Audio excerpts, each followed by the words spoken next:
is the Kreuzl, with it calling by jet. Mezetik bov is the Keitel, does it boel as you played. My only fate, the time is going dead, the fate. We've a sanity, a modern common code. We've a sanity, a modern common code. Muddy to to the shame I made.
Hello everyone. It will show up in a moment.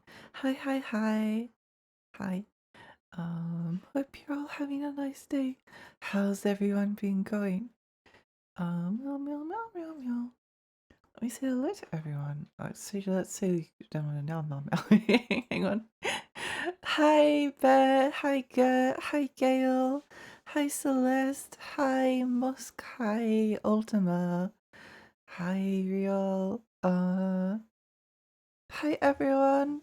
Hello, hello. Let me see if I missed anything. I finally booked movers and flight to actually move to Melbourne. It's going to happen at the end of the month. I'm excited for you. I hope it goes really well. I hope it goes really well for you. I'm sure you'll have a really nice time. I hope so. Um, mm, mm, mm. Yeah. Where are we up to? Sorry, I'm a little bit out of it. Just in time for lovely cold weather. Yeah, perfect time for a move, to be honest. Get the the weather shock out of the road to start off with. Kind of love the weather in Melbourne. I used to live there a long time ago and I like it except for heat waves. I also really like cold weather. I'm not very good. I I quite like going out and it being really cold to the point where it's almost like painful. But not that that happens very often. I think the hardest thing is actually like being inside because like our house is always very cold.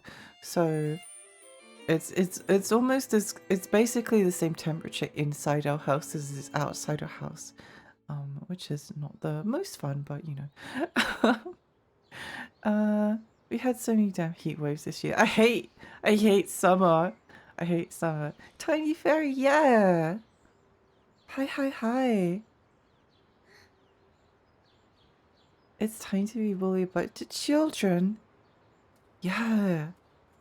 Looking forward to it. I played about a third of this game years ago, but then something went wrong with the Super PlayStation 2 and I lost like 3 hours of progress and then I was like, yeah, I'm not doing this again. And then I was like, I'll go and buy the game physically.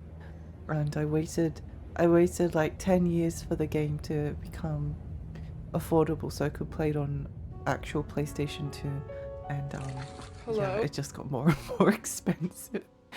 There wasn't even like a good deal in all of that time. Yeah. You're running this on original hardware. Yeah, absolutely. Absolutely. We'll hopefully end up watching the intro a few more times over the course of the game. It's real Rose from Rule of Rose. I saw it. Oh my gosh, it's the Rose from Rule of Rose. I can't believe this.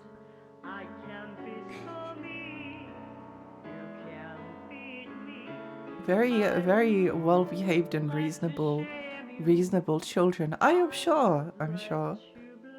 Yeah, this game's pretty interesting. It is. I really enjoyed it the time that I played it. I would have finished it if it wasn't for the fact that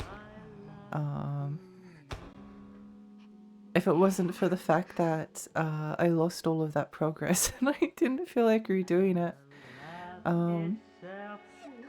I didn't not finish it because I wasn't enjoying myself. It is a bit jank in the same way as Kuon, but you know, we deal with those kinds of things. It's fine. I didn't actually like find anything. I think one of the boss fights is a little bit annoying. Sane children. Extremely sane children. Extremely sane children.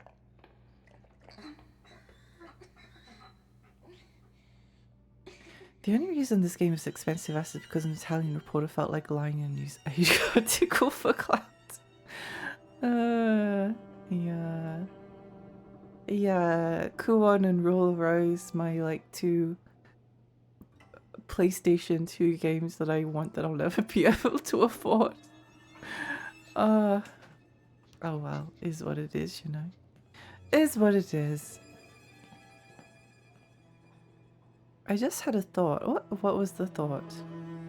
What was the thought? Do you think Sony has the masters of these games somewhere? I think a lot of the time they actually like end up losing the games. I think a lot of the time they actually end up like losing the games. Which is why a lot of the HD ports are kind of bad. Because they kind of have to emulate them in some ways. It's why N64 and Xbox 360 decompilation and recompilation are really good, because it means that eventually we may actually get like native PC ports of those games. We got one of Sonic Unleashed. We've had with the Zeldas and the Mario 64.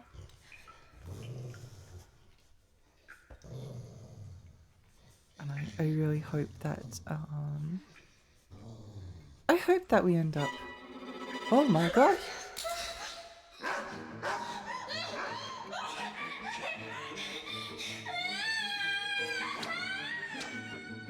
Oh my gosh! Insane game. This cutscene is very long. I'm actually kind of surprised, like compared to the one in Kuon. They've spent a lot of time and money on it. Also, this game does feature lesbians.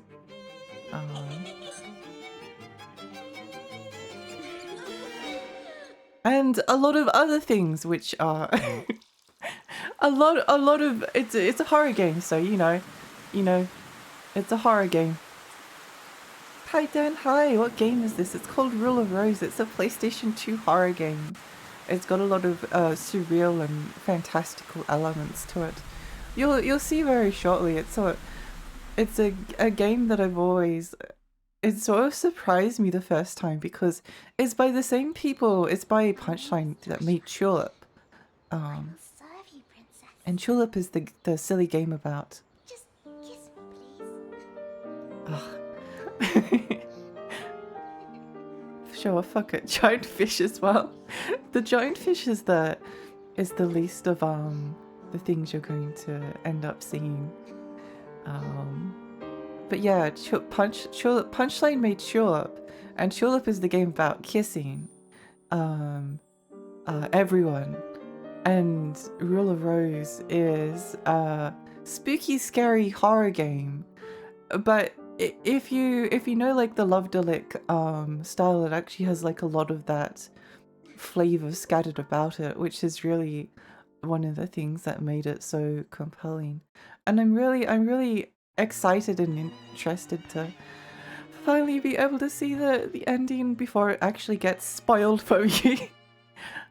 It's like a short film. It was really long. It was really long. Yeah. I was also like debating whether we've got the noir filter, which is probably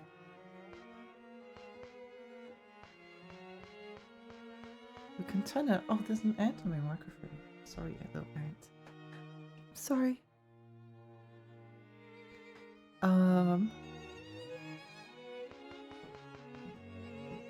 Maybe we'll go for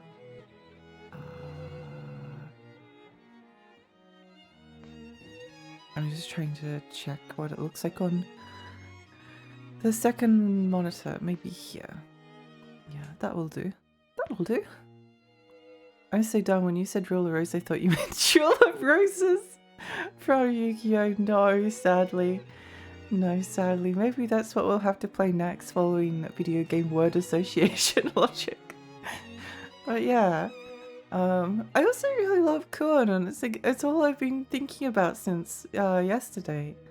I was looking for Kuon fan art and there's like nothing. There's like nothing. I don't know. Maybe there's some on Pixiv or something, but there's a bunch of games that you would think would have like a lot of fan art that just don't. Rule of Rose does have a lot of fan art actually. Rule of Rose has a lot of fan art. Rule of Rose is definitely one of those games that is like kind of forgotten about a little bit. Not forgotten about it.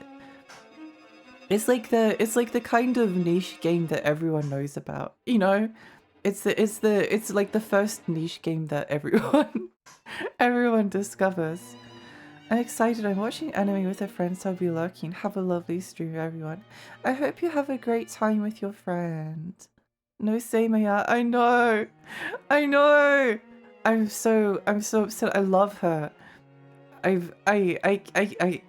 need Seimei fan art, please. It might be out there, but I just can't find it. Is this the pilot episode for the game? The opening cutscene? Possibly. God Hand, for example.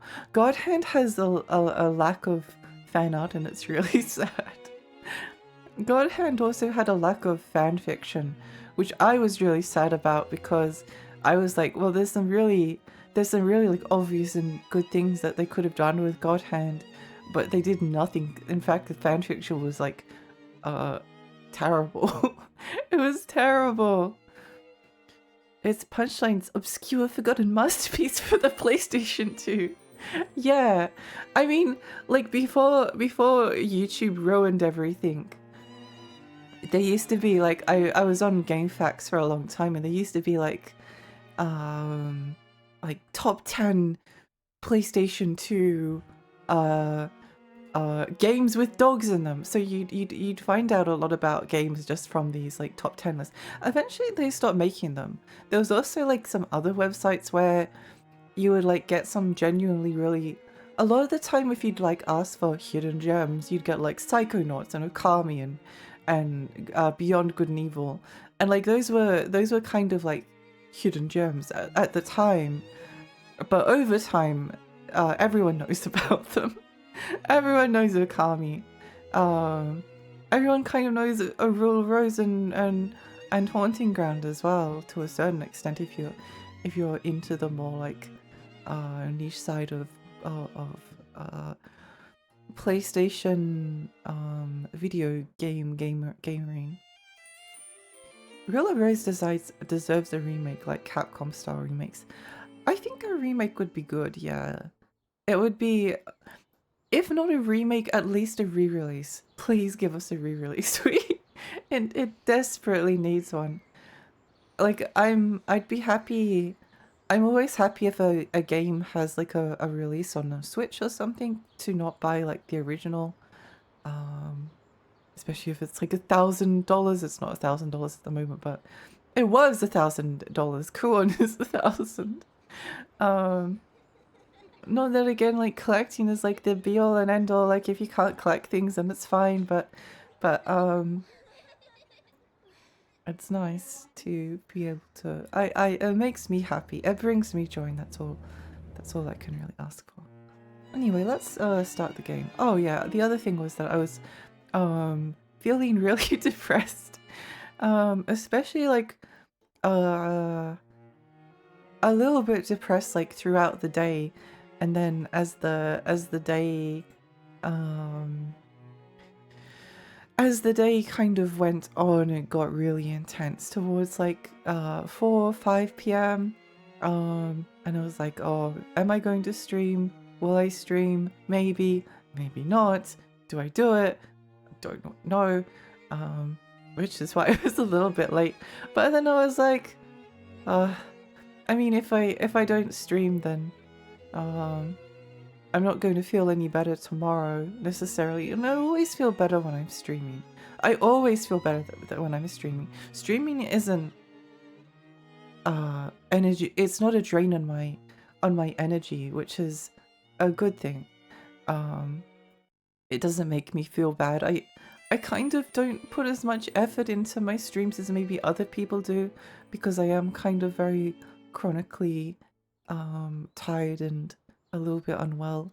But it's something I can just kind of like turn on and really enjoy and have a good time. And I think I always think that the most important thing for a stream anyway is like the commentary and the people and the interaction. Like I was thinking that I do really want to get like some proper backgrounds and starting soon and ending screen and things like that. But it's expensive. It's expensive. And I guess I could also like redraw all my emotes and do things like that, but it's time consuming and they're a part of part of the history. What can you do? You know, what can you do? I'm glad you're here. Yeah, I'm glad I streamed. I'm glad. I'll go through a little bit more as well once when we get into the game. Sorry, I'm swapping topics, but this game's atmosphere is really cool. I really like it. It grabs me immediately. There's some wisdom in that though. Streaming is meant to be fun. I think so too. I think so too. Like, obviously you can't like put no effort in, but I put most of the effort into like the actual streaming part, not the prep, if that makes sense. Like I put all of myself into the actual stream rather than doing other things and maybe like doing TikTok on the side. I just don't have the energy for it. I can't reliably make a schedule because I can't I can't guarantee like if how I'm going to be feeling like a certain day. Like if I make a schedule and I say I'm streaming these days, then what if I don't stream that day? Or what if I want to stream a day that I'm not scheduled to? It would be helpful from the perspective of people being able to watch me when I'm live, but yeah, I know. It's tricky. The model reflects the light, that's why it's dark like that. Yeah. I try to also I have put like I've just done like a lot of things with my stream like slowly over time. I keep on thinking about having a chat box, but it's a little bit difficult to figure out where I want it. I'm just happy the stars aligned for me to show up. Yeah.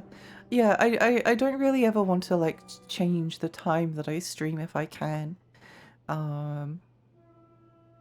Even if like because of how Australian time zones work, there is actually like an optimal there's an optimal time to stream, although it's not always the easiest, but it's if you wake up at like 5 or 6 a.m. in the morning, you get the American audience, the European audience, and the and the early morning Australian audience as well.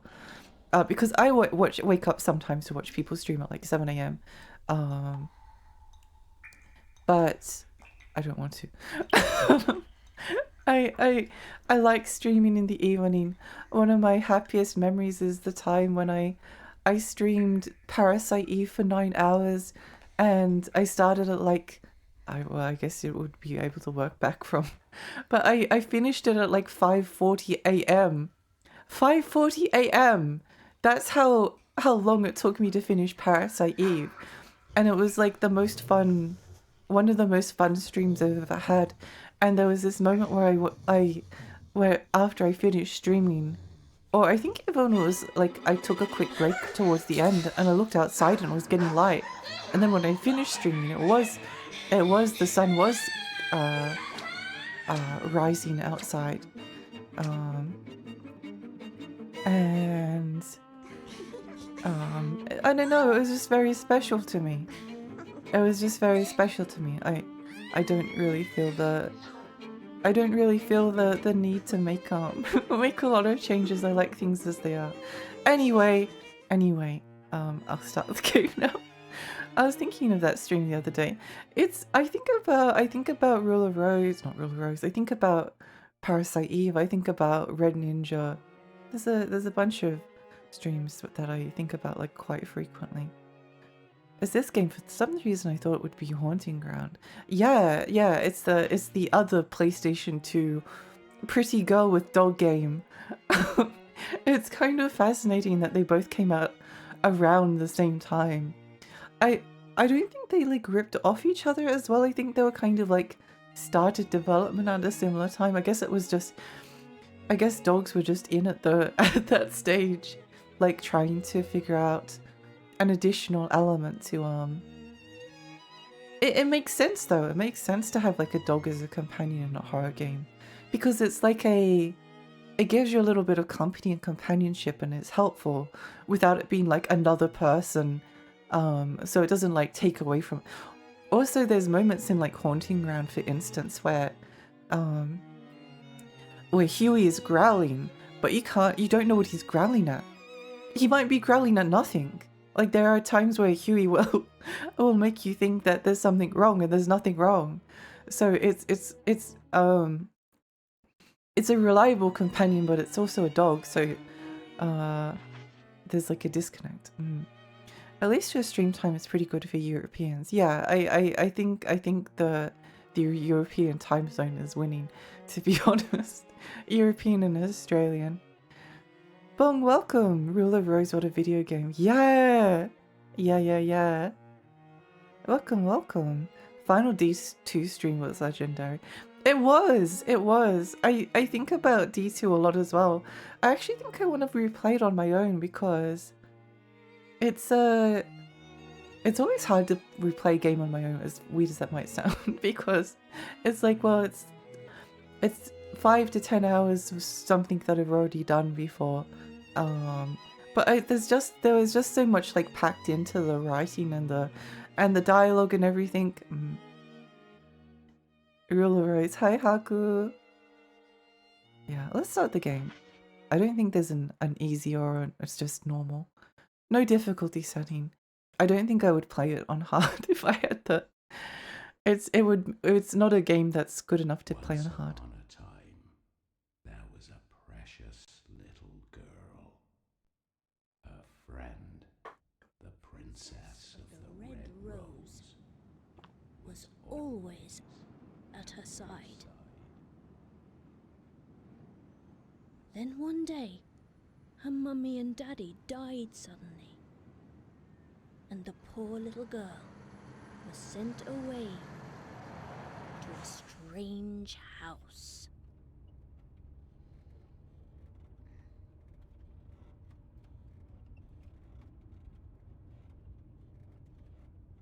We be quiet during the cutscenes for the most part.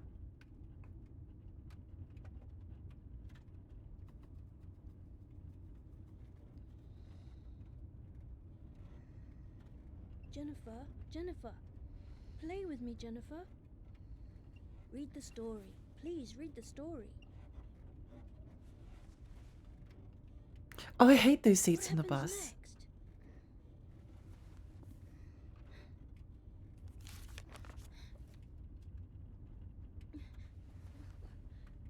What's this?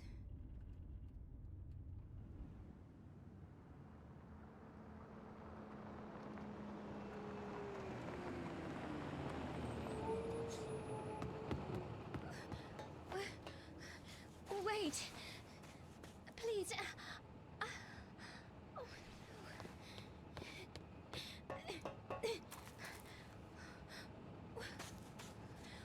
Where are you going?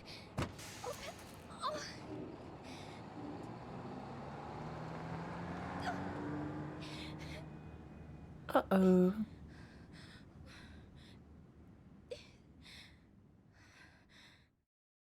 Did you hear that classic pedal step noise? I actually missed it. Hi, Kafro, hi. It reminds me, I was thinking about this earlier. There's some similarities to the way this is set up in Little King's story, which I think is really cool. Obviously the vibe is like totally different, although they are both like subtly horror games. Once upon a time there was a precious little girl. Her friend, the Princess of the Red Rose, was always at her side. Well done! Then one day, her mummy and daddy died suddenly. The princess too disappeared, leaving the girl all alone. And the poor little girl was sent away to a strange house.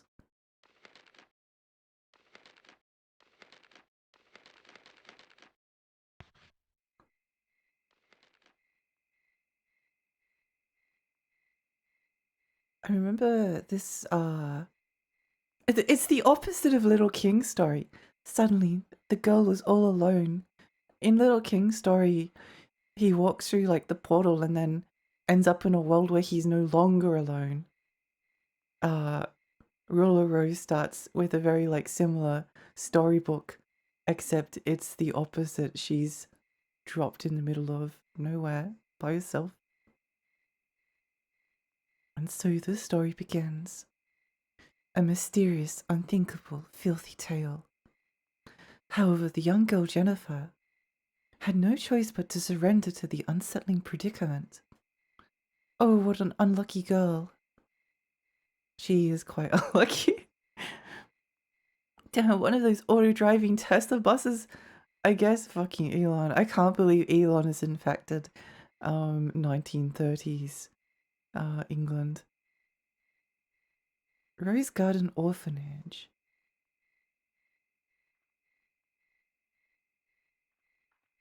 This is also a game where there's... I don't think there's 10 controls. Wait, are there? Are there 10 controls? No.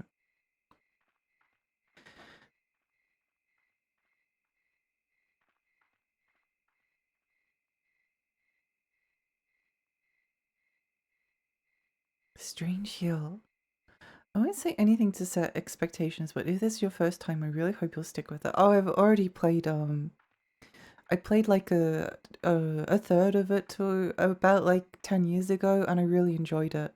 The only reason I stopped was because something happened with my save file, and I had to do like redo like 2 hours of stuff, and I felt so depressed that I was like, oh, I'll come back to this later.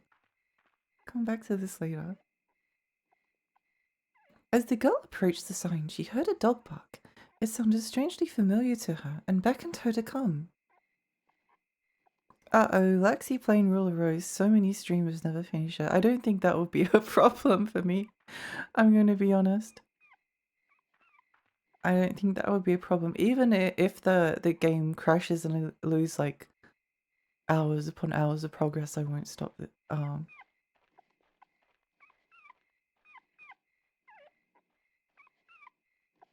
There's an old padlock on the door. However, it's not locked.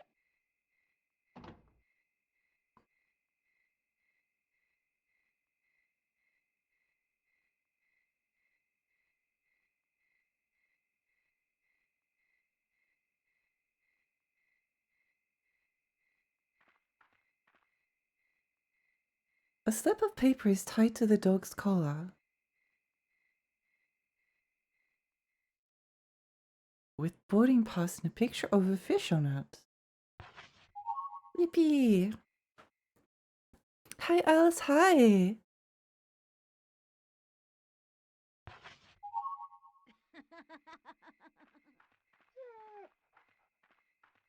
I hate the sad dog sounds.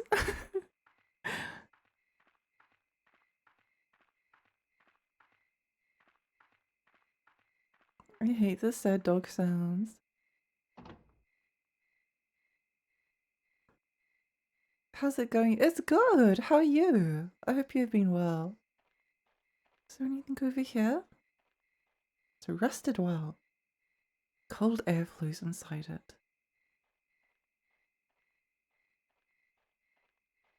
I think that's what it said. I read it really quickly.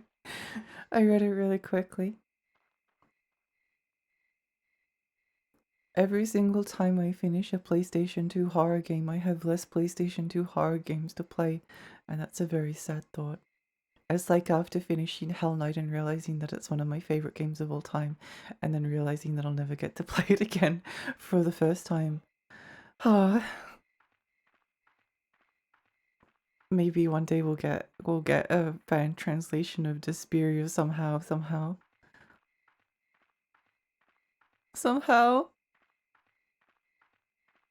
You're trying to understand how someone feels about you. I hope you're able to figure it out. Please, I need it. I need it so badly. I need it so badly. Honestly, the presence of like fan translations. Following the boy up the road. She came upon a huge old mansion. For some reason, this place seems familiar to the unlucky girl. It feels like with both with like placed with fan translations of games, especially the ones that you want, it can feel like getting new old games in like 2025 is great. If we get lobotomies together, we can play all the games again.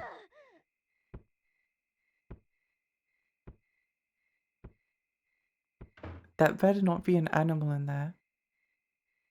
Children with bags over their head are feeding something with a stick.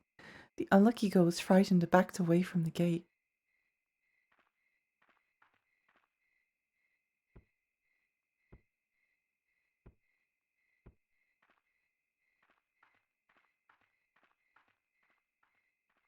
Someday you'll be playing C listeners like extermination just to feel C listers like extermination just to feel something again.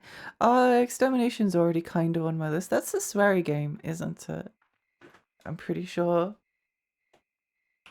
Termination PS2. Developed by Deep Space. Or is it not? No. It's spy fiction is a sweary. Yeah, I've seen extermination like so many times in my lifetime. And every single time I look at it and I look at like footage of it and I'm like, oh, I'm not sure if this is something that I particularly am interested in. But who knows? Maybe it will be okay. Peter Dawson looks like a monster from a PlayStation 2 horror game. Yeah, sadly, sadly he's real though. Fortunately, we never have to see or hear from him or think of Peter Dutton ever again. That is a really good thing. That is a very good thing.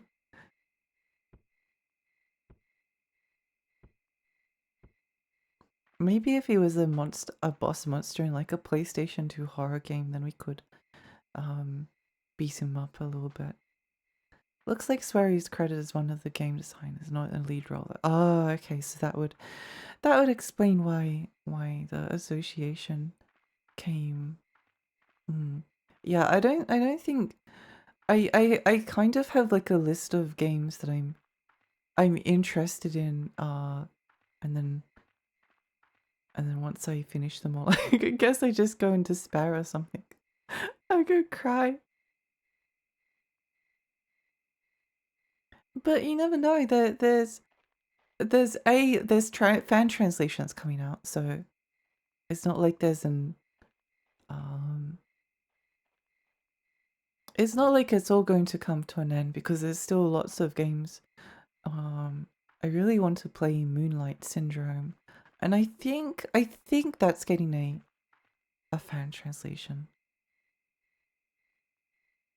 at some point.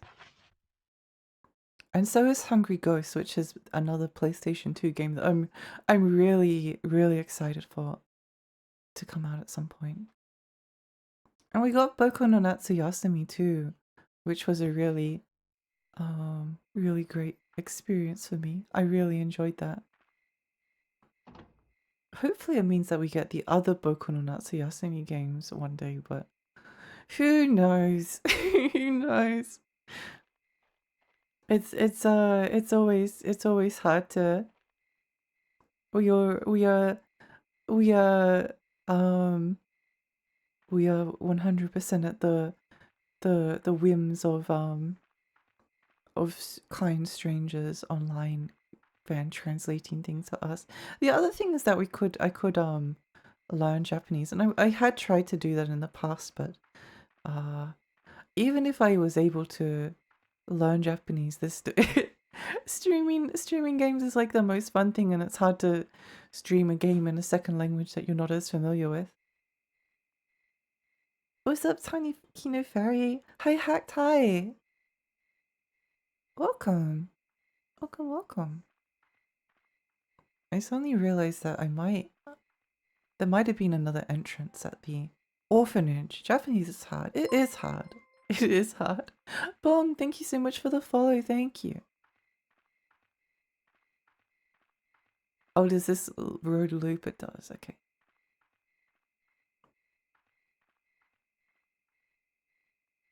Is that... There's some kind of like searchlight in the sky.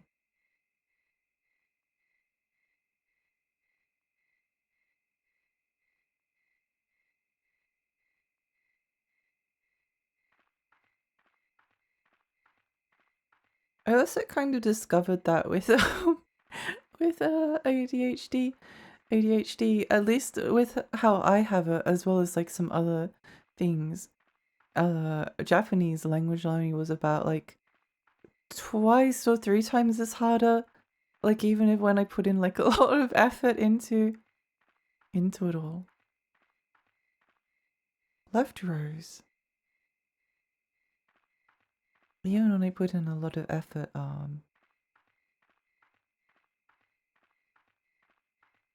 there was a lot of days where I was just like looping around over and over, making like no progress. And like you have to learn the words eventually, like if they just don't sink, if certain words don't sink in and then they start coming up again in the courses, then eventually you just get so behind that it gets overwhelming. Whoops, I didn't mean to do that. Where's the puppy? Hi, Watermelon. We'll meet them soon, hopefully. We'll meet them soon. Yeah, I was right. I was right. I do really love Jennifer's dress. Also, Jennifer just has like this incredibly like terrified demeanor to her.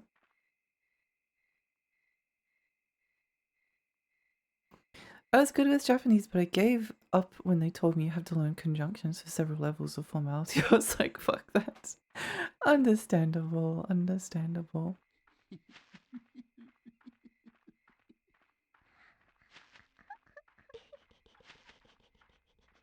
This game is going to end up teaching us that children are the future. Conjugations, not conjunctions. Oh, right. No one allowed without a pass. Oh, there's nowhere else to go. Okay. Nowhere else to go.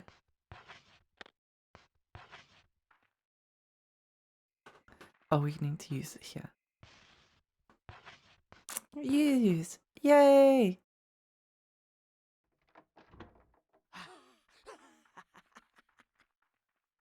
What I found the best was when I stayed in Japan for a long time and gradually got better at Japanese. That felt really rewarding beyond practicing. It made me actually care about improving because I could talk to people more. Yeah. I think that would be a good way to language learn. Trash can. What's this? Legend of Stray Dog. Stray dog kidnaps kids. And these are the graves of the kids kidnapped by the stray dog. Oh my gosh.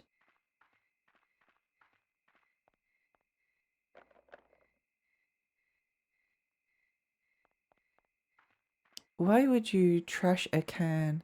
I don't know. Well, for recycling purposes, obviously. Obviously.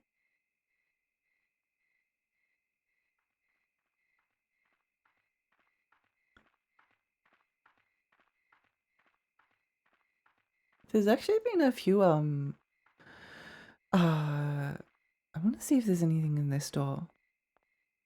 No, okay. We could always come back out unless it locks behind us. Legend of Stray Dog. Stray Dog gives us sweets. Why would you tune a fish? I don't know. I don't know. Empty cages are stacked up. Were animals being kept here? I'm sure nothing bad will happen to the animals. I'm sure.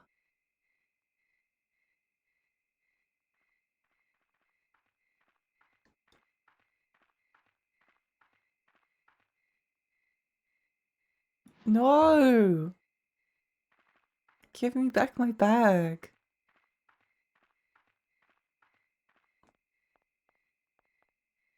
No mercy route. Uh-oh. Uh-oh. The ominous blood splattering isn't the best sign. Entrance this way.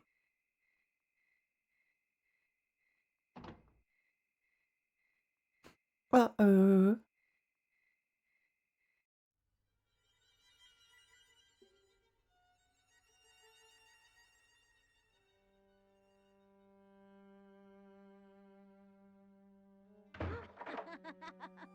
If I remember correctly, I think Roller Rose has like one of my favorite weapons ever put in a survival horror game. Which is like fork or something like that. The unlucky girl felt the chilling gaze of many eyes upon her. Yet she was all alone. I don't think I don't think I've ever seen like a game that has this atmosphere again.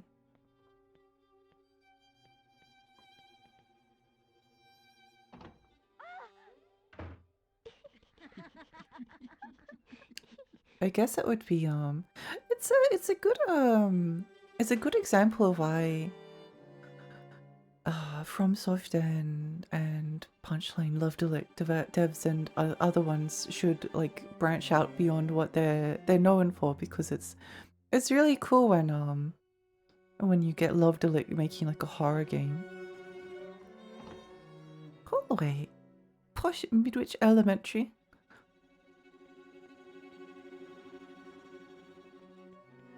There's a rubbish bin tied tightly with ropes. I do really love the save room. Save your game? Yeah. I sort of also don't want to like rush through the game too much, if that makes sense. There might come to a point later on where I'm like, okay, let's go a little bit faster, but I just want to like soak it all in. I just want to soak it all in.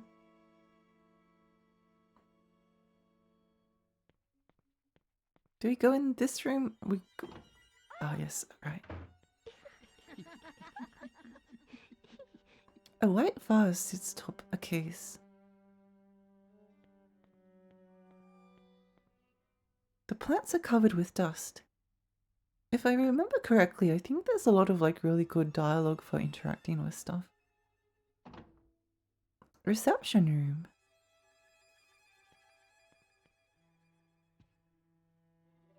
Red roses are arranged in a vase.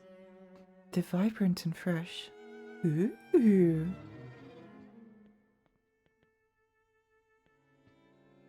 Expensive dishes are arranged in the cupboard. There are doodles all over the portrait.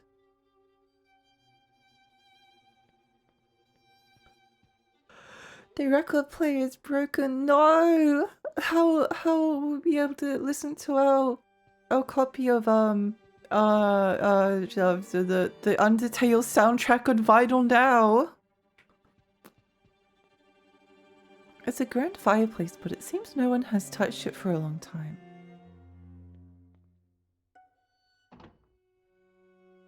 Headmaster's room.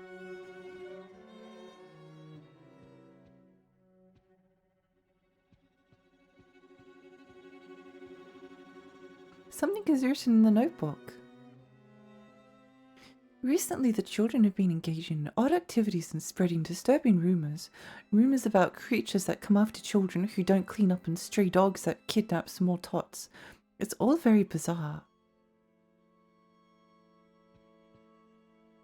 I really like this bedroom. Oh, you know what I just realized? I haven't played it's going to be weird playing Eternal Darkness because the Eternal Darkness is not only like so tied to like GameCube and playing on a TV, but it's also so tied to CRT TVs like specifically.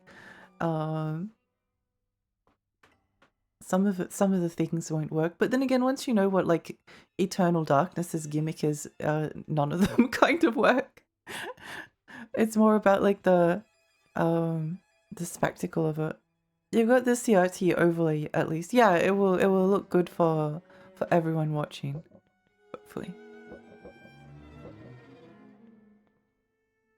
Shoes, sheets, food. Various things are stored in this room.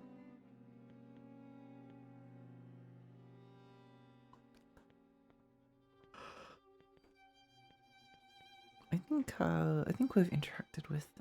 I keep seeing that like a little box and being like, is that something we're meant to interact with? No, it's not a real CRT. No, it's absolutely a real CRT. Don't listen to them. Don't listen to them. The Eternal Darkness sanity gimmicks can still be genuinely scary if your console has functional issues. Honestly, yeah. Like, oh, creepy. I want to go back, because I have a feeling that's the way forward and we haven't explored everything that's back this way yet, so let's just take a little peek around. Let's take a little peek around.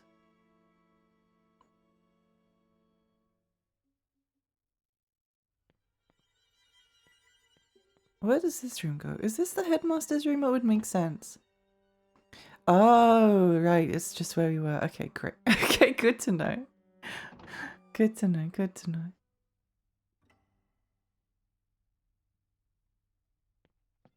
I was very strongly thinking of playing Lost Kingdom as well.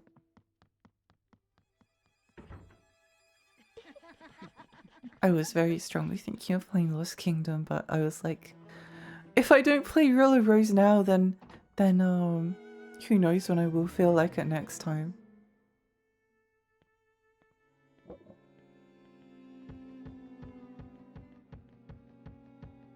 Knock knock.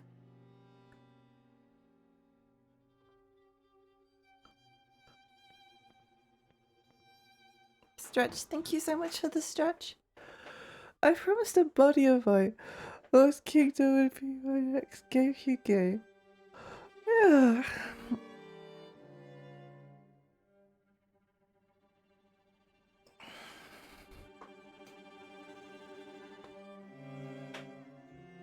But right now I think the game with the most personal momentum will be Last Window. Oh, I love the Kyle Hyde games. I don't think Last Window captivated me quite as much as Hotel Dusk did, but in a lot of ways it's actually a much better paced game. Much better paced. Much better paced and also has a good story. I think they're both very, very good. Hotel Dusk was just a very important game for me. The first time I played it. Last Window is also very good though. Do really like those games. I need to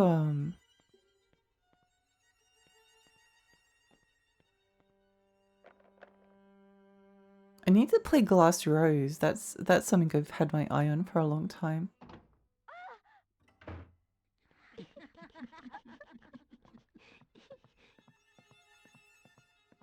Glass Rose and Shadow of Memories. I think Shadow of Memories is by the same person that did Time Hollow on DS, which I did play and which was pretty okay. It's pretty okay. I need to play Last Window. Never came out stateside. Yeah, thankfully at least it was never region locked on the DS. unlike the 3DS. Yes, I'm still angry.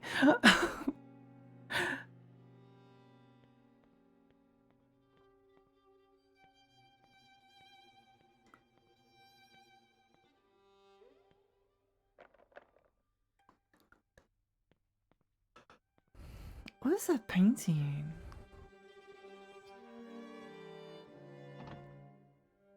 While I did enjoy the mystery in Hotel Dusk, I want to see my guy get to a better place. Yeah, it is very satisfying. It is very satisfying in Last Window.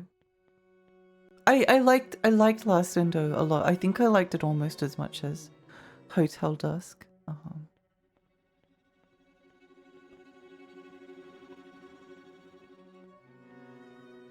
It just made me really miss Sing. I really like that studio. Sing and Punchline, my beloved. This is not the game I was expected to be. We're deep in the survival horror nest. Yeah. You know, Rule of Rose is interesting. And like if you're not someone who enjoys like jankiness in your games, watching someone stream it is probably the best option. 3DS region locking is pain. I wanted a copy of Earth and have Mega Mix I can put on my shelf and use. I relate to you a lot. I relate to you a lot.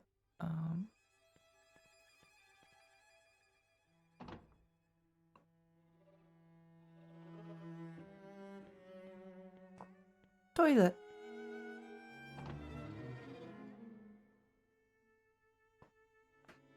Lavatory.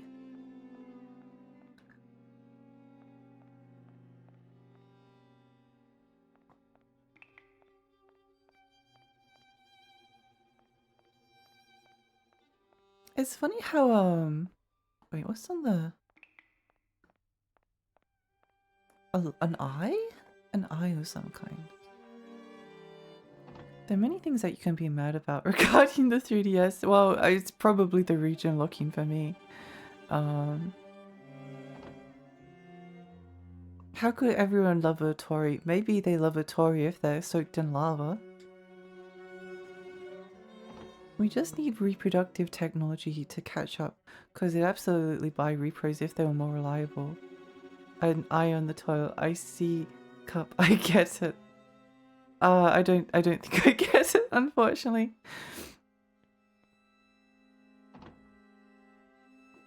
I think the 3DS, I think now that you can hack them. Oh, what a somewhat suspiciously familiar looking person. Creepy doll tied to the pillar.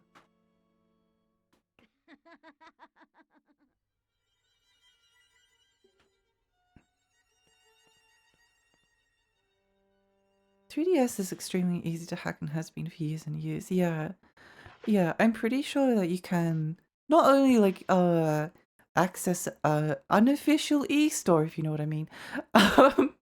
You can also, I think you can play region locked games. I'm pretty sure unregion locks the system, which is good. There's a rubbish bin tied tightly with rope. Although my 3DS's battery is still really bad, and I just replaced it like a little while ago with a battery that I thought was quite good, so...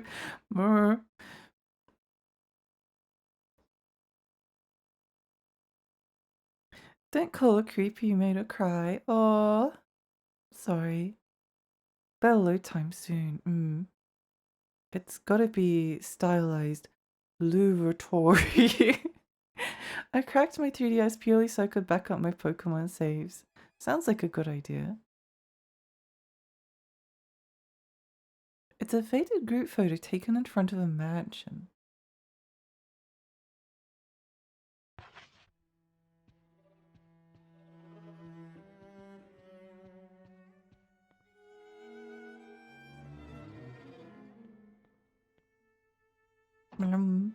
Hi Emma, hi! You can play the best version of Picross exclusive to the Japanese 3DS, picked Logia Final Fantasy has Picross battles. Oh my gosh. Crazy. But also have to download a pre-made save file to get past the arbitrary time gating and get to the DLCs. No. No. I don't think we've been down here yet. Hi, Ed. Hi, welcome. Welcome, welcome. How are you? Also, Emma, did I say hello? Hi, Emma. Hi.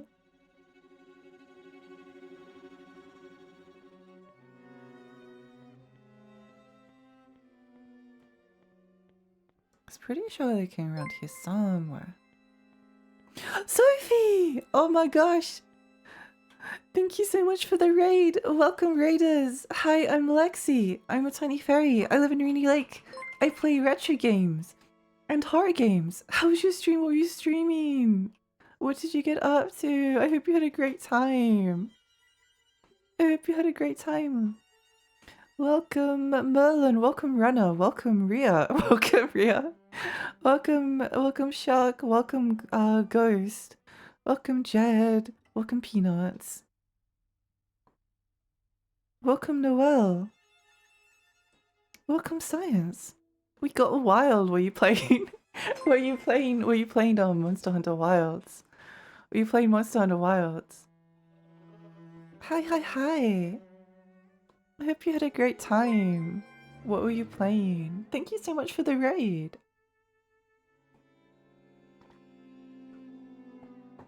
And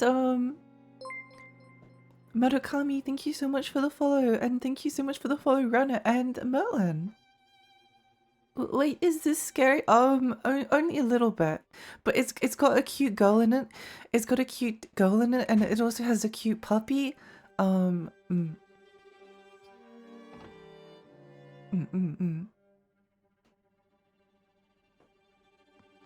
Pim. She was playing Mahjong Souls and ended up in high note. Oh my gosh. I've always wanted to learn how to play Mahjong. It's so intimidating. I wanted to learn how to play it because I don't know, watched.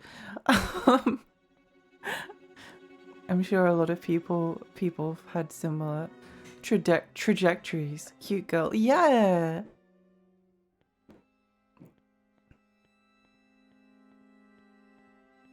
Don't save yourself while you still can.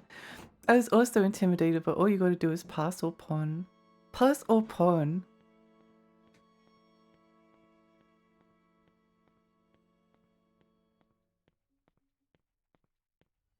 I'll have to try and learn it one day. I'm sure it won't be too hard. I think it's just I got to a... there was like this instruction book I was trying to read and it was like 50 pages. I was like, I don't know what you're talking about. Panel de Pon, yeah, great game. I feel like Panel de Pon Mahjong would go really hard. Pass or pawn? Either you pass or you pawn. You had me a retro game. I'm currently getting my GameCube fixed and recently brought Melee for. Oh my gosh, let's go! What are your favorite GameCube games? I played Billy Hatcher and the Giant Egg last year, and I really enjoyed it because that game is pure evil. It's so evil. It's such an horrifically evil game, yet it's so happy and joyful. I really had a great time with it. I really had a great time occasionally losing my mind.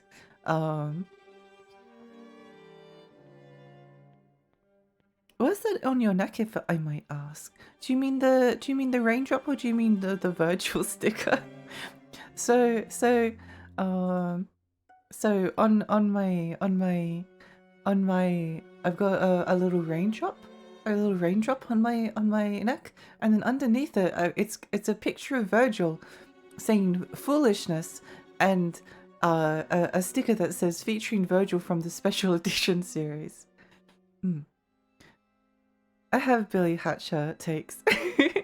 I just want the level set pieces to work all of the time and not 3/4 of the time. Yeah, it would be nice, wouldn't it? I don't know. I think I honestly would have disliked Billy Hatcher a lot more if it hadn't caused me like agonizing pain. Which direction did I go? Oh, it must have been this way. Yeah, if I wasn't in agony, then I think I would have enjoyed it a lot less. I don't think I recommend Billy Hatcher. I did hate the final boss, but it's one of the only 3D platformers in my entire life that I've ever gotten all of the like golden eggies or whatever they're called. I can't remember. I got all of them. Why did I do that? I've played like so many 3D platformers. The only other game I've gotten all of the things in kind of was Ape Escape, where I got all of the monkeys and loved it. And Ape Escape is one of my favorite games of all time. And Billy Hatcher is the only other one. I played Banjo-Kazooie and refused to 100% it. Refused! Spyro, all of the other like super cute kitty platformers. Refuse. Billy Hatcher and the Giant Egg. Yeah, I don't mind having my an enemy like phase through a wall out of nowhere, hitting my egg off the side, causing me to fail the level, causing me to run out of lives, forcing me to restart. That sounds fun to me. What's wrong with me? What's wrong with me? It was Virgil, I was wondering. Yeah. Foolishness, Dante. I also had a DMC phase like earlier this year, which I'm still kind of in. Well, I still am in it. I just haven't streamed 4 or 5 yet. Probably Wind Waker or Four Swords Adventure. It was my grandma's. It was the first console I ever played. Oh, that's cute. Four Swords Adventures looks pretty, but I only ever had the one Game Boy. I guess it's playable on your own. I never thought about it. The endorphins from post-bullshit euphoria are real. It is real. It is real. Featuring Virgil from Special Edition series is hilarious. I thought it was funny. I also have the featuring Dante from the Devil May Cry series as an earring. Did I miss something? Yeah, so if you need to go get some rest, then please do so. Get some yummy food. And thank you so much for lurking. Eggies. I've never played any PlayStation 2, but I do have 5 PlayStation 1s from Japan. It's an obsession. I love old consoles. I used to have a phase where I would collect like a new console maybe every like half a year. So like growing up, all I had was a PlayStation 1, PlayStation 2. I mean, this sounds like a lot, but these are required over a long period of time. I never had many games for them either. PlayStation 1, PlayStation 2, a Game Boy Advance, and that was it. I always wanted, I was always like interested, but I was never allowed to. There was all of these like games and consoles that I was like fascinated with, but I was never allowed to. No, never allowed to buy them. So as an adult, I went and bought all of these old consoles and started playing all of the games that I missed out on. And it's probably like one of the best experiences. The only thing that was missing was I never really bought a Sega console. Well, I didn't. I never bought a Sega console, so my half sisters actually had a Mega Drive, which I only found out semi-recently. Well, semi-recently, several years ago, which I thought was extremely cool.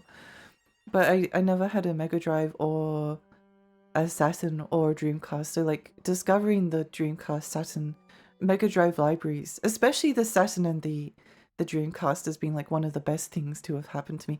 I love D2. I need to replay it.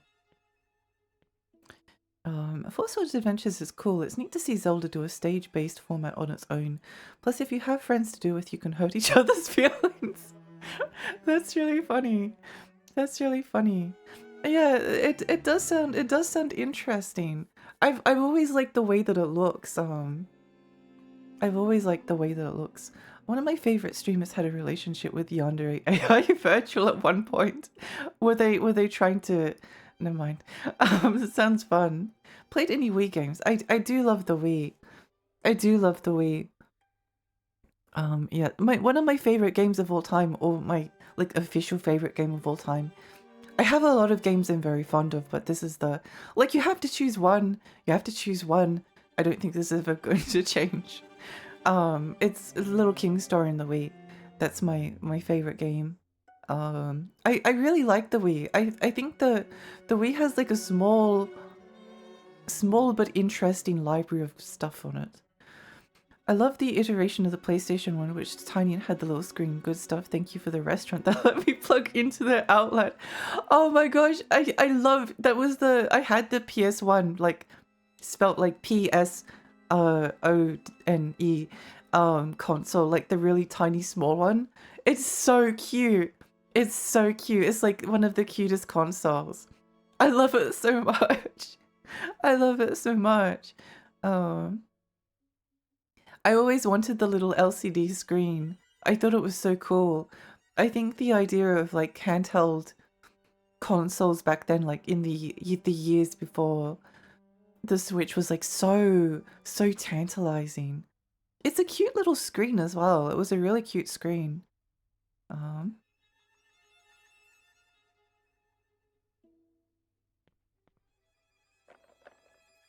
can't go in that door.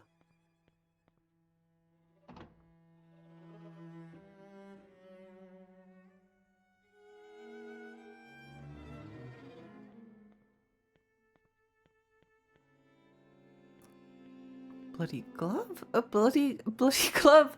Are those hands? I don't know. I don't know. Are they gloves? Are they hands? Scalpels, dental forceps, gloves, scissors. There's blood all over them. Okay, they are gloves. That's good to know. Good to know.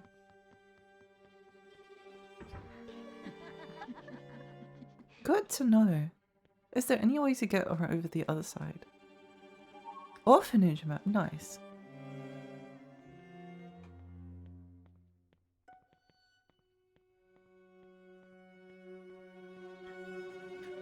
We have the benefit of hindsight now with the Wii, no more having to sift through chicken shoots and redneck farts to find the more interesting low budget stuff. Yeah, exactly. I mean, even at the time, like, if you knew what you were looking, like the Wii always had the reputation for being like the shovelware console. Which there was a lot of shovelware, but there's like a lot of shovelware in every single console. So I was already like good at like sifting through it. I never really bought anything I wasn't too into.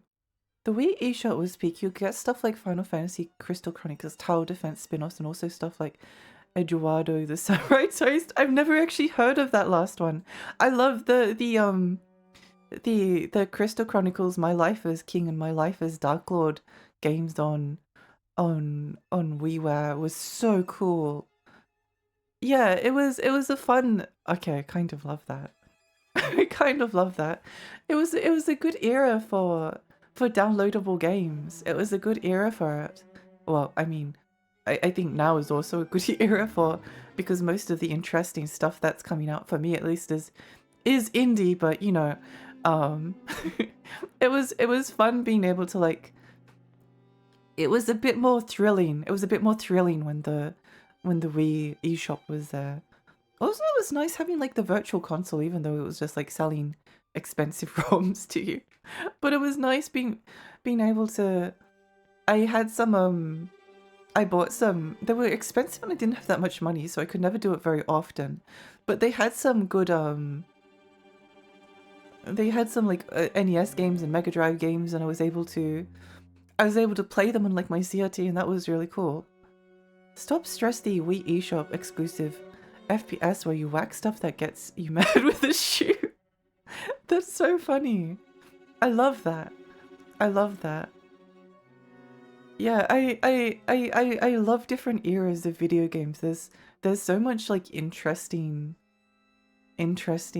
stuff out there. I think DSiWare also had a little bit of interesting stuff, but it was mostly, it feels like it was mostly like Shantae and then what's the one everyone likes, the Gremlin Bowling or something.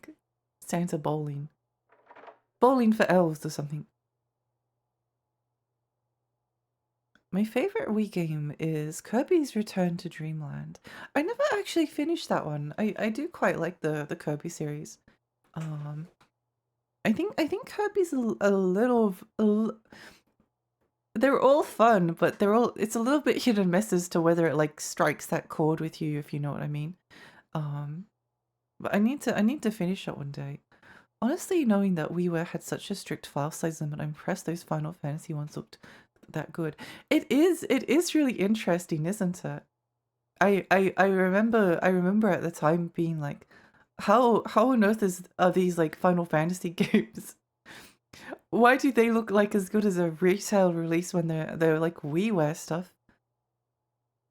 I've been trying to get those emulated for a while. No, I love those My Life as games. Yeah, they're very cool. The Virtual Console was nice until Nintendo started saying, maybe we don't want easy money.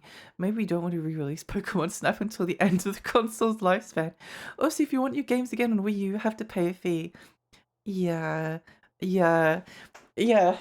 It was a nuisance. It was a bother. It was really bad.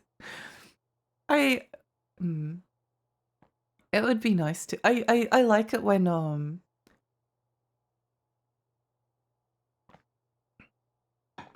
I like it when modern game companies re-release old stuff on new hardware. I think it's cool. Um, it would be nice if we got some of the like the games that get like remakes. I really want the original versions either included alongside them or um I mean they're not that inaccessible if you have a PC and you can emulate them, but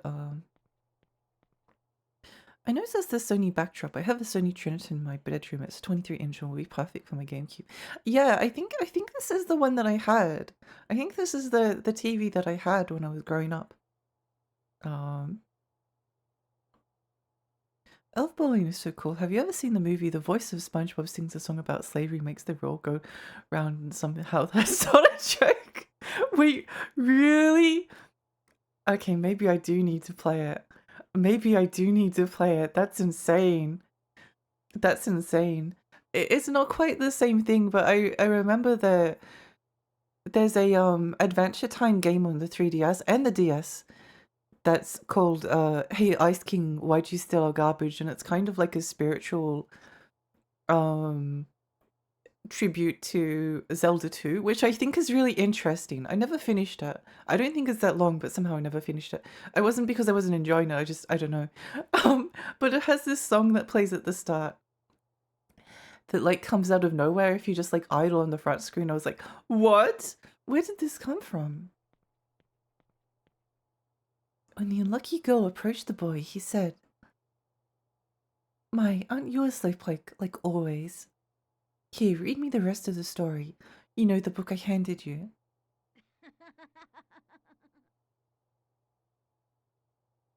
I did try those and I couldn't get into them. It was a good song though. Yeah, I think a lot of people couldn't get into them. Um, which I was never quite sure of why, but I guess it was very Adventure Time killed at the time. I never really got into many like fandoms. It was very surprising how much I enjoyed Adventure Time. It's a very fond a very fun like memory of I guess like rediscovering cartoons, which is always a nice thing. Mr. Beans, thank you so much for the follow.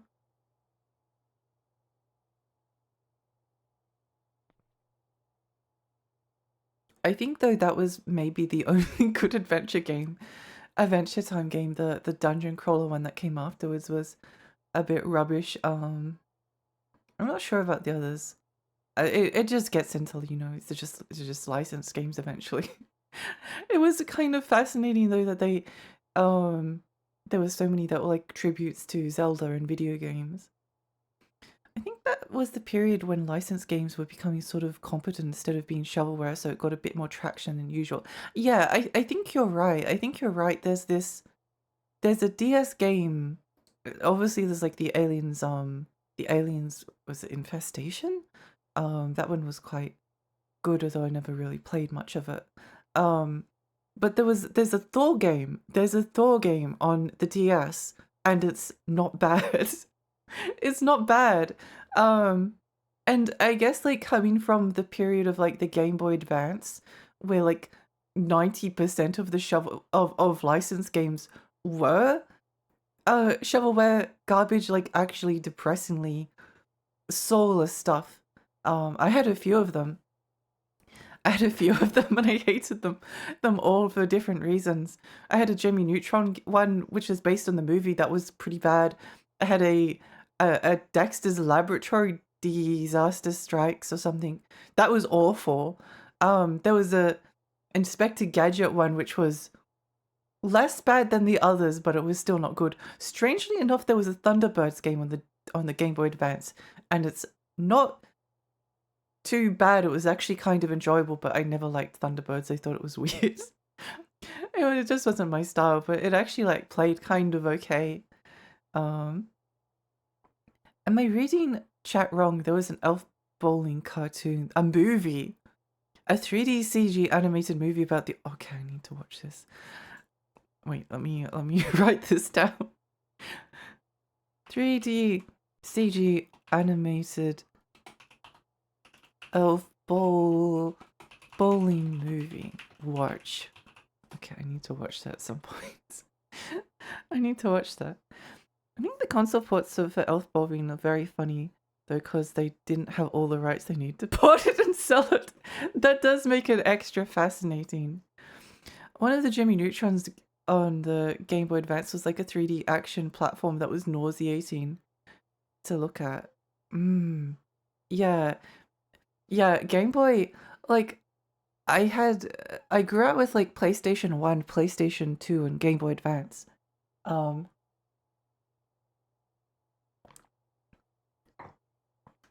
I managed to get the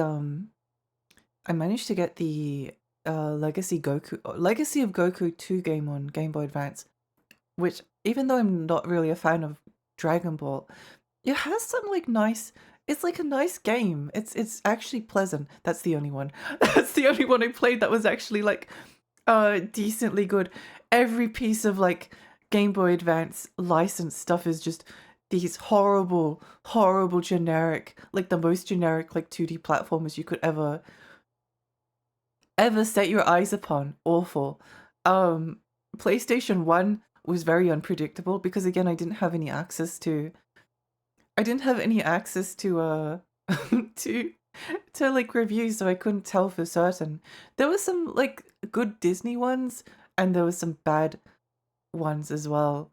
PlayStation 2 was also like really hit or miss.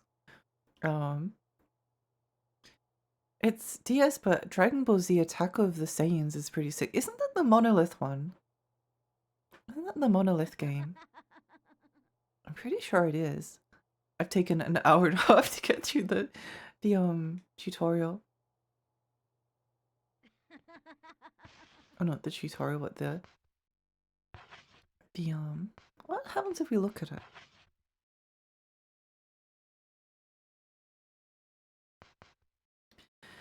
I played through all that fairly recently, and I think I'd agree that it's better than the standard fare for licensed games at the time. But what's sort of how many people have fond memories of it? I was like, every fight in this is just mashing the punch button rhythmically to stun lock the enemy. All that being Legacy of Goku 2. I don't disagree with you. I think it was more the the atmosphere of like going around and exploring some of the towns and getting to see some of the locations. Again, I was playing this when I was a kid. I don't know if I would still. It's not bad. It's better than. It's definitely better than like the rest of the garbage that was on the system. I guess sometimes like that's all you want. Sometimes it's just nice to like find something that's like not awful, that doesn't make you like feel like your soul is being sucked out. The dancing stick Jennifer is cute. This game has like a wonderful aesthetic. The glow up of Legacy of Goku 1 to 2 is just huge. Oh, it's massive. The first game is awful. The first game is genuinely dreadful. It did have some fun town stuff. You could scan everyone with the scan and find out cool facts about the Dogma of East City. Yeah, it was it made me realize that the only thing that I'm interested in the world of Dragon Ball Z is the world. I didn't really care for the rest of it, but you know, it didn't really matter that much. It didn't really matter. Um, it was just like fun exploring and seeing, not knowing what was like around the bend. Sometimes I honestly, maybe this sounds bad, but I had a better time with Legacy of Goku 2 than I did with with Zelda Link to the Past. Obviously one game is a better game. I think the only part of Link to the Past that actually like really grabbed me was when you go to the Dark World for the first time and Link turns into a bunny, and there's this feeling of like of disempowerment, like after you've been like gathering all of these items and you feel like you're making somewhere in the story, and then suddenly you're in this like strange world as a bunny, unable to like do anything, feeling completely helpless. I think that was a really interesting moment. And I feel like you could do, or actually it would make people really angry. People hate having their stuff taken away. But if it was in like a later Zelda game, they would have made like the bunny some kind of like a power up that you have to turn into in order to do things. But it was just like a moment of disempowerment that I really thought was cool. Also, the other thing with the bunny moment was that, again, I was talking about this yesterday, where I didn't have any guides for the games that I played growing up, and the actual process of like finding a guide was difficult. So I didn't know how to get out of this section. So this section that could have taken, might take like 5 or 10 minutes at most, took me like 30 to 40 minutes of like panicked wandering around. It did actually like spark some like interesting emotions. It unfortunately does go to feel a bit downhill from there, at least for me, but I did really enjoy that moment. So fair, so true. Link never beat up a talking dinosaur and had to apologize. Exactly. There's like a quirkiness to Legacy of Goku too that I got a lot out of. Um I had one, maybe two DS fighting games based on Bleach. I like them, but I haven't played them in many years. Don't know if they hold up. I think I've heard of the Bleach games on DS, and I think they're not like too bad from what I've heard. Um, I think some people that weren't even like Bleach fans were like, "Yeah, that's not too bad," which you don't often get. I think if you're framing it as immersion in a world, then that makes sense. Hmm. I've beaten Link to the Past, and I still don't know if I actually liked it. Yeah. Did I like it? Kind of. Oh, no, I played it when I was like 12 years old on my Game Boy Advance, and I don't think it did much for me. I'm going to be honest. And I mean, if you played as like a 12-year-old, if you played as like a 12-year-old and it doesn't do much for you, then that's like the moment of where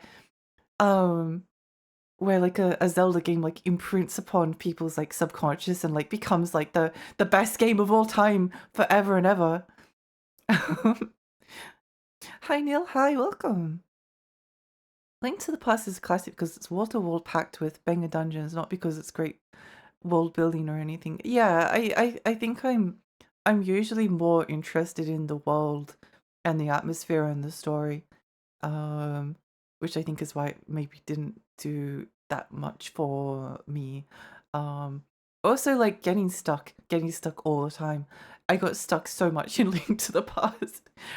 Again, it's probably just being a kid, but like some of the puzzles were not obvious to me at all, and you just like wander around and you don't know what to do. And I borrowed it from the library as well. I was actually a Zelda hater for a long time. I was a Zelda hater for a really long time because every single time I try a Zelda game, I would be like, it's kind of okay, but I don't really understand why everyone likes it as much. I think which Zelda game changed my perspective on it. I think the three Zelda games that I kind of have a fondness for, maybe four if I'm stretching it. Uh Majora's Mask, because that's the creepy weird one. Um that's the creepy weird one and I loved it. That one definitely made me like feel some emotions. and I feel also it reminds me a little bit of Tulip, and I love Tulip. Um, then maybe weirdly it was Skyward Sword, and I don't know why. Was it because Zelda was really pretty in that game? Was it because she had like a really pretty pink and white outfit and she had pretty hair? Was was I shallow enough to like Skyward Sword for because it had a pretty girl in well maybe. Um I also really like Girahim in that game. I thought he was fun. Uh it was too long though. It was a too long of a game. But I didn't mind maybe it was also the fact that everyone hated Skyward Sword at the time, so I was like, ah, I'm so avant-garde with my Skyward Sword fandom. And I also like Twilight Princess because that's also the creepy weird one. But I think I like Twilight Princess slightly less because it feels like Ocarina of Time. It feels like Ocarina of Time. Uh and I wasn't as much of a fan of Ocarina of Time.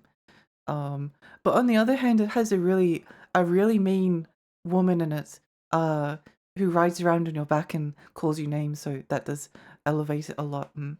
I'm a Majora's Mask stan. Yeah, every other Zelda is kind of boring to me. Wind Waker Link makes funny faces, I guess. I think I agree with you. I think I agree with you. It's Majora's Mask does a lot for me. The other ones, even like I went back to replay Skyward Sword and it definitely didn't. I guess the fact that I did like there's like a weird creepy there's some weird creepy moments in Skyward Sword that come out of nowhere because the game is very very like light and airy and childish, and then suddenly there's these like survival horror sections that are like genuinely quite frightening, relatively speaking. Um, and I like the contrast that evoked. But honestly, Skyward Sword is too long. It's too long. It's such a long game. Um, I never got far as a little kid. I didn't actually play through it proper until a couple of years ago. Yeah, yeah, yeah. It's interesting. I know that Zelda's always like done slightly better, and I've never really liked I like Mario and Zelda kind of, but I usually like only like some of the games, and it's usually like the ones that are on the outside. Majora's Mask is just a love to lit game. True, so true, so true. It is, it is.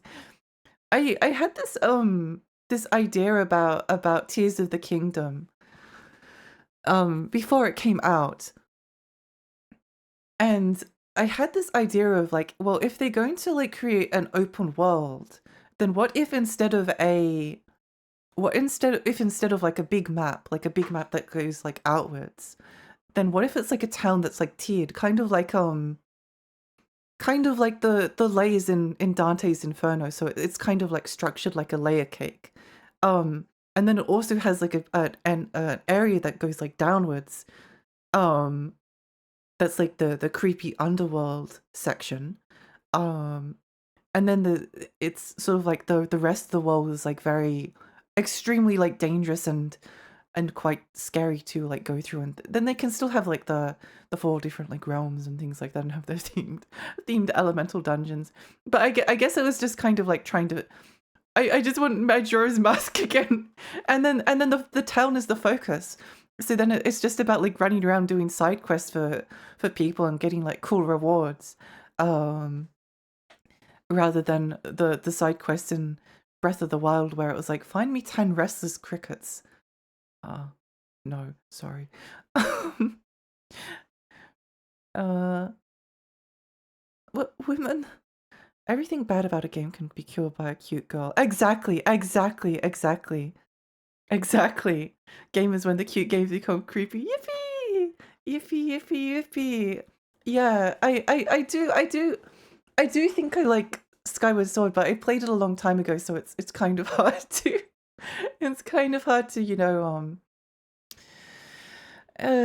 like figure it out, Like it was a while ago and it was a different phase of my life, and I hated most Zelda games at that point, so finding one that I kind of actually enjoyed was very, very yippee. Um, Small fairies, but hi Tracker, hi. Lexi likes girls. Oh my gosh. Can't believe Lexi's playing the lesbian horror game. And Lexi likes girls. What is this? I think I'm less of a fan of Zelda games and more of Zelda as a world. I've beaten Link to the Past, Skyward Sword, Twilight Princess, Ocarina of Time, Oracle of Ages, Minish Cap, and Breath of the Wild. I enjoyed Breath of the Wild the least, but I like some aspects of it. If you ask me if I like the games as a whole, I'm not sure I'd say yes. My feelings aren't that straightforward. Yeah, I get that. I think I would say that but they are kind of like pleasant to play. They're not unpleasant to play. It's just I think the frustration for me was always that it doesn't like go far enough. Like Majora's Mask was it's like with Link to the Past, that moment with the bunny was so impactful, but it's the only moment in the entire game that gives you that feeling. At least for me, I think. There are some like interesting parts to the world of Link to the Past, but yeah, I'm pretty sure that was like the only moment where it actually like did something for me. And a lot of the Zelda games are like that. Like they'll like, have like a tiny little moment. They'll have like a tiny little moment that I really get into, but then but then it's just like fire dungeon, uh, earth dungeon, water dungeon, ice dungeon. Like it's very like it's so predictable in a lot of other ways. Game is when a setting is in a dungeon with floors that goes up or down with the down on one end the final boss and the other. Yippee! Yippee, yippee, yippee. Yeah, I might have been letting my dungeon crawler bias influence it a little bit, but I think it would be a good idea. I think that they're going to run into a problem very quickly where I mean they've already sorry we're yapping instead of playing the game. But Rule of Rose is an interesting game and I think if we take our time with it it's not a bad thing. But I think that the world of Breath of the Wild was too big. It was too big. It was nice to have it's really nice to have a space to breathe. Like it's nice to have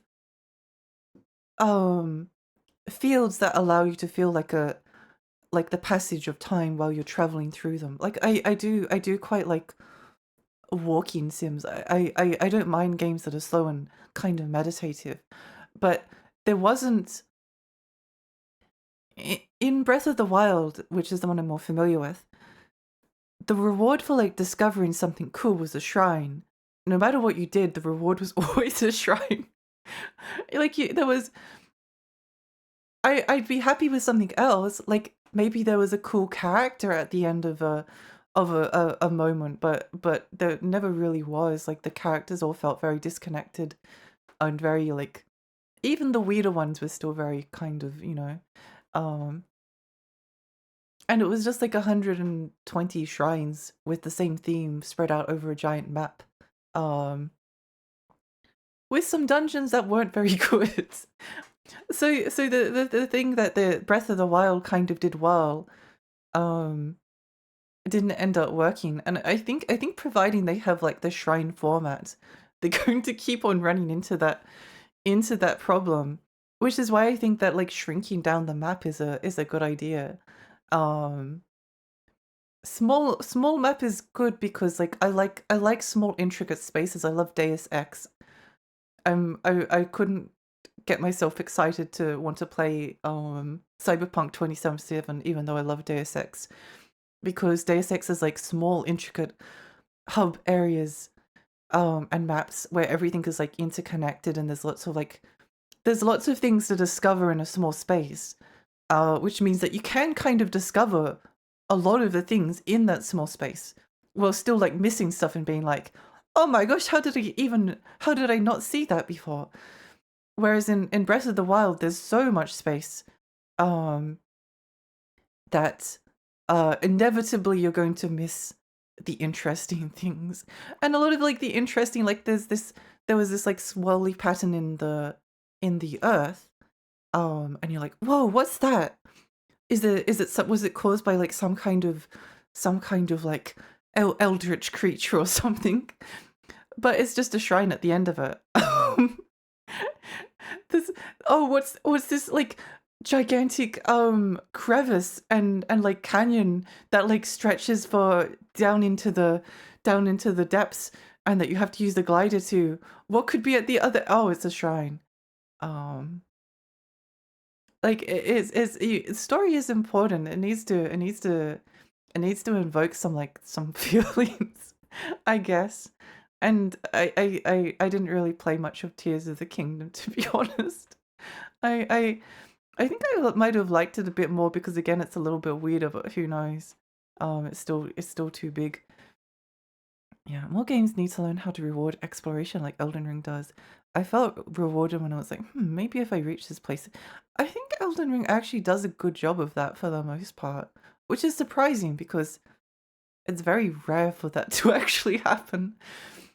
I still probably would prefer like smaller, more intricate, slightly shorter game because I like finishing games eventually. Um, but I think they did a relatively good job in that. That was like usually the only like fault that I kind of had with Elden Ring's world, from what I remember, and I haven't actually finished it, I'm sorry.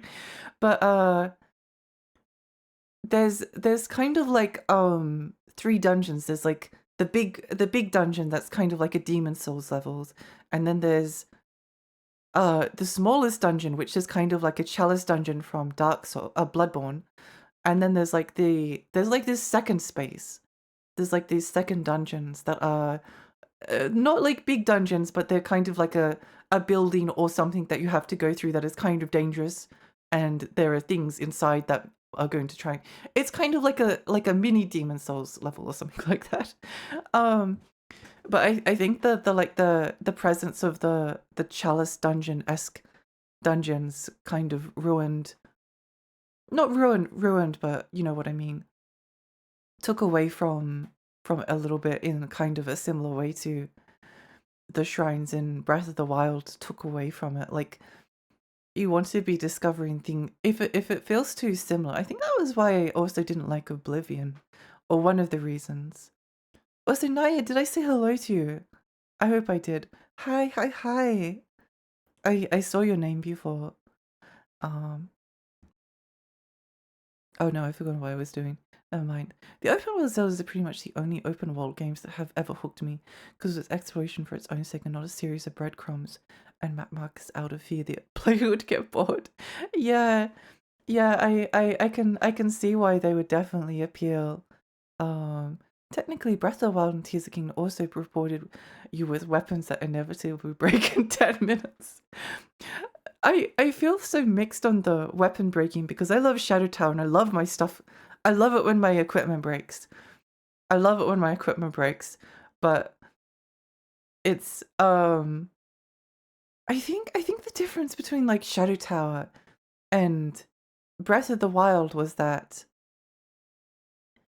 the equipment breaking in Shadow Tower is kind of like it's like a resource in a survival horror game that you have to manage.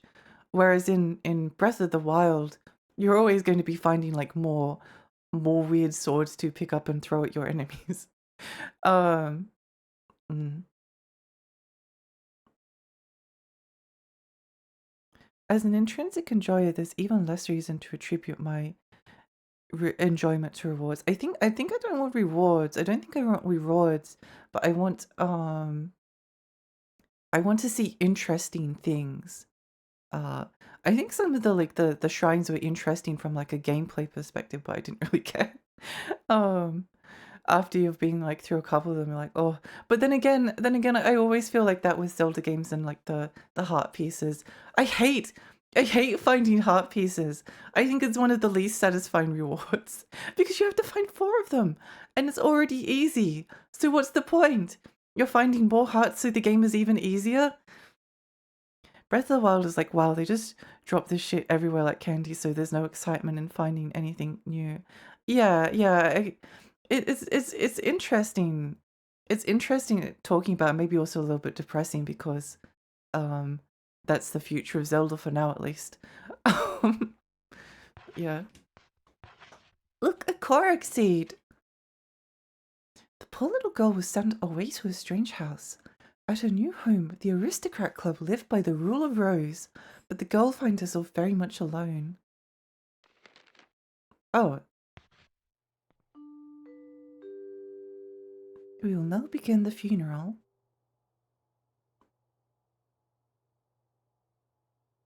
All those attending, please gather around at this time.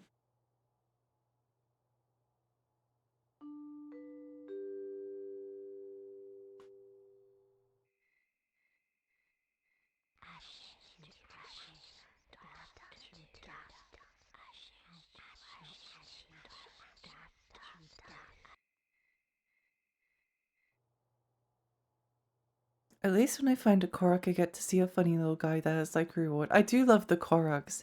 I didn't play much of Tears of the Kingdom, but from what I did play, my favorite part of that game was attaching rockets to Koroks in order to try and get them to their destination as quickly as possible. That was fun. I loved doing that. I loved creating like weird inventions in order to inefficiently solve puzzles.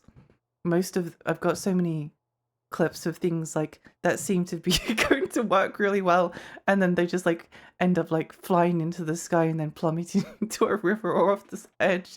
It was fun. I liked that part. That was enjoyable.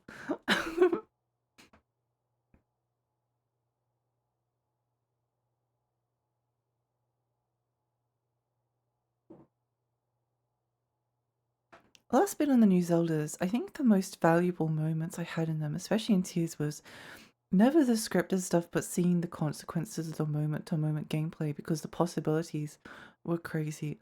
I surprisingly did like the creating crazy gadgets in that game. I think that's I wonder if you could like they seem to really like the idea of giving you like all of the gadgets at the start of the game, and then letting you explore the world so you can find everything. But I think again with maybe a slightly smaller map, but I think it would be cool if I guess the Echoes of Wisdom game did it, but I haven't really played enough of it to say, but like give you the creative ability, like give you the one that allows you to like stick stuff together, and then give you like a fire rod and other stuff, but like the main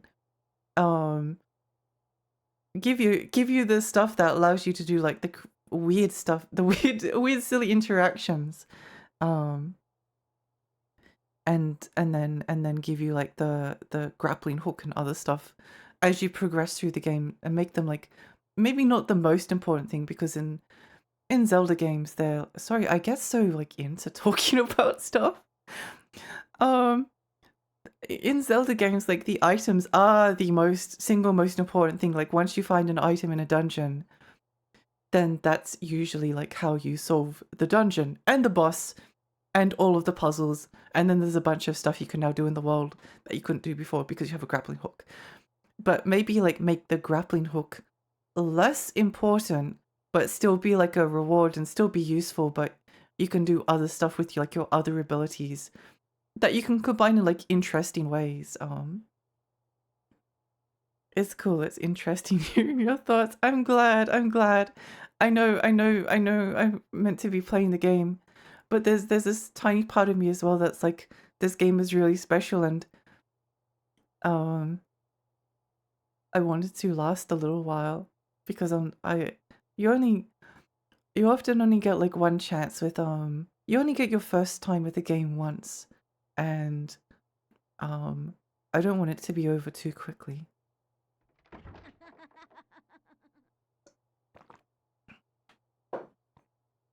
Before she realized it, the boy was gone, and the girl was left in confusion. No puppy! I just remembered that from the top, the top from Twilight Princess was a weapon in the first Hyrule Warriors, and now I want to play that again. So not necessarily to achieve any things I didn't do, but kill things at the top. Oh, I interpret that as like I was like imagining like a clothing top, not the actual like spinning top. Yeah, no, that was a funny weapon. That was a funny weapon.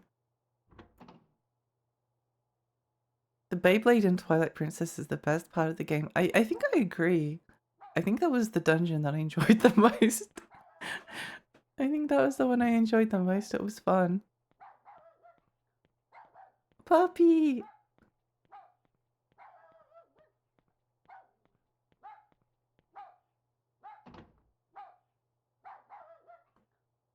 Sometimes you just get on an uncontrollable Zelda tangent because of because someone mentions Four Swords Adventures. It's fine. It's fine.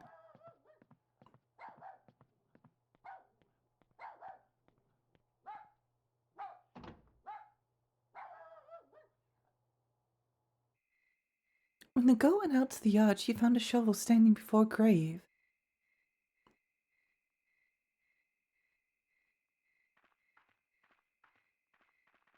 The unlucky girl sensed that something very dear to her was buried here.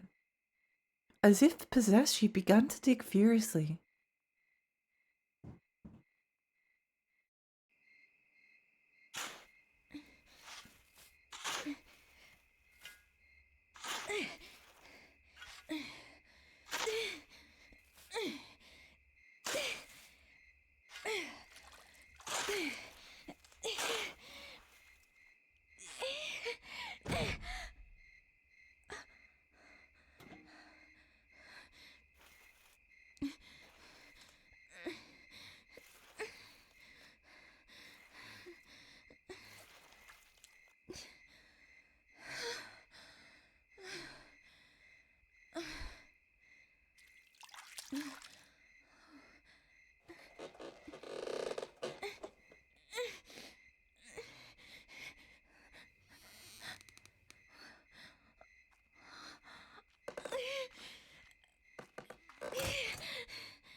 Just look at you. You're filthy.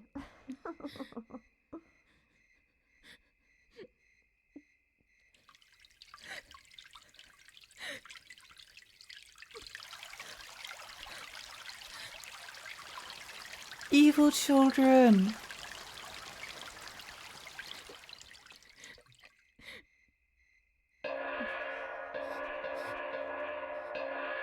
Ladies and gentlemen, thank you for joining us on our flight.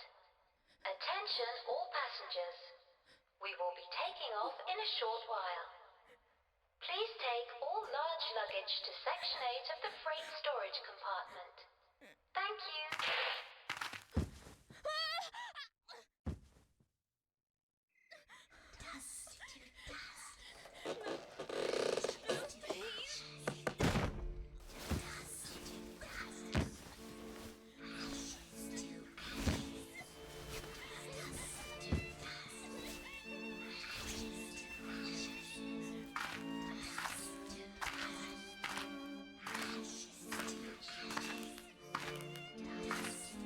At least she's clean now. At least. Hi, Goop. Welcome.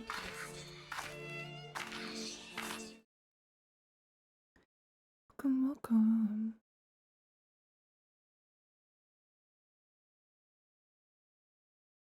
Would you like to save the game? Yeah.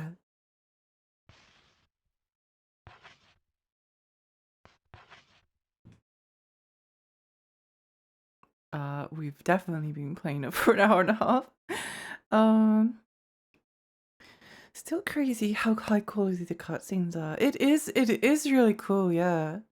Tiny Fairy streams would not be the same without tangents and yapping. It is a worthwhile diversion. I'm glad. It just kind of happens like naturally, and I really like video games, and I really like talking about video games. So sometimes there's no avoiding it.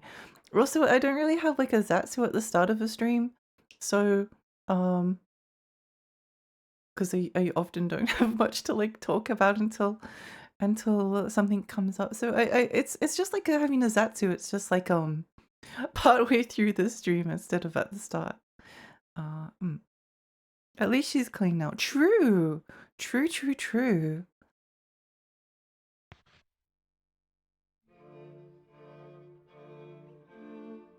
We love a good yapping. Yeah, I'm glad. The unlucky Cloverfield. Clover mentioned! Clover mentioned! Akami 2 confirmed!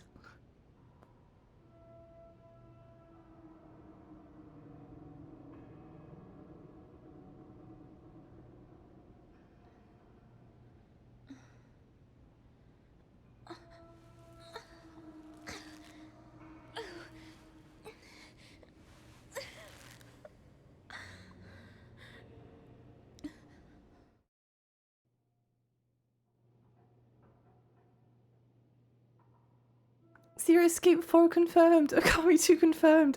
God Hand 2 confirmed. Ruler Rose predicted Akami 2.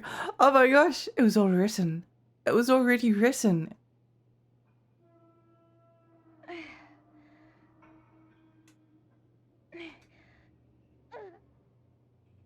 When the girl awoke, she found herself in a strange room.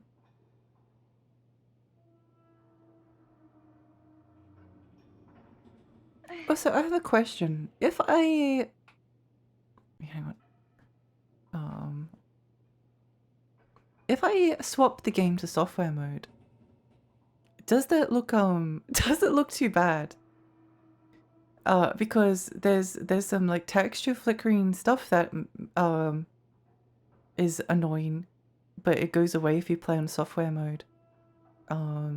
So it's a lot more accurate to how the game. It's nice to not have the flickering, but I guess the sharpness is also. Does anyone have any preferences? Because I think the flickering is irritating. It was a cold, lonely, stinky room. Software mode is good. You can mess with the noise filter too. Yeah, maybe we'll give that a go to see if we can.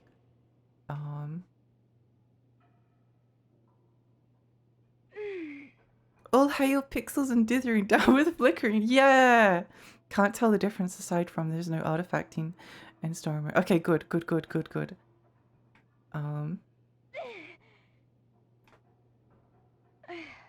I think software mode would be like the superior mode if you're like playing on a CRT or something. Good morning, Jennifer. How do you feel? Let's have a little chat, shall we?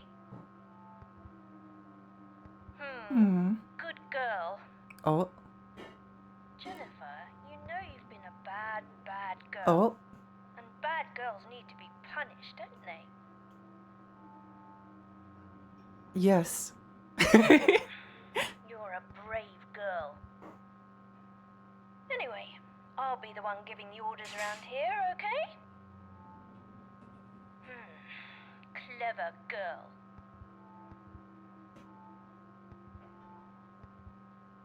Now, I'm going to give you your first order.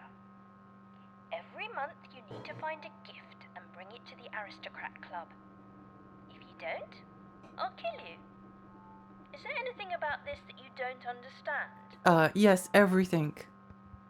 Yes? Oh well, it doesn't really matter what you say. You see, Jennifer, there are really only two kinds of people in the world. Those who take orders and those who give them. And from now on, I'll be giving the orders. Not fair? Well, dear Jennifer, nothing's fair here. You will follow my orders or else. For I am the prince, and the prince rules. The prince is a jerk. This is your life, but you'll play by my rules. Let the games begin, dear Jennifer.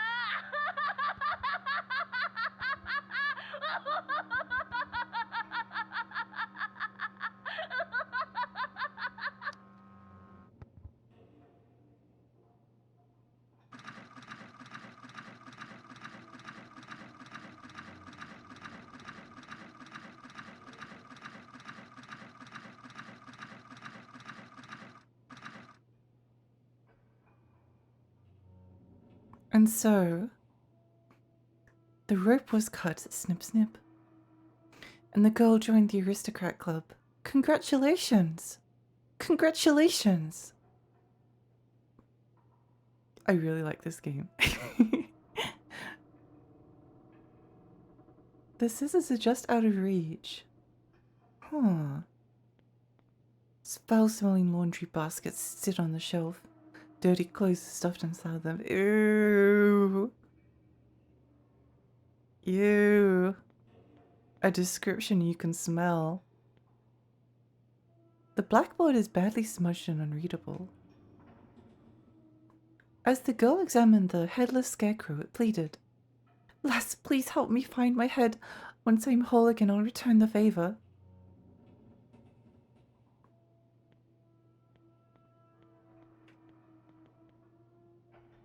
Bucket! When the girl examined the bucket, it pleaded, "Lass, please put me back on top my body.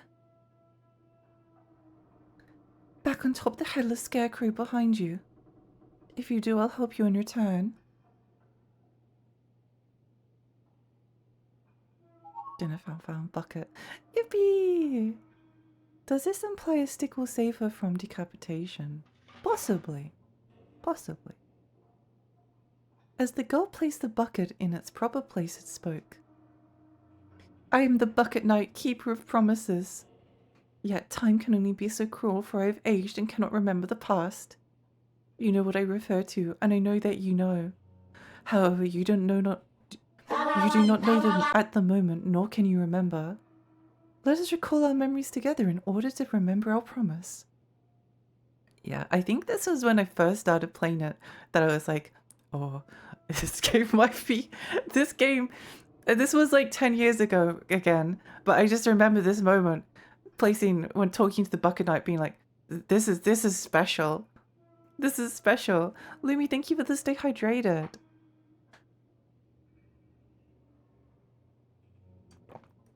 And welcome.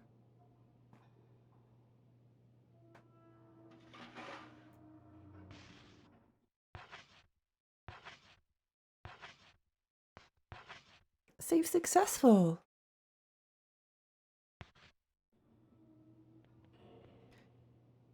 It said ask for clues. Poor helpless unlucky girl, tell me your tale. It is very reminiscent of Little King's story, or I guess Little King's stories is reminiscent of Ruler Rose. Which, does this mean that there's a possibility of them being like companion pieces to each other? Because that is, wait, do they share a director? That, I guess that would be the. It's just the Bucket Knight and these different things are. There's a lot of little elements where I'm like, oh, I've kind of seen this before. If memory serves me correctly, the orders you've been given is the reason you are you. It may be unpleasant, yet you have no choice but to follow it. A tribute to the aristocrat club, but that's your only clue.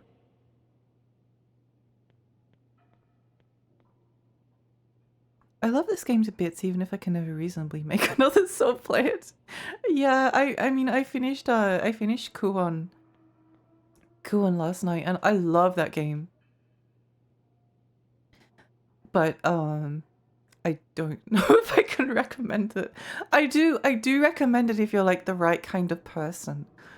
I do recommend it if you're the right kind of person. You know who you are. you know who the Kuon lovers in chat know who they are. But it's not a game that's easy to recommend. My belly is the darkest night and deep as the abyss. Anything in the world that is dropped will be collected inside it. Any items you collect can be stored in this rubbish bin. If you can't find a bin, select an item from the menu, select drop, and the item will be stored here. There's no need to worry about losing it. Oh my gosh! Resident Evil 0? Resident Evil 0? They learned. They learned! No. Chat? Chat. I actually really like Resident Evil 0. I'm sorry.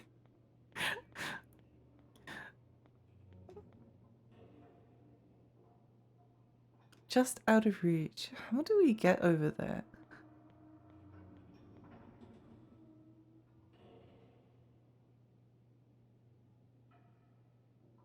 I think the Princess is an inheritable title because that's how kids games work. Like someone gets to be the prince for like a month or something. Looking at Wikipedia, this and Little King Story do have one shared writer out of the mutual team of writers. Domo Ikeda. Interesting. I'd have to like compare the two. It's just that Little King Story is very fresh in my mind at the moment. There's a big wooden box covered with dirt and grass. The second side is covered in animal hair. I guess there's nothing in the box anymore.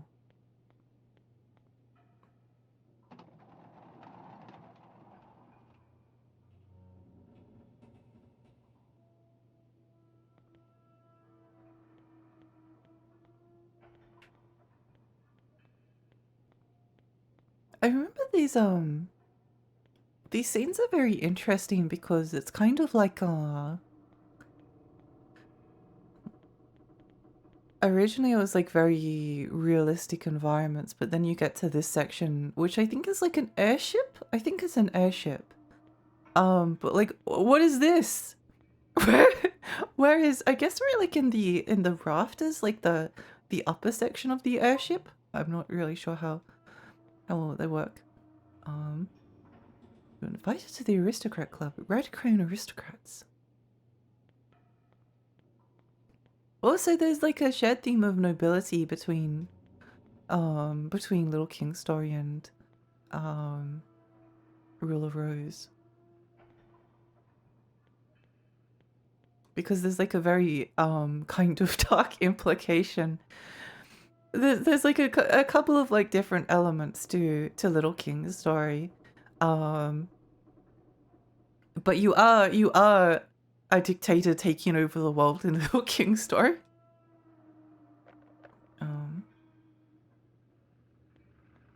You are kind of taking over the planet.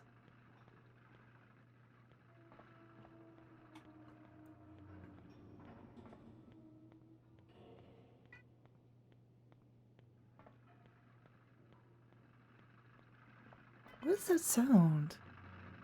Train? Butterfly?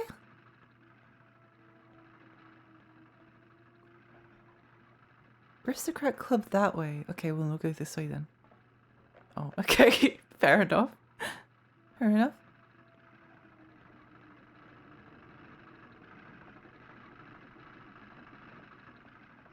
Oh, it must be like the luggage or something? Have you ever played through Fragile Dreams on Wii? I played through, again, like the first third of it and then saved it for streaming. And this was years ago. I was actually like, I used to have like a small Let's Play channel. So I played through Fragile Dreams and then I was like, oh, I need to stream this because I liked, it was the kind of game that I liked to, stream. But then I was like, okay, I need a Wii capture card first. And then I never found a, I was like, I bought a capture card from eBay, but it was too like hard to use and it looked bad and, yeah. So I will stream Fragile Dreams sometime soon. Anecdotes, hi. How's Roll of Ruse? It's good. It's good. I've played a tiny bit of this game in the past, so I do know that I like it. Actually, in Little King Story, you're just liberating the planet from its backwardness and misery. Oh yes, of course. Of course, of course. I mean, the other kingdoms can't be trusted to rule themselves. We are the superior kingdom. We need to impose our will upon them. I did that too. I really need to get back to it. Yeah, it's good. It's good and it's sad. It's sad and it's weird and it's beautiful. It is a bit jank, but you know, again, these things don't necessarily aren't necessarily a problem. I think the only thing with Fragile Dreams was that the map is big and kind of a little bit annoying at times. I also remember having this memory of buying Fragile Dreams and then waking up at like 5 a.m. one day to play it. And it was very early in the morning and putting the disc in. Oh, I don't know why, but for some reason the intro just like spooked me so badly. It spooked me so badly. Stuff Street. Stuff? Stuff? Is that an ST, I think? Sinclair, thank you so much for the follow, thank you. She got the easy cap, a wretched piece of technology. The breakable items put me in a bad spot early on. I came very close to calling a softlock and cutting my losses. Oh, I forgot about. I don't think I had any problems, but yeah, that would be an issue. It's very unpredictable. It's always been like the scary thing about playing survival horror games is putting yourself in a position where you end up accidentally soft-locking yourself. Social rank refined class. Diana Duchess. Countess Eleanor. Baroness Meg. Lower class. Poor Amanda. Beggar Jennifer.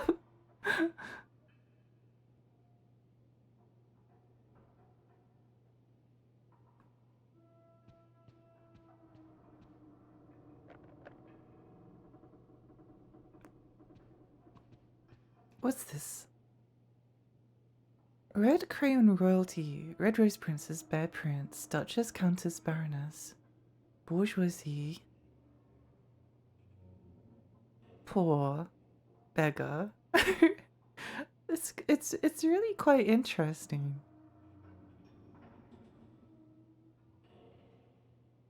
I've been rewatching Utena recently.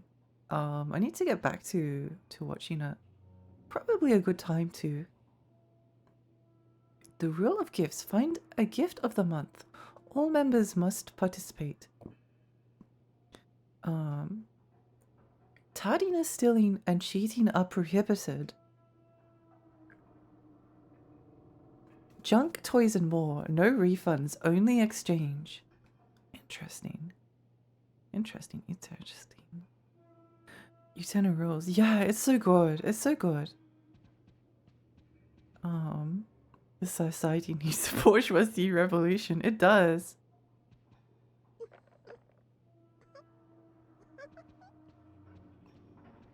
It does, it does.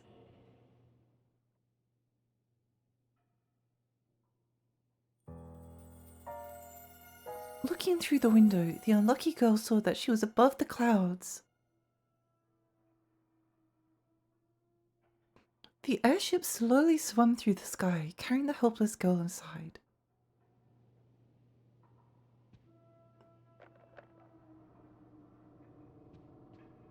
I do have a big fondness for any game that has like wood paneling as well.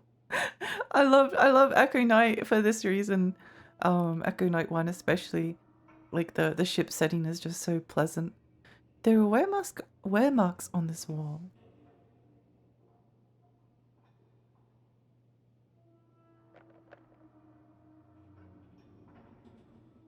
I'm getting through that way.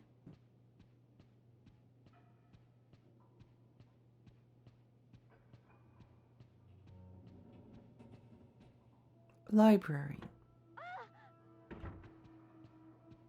Sick bay?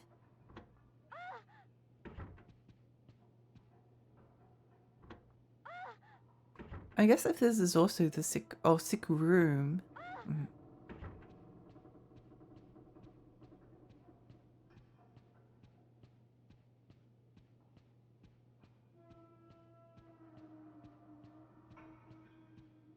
I like the ambient sounds, just the creaking of the airship.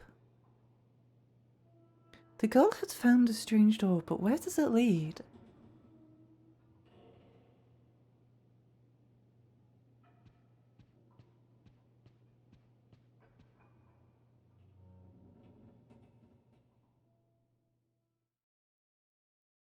Check the box, read the poster. This month's gift, a beautiful butterfly, one per person. Oh, there was a butterfly in the room before. Check the box.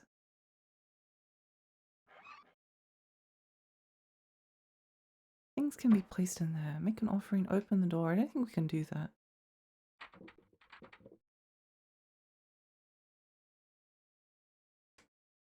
Oops, I accidentally fell asleep.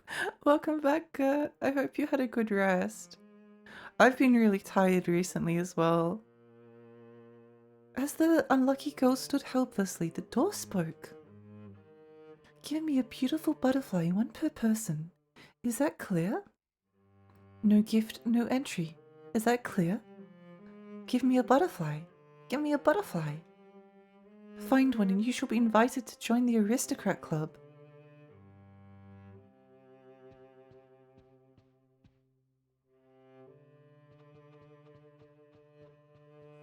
This game is very much like, ugh, children, the video game. I wonder if they went down this way.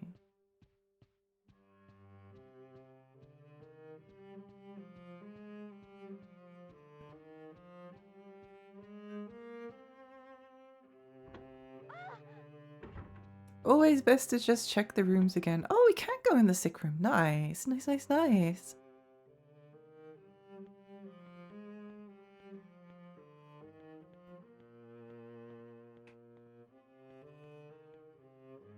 It's a drawing of a large flying fish. There's also a cute picture of children playing happily together. I was just thinking about this, not to do with this picture, but what did they cross out? The rabbit. You get the impression that it means a lot to its owner. Uh-oh.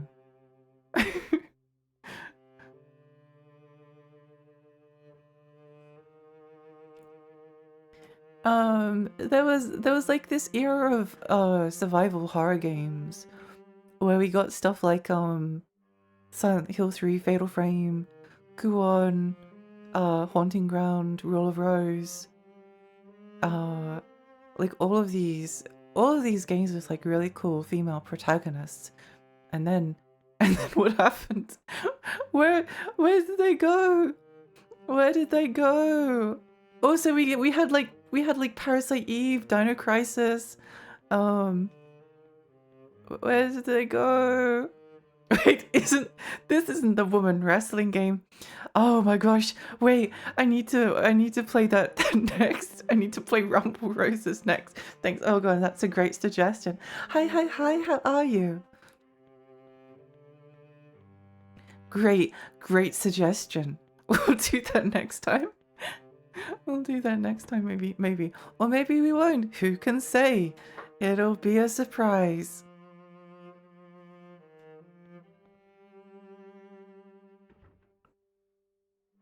Don't look in there.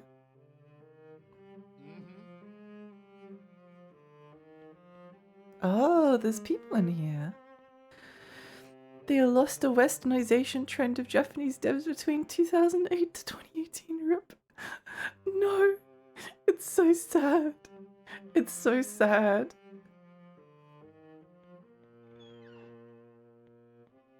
I like the third birthday more than Parasite Eve 2 because it's funny. I quite liked Parasite. I liked Parasite, not Parasite. I quite like third birthday as well. No. No. No. I guess they really want me to talk to the people. The unlucky girl met Clara, the frightened princess. As the princess looked down, she spoke to the girl with a feeble voice. How dirty? Oh. She has one thing to say, and that was it. Yeah, I didn't mind third birthday. I think I've spoken about this before, but there was a moment when I was reading. I mean, third birthday is kind of stupid, and funny, but there was a moment when I was reading the codex on the train coming home, and they were talking about this like virus that like was created in the future and was somehow able to like time travel back through the past, like hundreds of years into the future. But the thing was that it was like it was trying to somehow like travel back to the point before humanity could like fight it off. So like almost like trying to go back before they had like guns and vaccines and things like that. And I thought that was like kind of an existential dread. I guess that's like, wait, third birthday ripped off Ape Escape. Third birthday just ripped off Ape Escape. I just realized. But yeah, I kind of liked it. I don't know. It gave me like this feeling of dread in my stomach as I was coming home from the train. I might be the only person in the entire world that felt that way. The unlucky girl met Hoffman, the strict teacher. When Hoffman caught Jennifer looking at him, he snapped at her. Dirty wretch. Why are you always shirking your duties? Dirty wretch. Dirty. Maybe we can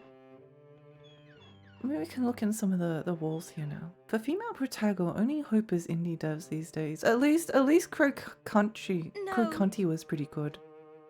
No. At least we had Crow County.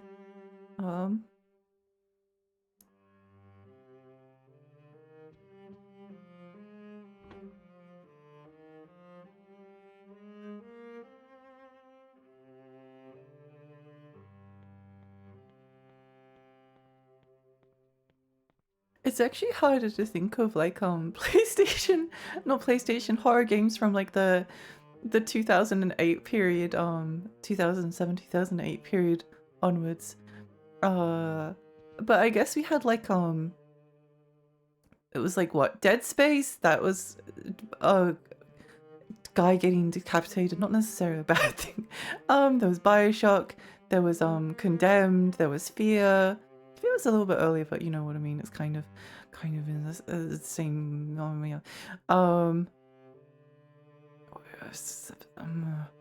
It's so hard to remember the games from.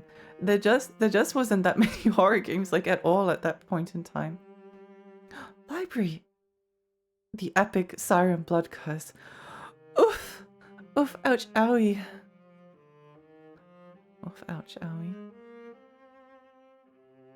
I really enjoy horror games that allow you to look through locked doors and cracks in the wall in order to see what's on the other side. Kuon, Silent Hill 4, Rule of Rose.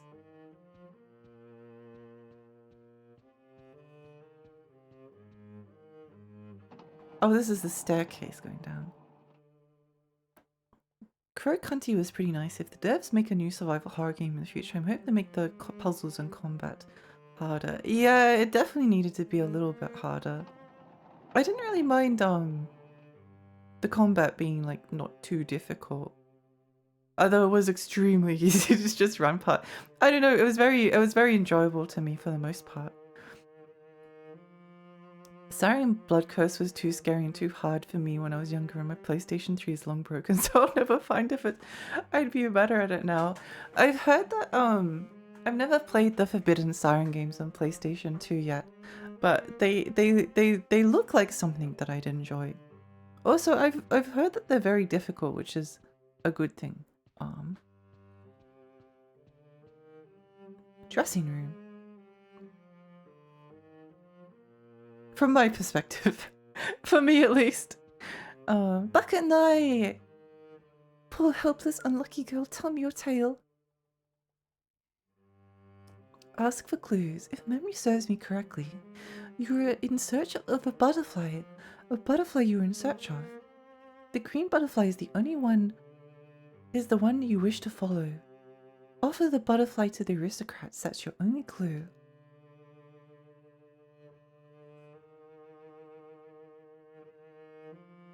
Siren 1 and 2 are awesome. Siren Blood Curse is...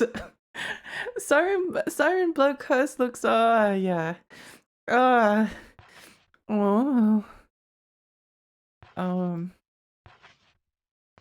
It's kind of bizarre though. Like,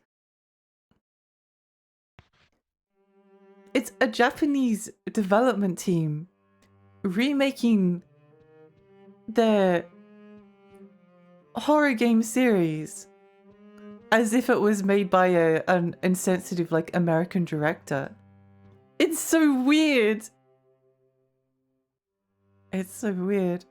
I don't know who was asking for an Americanized parody of the game that basically no one played. Right. Did they think that people would be more likely to play it if there was like, if they like took the soul out of it? I mean, they did that with New Little King Story. New Little King Story on the Vita is, I must admit, I never finished it, and I never played enough of it. But from my perspective, as a massive fan of the original, New Little King Story is kind of a remake, reboot of Little King Story. It's an abomination. I hate that game. I think it's the worst remake of all time. It might be. Actually, no, it probably is. It probably is, because I don't think there's ever been a remake. I don't think there's ever been a remake of a game that has like so thoroughly stripped the soul out of the original. I just realized that this is all the horror I have left to spare point of the future is when someone feels the need to play Nightcry. Nightcry is epic and worth playing it. I think I have added, I think it's on my Steam wishlist. I think it's on my Steam wishlist. Let me just check. Yeah, it is. It does look funny. It does look funny. I think a game like that can be really fun to play through and stream.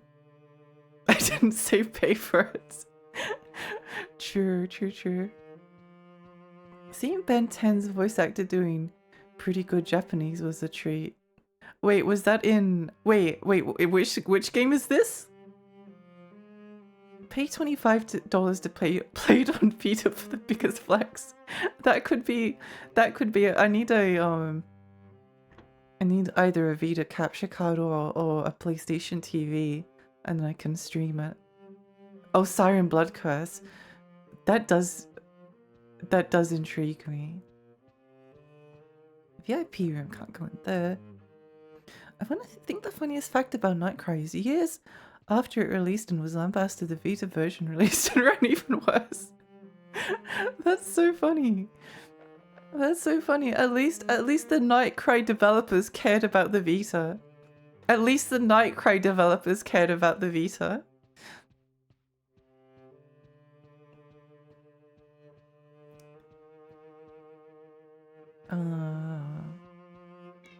I'm just like making sure I understand the layout of this room.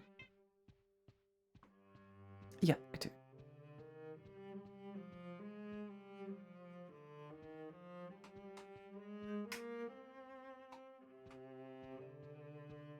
Oh, there's a way to swap the camera around. Oh my gosh, video games are learning. Meow detected. Yeah, he's going meow, meow, meow.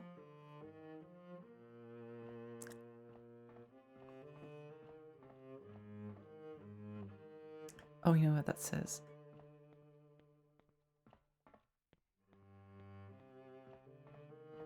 Staircase. Siren 1 being voiced by Brits was charming. I think I've come to like video game. I think I kind of like bad video game voice acting sometimes. Hi Josh, hi, welcome. Or at least like the not that I wouldn't even call it bad, but I've been really fond of the FromSoft games that I've played with their English dubs. Being like a little bit weird, but like enjoyable, especially Seimei. Oh my gosh. Secret of Mana remake might rival New Little King Story for being a massive aesthetic dumpster fire. I think so, possibly. I haven't played the Secret of Mana remake. However, I think the New Little King Story one might be worse because it at least like the Secret of Mana remake kind of like looked relatively like it's like it's you can kind of see the original game in it, whereas like in New Little King's story it was like, oh, what if we took all of the elements that make this game like a love delit game? What if we took all of them and threw them in the trash can and then made it a moe anime harem game? I do kind of need to finish the New Little King story just to make sure I'm not misjudging it. But New Little King story was the most excited I've ever been for a video game in my entire life. And it was the last time I was excited for a video game. My disappointment was immeasurable. I think the remake looks fine from a surface level. It's just the soundtrack that was fricked. Oh, okay. Yeah, I think the Secret of Mana remake like looks kind of okay. Kind of. It looks like a mobile game. It does look like a mobile gacha game, but it does kind of like look vaguely like Secret of Mana. Small diary with 4 patterns on its cover inside the glass case. I guess we need a key? That game for me was Zero Time Dilemma. Oh, and your day was ruined. Oh, it was my day and my life was ruined. I was never the same afterwards. Never the same afterwards. Oh, some scissors, nice. I bet we can't pick these scissors up.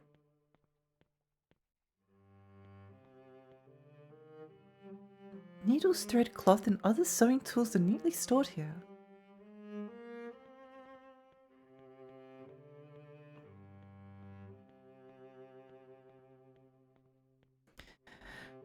Set a much lower ceiling for my hopium with new games. There's often like a game that does that for us, isn't there? Like you're very much into a series and then another one that might have done that like to me slightly was, this one might be more controversial, but I don't hate it. Ape Escape 1 was my favorite game of all time for a very long time, as a kid especially. And it means a lot to me. I love the art and the music and the level design and the characters and kind of the story and just the sense of like adventure and wonder. And then Ape Escape 2 was silly voice acting, especially the PAL version. The voice acting in Ape Escape 2 sounds like Bill and Ben the Flower Pot Men. If you've watched like a lot of British cartoons, you'll recognize the voice actors, and that was very alarming to me. Silly characters, silly voice acting, levels that didn't really like have a theme anymore. It was kind of like a lot of the things that I really liked about the original Ape Escape weren't in Ape Escape 2. So it wasn't like crushing disappointment, but it was another game that I was like extremely like excited for, and it definitely like taught me to put my expectations more in line with what it might end up being. But I think I do really like Ape Escape 3 is also very silly, and I like that one a lot. It's just so close to the original. I don't know why they didn't port the same thing normally. It probably would have been a good idea. Hi, Otis. Hi, welcome. Welcome. We're playing Rule of Rose today. We're following the theme of horror games with pretty girls and also dogs. You're right on the money. Ape Escape 2 is just okay, and it looks uglier than the PlayStation 1 game aesthetically. Yeah, I don't like it as much as the first. I know a lot of people actually like it more than the first game, but maybe it's just a bit more. I don't know. I don't like it. I wish I did. But it's the one. I don't hate it either. But it's hard to describe my feelings. I loved Ape Escape 3. They really brought back the creativity with that one, smoothed out the art style change from 5th to 6th gen. Yeah, I think the levels in 3 were a lot more creative. I think I was also most burnt by Zero Time to Level, but my most controversial one is thinking Shin Megami Tensei 4 is where the series falls off. I'm not like I'm trying to appease people by agreeing with them, but I can kind of see that perspective. I can usually like see most perspectives. Like I'm never enough of a fangirl of anything really to accept Little King's story. I'm actually like I'm so protective of Little King's story that I was scared to stream it because A, I was worried that I wouldn't like it as much the first time, which I did, and B, I was scared of other people not liking it. And everyone either seemed to like it or didn't say anything. So, but yeah, that's the only one that I'm kind of protective of. But yeah, no, I can kind of see. I do like SMT4 though. It is very very comfy. It's I guess it's like a lot of I don't know. I'd have to. I have like slightly more. I'm struggling to describe my SMT4 feelings. It's like I like it a lot, but it's not as I don't feel as passionate about it. I feel passionate about some parts. It is nice that it has hot men trying to kill each other, but mm, I'm back. Sorry I had to play games with mates. How goes the creepy children? It's great. Hi Bear, welcome back. Welcome back. Streamer says something is their favorite game. Everyone goes into their best behavior mode. Yeah, it's I don't know. It's like a um.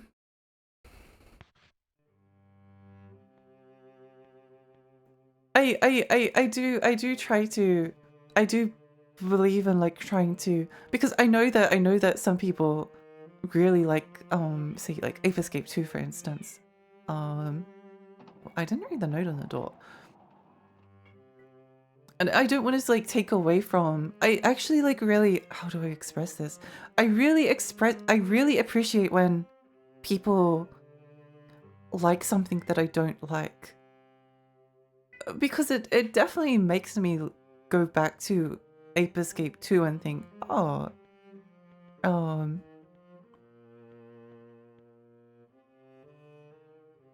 there's some I maybe need to like look at it again, although I have tried it a few times. But I appreciate Kuon, which I beat yesterday, is a game that is extremely janky and got like 50 somewhere, very low scores in Metacritic, and is probably too janky for most people to play or appreciate. However, I think a lot of it is a matter of perspective.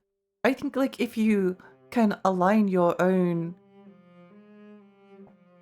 like expectations and approach things with the right angle, then you can get enjoyment out of something that is flawed.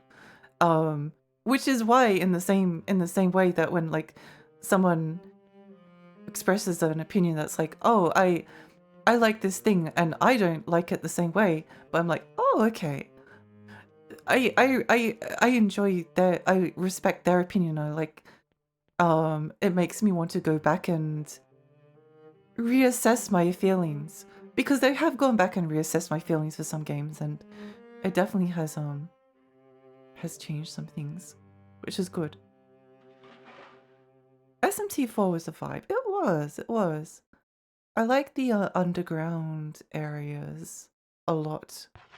I might need to replay SMT4 to actually know how I feel about it.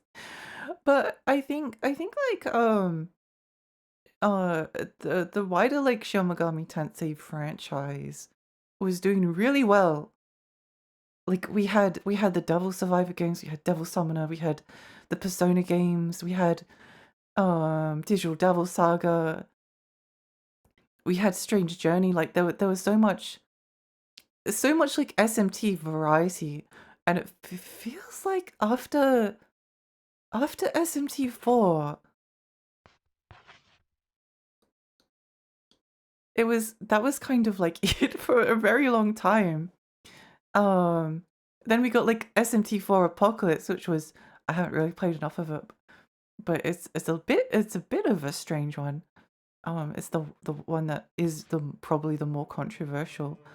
There was like a lot of SMT variety that was kind of like getting the core concepts, and then like it started to feel a little bit, we got less of it, and also the stuff that we got was a bit more safe, I guess, maybe, if that makes sense. I like how it looks and I like how it sounds, but it wasn't challenging. The plot felt like it was trying to do something new, but then got slapped by old heads who said it needed to fit low chaos type structure. I know what you mean. I know. I do understand what you mean there. Sometimes it just comes down to which game in a series someone plays first. Yeah, I think it can do. Especially like if there's an Ape Escape 1, Ape Escape 2, there's a bit of a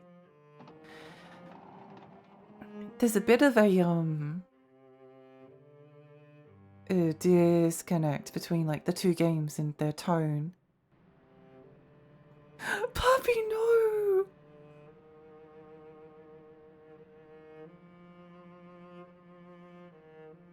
It's time to kill children. Sorry.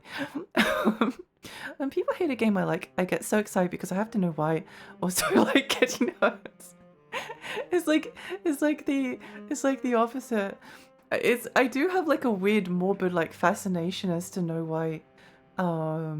why someone dislikes something. Zero Escape as a series has excellent English localization. It does. It's very enjoyable to read and watch and play and listen to. I really enjoy the voice acting in the Zero Escape series. I only have correct opinions, so I don't need to respect wrong ones. After that, Atlas got into the we can release our games and release them again with a little bit more added on for the same price. Yeah. Yeah. It's I guess I just miss like the variety of like getting hit with Persona, with Devil Summoner, with Devil Survivor, with Digital Devil Saga, with Strange Journey, which is kind of a little bit different. Oh, and we also got like a remake port of Soul Hackers, which also felt very strange and different. Is actually my favorite SMT game. And then sort of was like very very similar stuff. It was like SMT4, then we got Persona 5 twice, then we got like Persona 4 again, and SMT4 again, kind of, and then SMT5, and then SMT5 again. Oh yeah.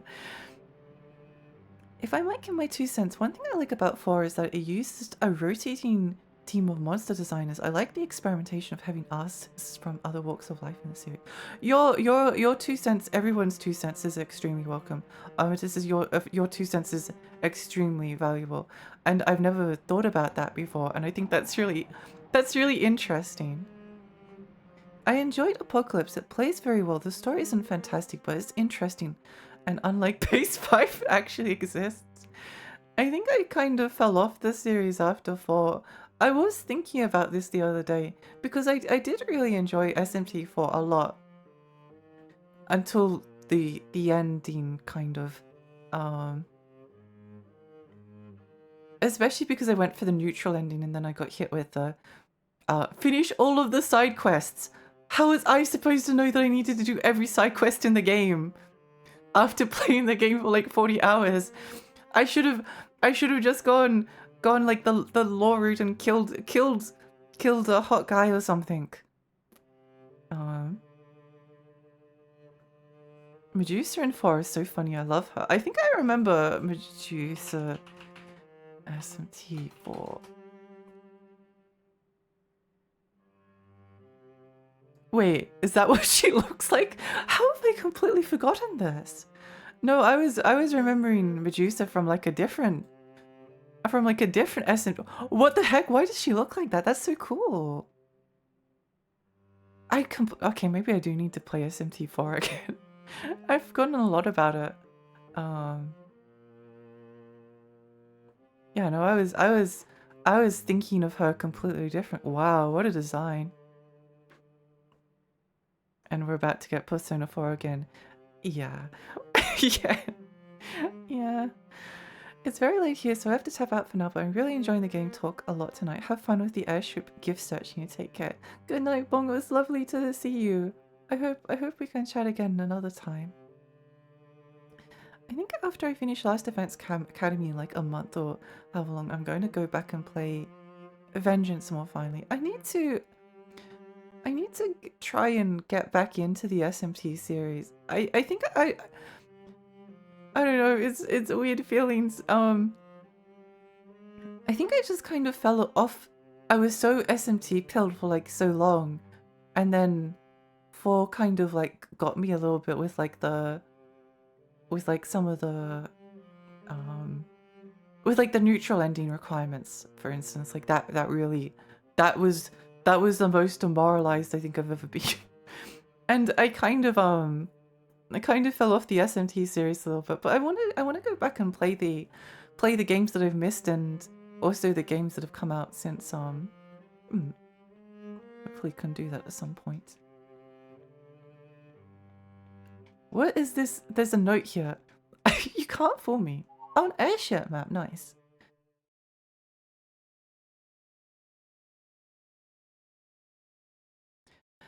You can view map by selecting and unchoosing use, or pressing the select button. You can zoom in or out. Okay, nice.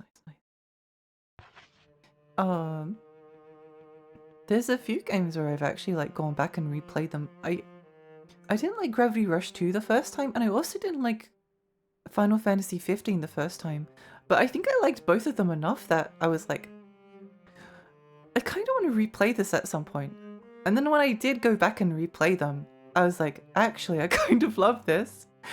It didn't like take away from the feelings that I had like the first time, but I just kind of like, I don't know, I just got over it.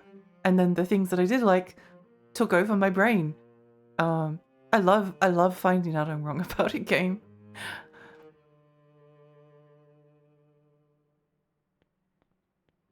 Got to be able to expand your mind so you can appreciate the jank, appreciate rolling an egg down a hill and then having an NPC helper appear to give you a tutorial, and then you hit the NPC tutorial and your egg goes flying off the edge and then you die, wasting a life which you need to get through the level. Persona 4 Remake Room has completely screwed my last 2 months over. I went back and finished Persona 4 for real this time, then played Persona 3 Fez for the first time. I only played PS3P before, then I'm playing Persona 5 Royal. Oh nice. I hope you have been enjoying yourself. Puppy!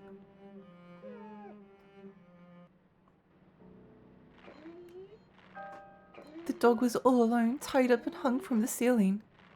With no means to cut the rope and free him, the unlucky girl could only stand and watch the poor creature struggle. It's time to kill some children. I think I mentioned it before, but the first time I finished Witcher 3, I fucking hated it. Second time I was like, yeah, pretty good actually. The first time I finished Witcher 3, I think I just felt... I felt dead inside. I think I felt dead inside. Because I did it on Deathmatch, and I did like most of the story missions, and there was definitely like some good moments, but Deathmatch is the most unbalanced difficulty mode I've ever experienced. And then, as in like it starts off really sort of like normal medium, then it gets really hard, then it becomes extremely easy, and then out of nowhere it becomes really hard again. It was so weird. Time for EP. Take care, everyone. Good night, Riol. Sleep well. Twitch, do not take that out of context. Yes, please do not take that out of context. I also have the last third of Okami and the last half of Final Fantasy 16 to go through back to at some point. I think the last third of Okami feels a bit long. I think it feels a bit long. Where's the... Oh, yeah. Backup parts room. Oh my gosh, this map is so big. This map is so big.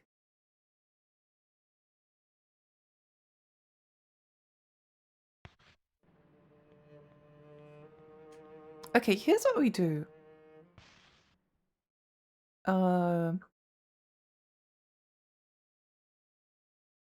We pick a direction, and I can't remember. Oh, did we have a look on the other side actually? Hang on.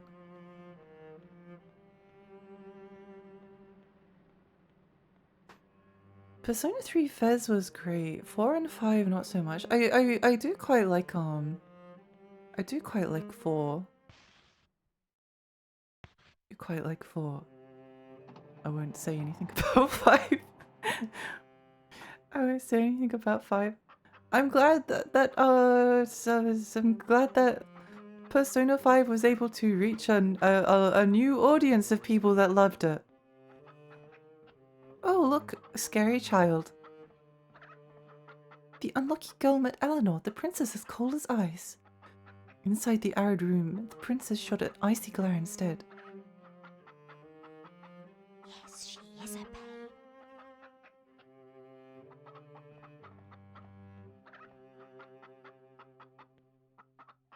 The cages are small, leaving no room for the fowls to spread their wings. No! Even so, the birds waddle around busily. I want another Persona game to hit me as hard as 3 Fez did, and I'm not positive that will happen, but I haven't disliked 4 or 5. Yeah, I'm not sure it will happen either. Well, who knows? Who knows? Sometimes games can come out and surprise people.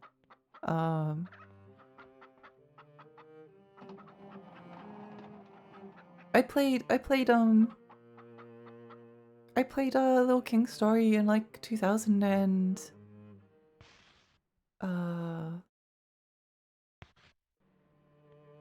in like 2000 and sorry 2010 or something, to 2011 I might have finished it, and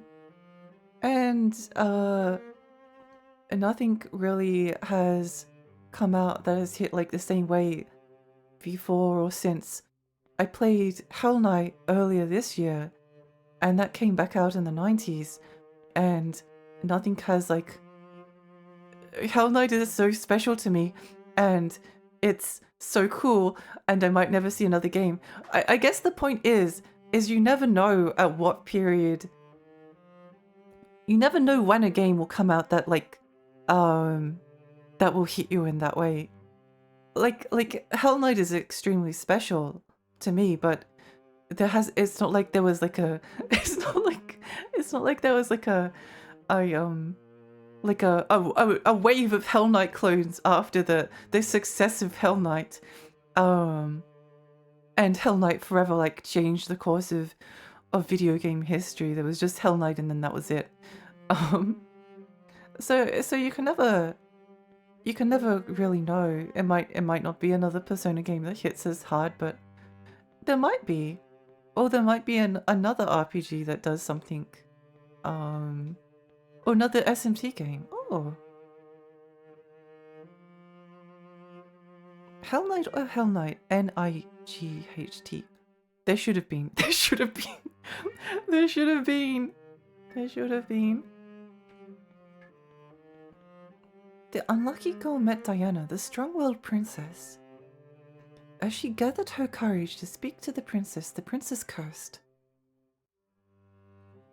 She's such a pain. Oh, new girl. Oh, is that Outbunk? Maybe?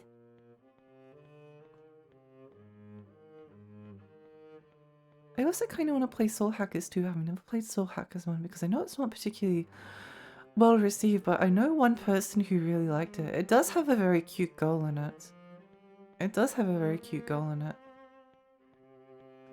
Oh, kind of good news. The Southern version of Soul Hackers is getting a fan translation at some point, which is nice. Nice to see. Ringo's a very cool design. Yeah, yeah. I really love her design. I really like her design. She's so cool. I would do it for her. I'd do it for her.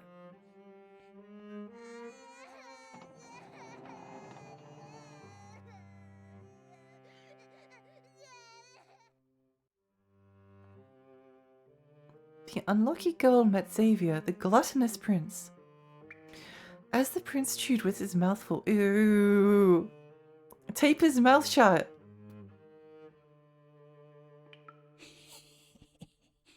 Did you hear the news?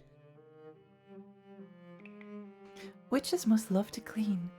They always carry brooms, right? That witch over there that has only got rags though. Well, you should clean up like they do, or else spooky things will come and do it. Jennifer's just like opening these doors. What if there's someone inside? Jennifer, stop it! Could it be because it's cracked? For a moment, the reflection in the mirror looked like the old orphanage.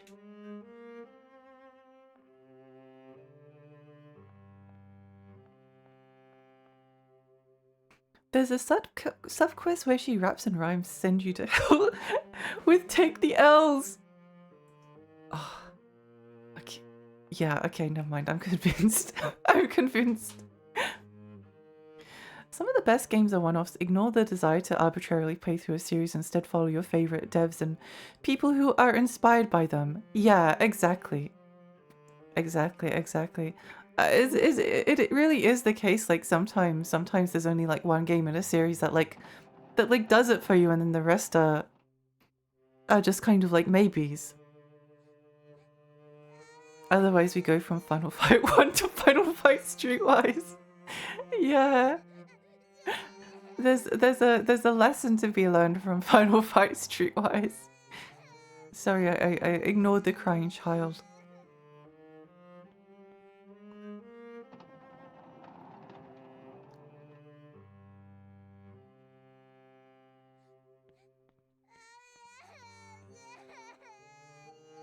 Let's have a look in this toilet. Jennifer loves toilets. Jennifer loves going in the toilets.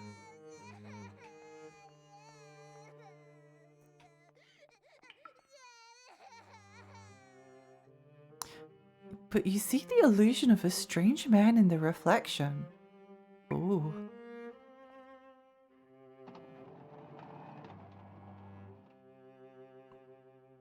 Ooh.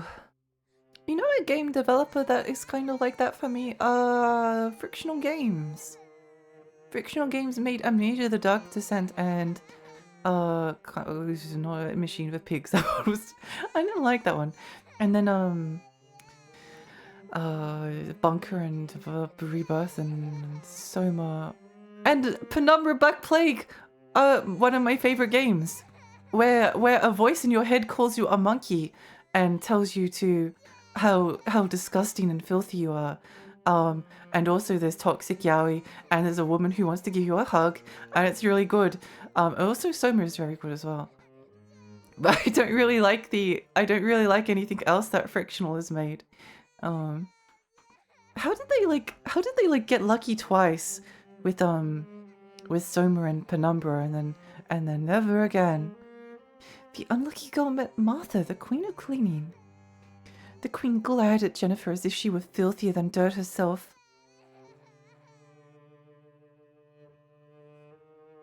Filthy wretch.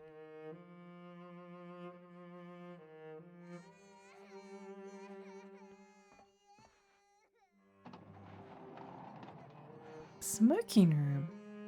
I need to stream Penumbra one day. I think enough time has passed. Enough time has passed. If you like seeing Never mind, I won't spoil what happens. It's a good game though. It's interesting. The unlucky girl met Thomas, the mischievous prince. The prince, who'd been busy with his antics, finally stopped and spoke to the girl. A new girl. A new girl. He's having a great time. He's having a great time down there.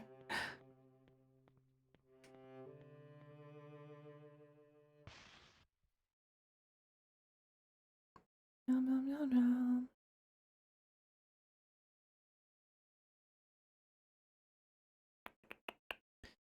Is this the legendary floor time? It might be, it might be.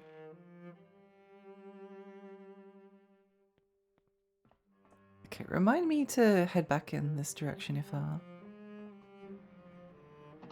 remind me to head back over there if we if we don't end up finding something upstairs. You'd think it would be easy for me to remember, but it might not be.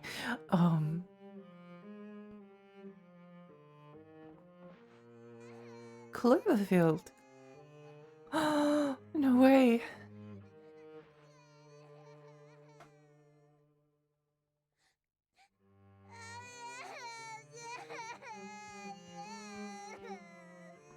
The unlucky girl met Olivia, the tearful princess. As the princess cried on, the girl gathered her courage and spoke to her. The tearful princess just cried on and on. A green butterfly is on the ground. Take the butterfly. Yeah, it's our butterfly now. Oh. You deserve to be gobbled up.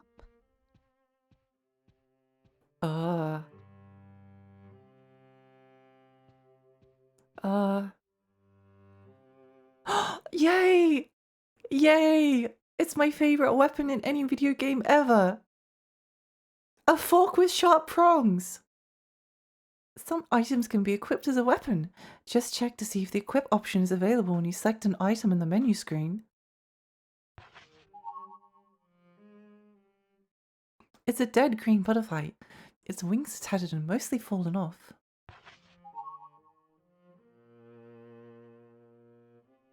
Equip the fork! Yippee! Now to remember how to control this button. Just look at this attack animation. It's so good. It's so good. You know how in you know how people love Silent Hill 2 and are like, oh, it's the best game of all time, and James is great because he's like not a trained combat professional. Like you can tell that he doesn't know what he's doing. He's just like swinging. He like picks up a club and he like bashes the enemies without like any hesitation.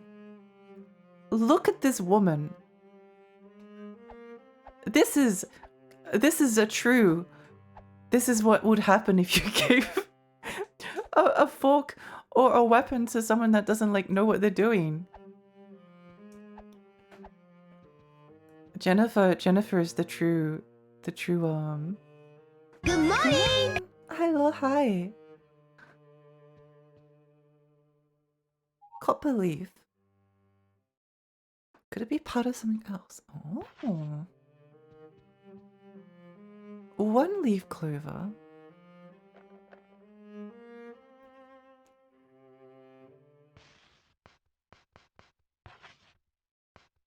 I guess we need to find the key.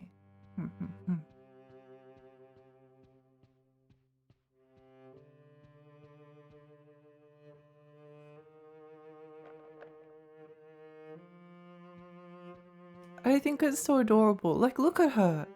Look at her. She's so cute. She's so cute. She doesn't know what she's doing. She doesn't even like want to like look at what she's doing.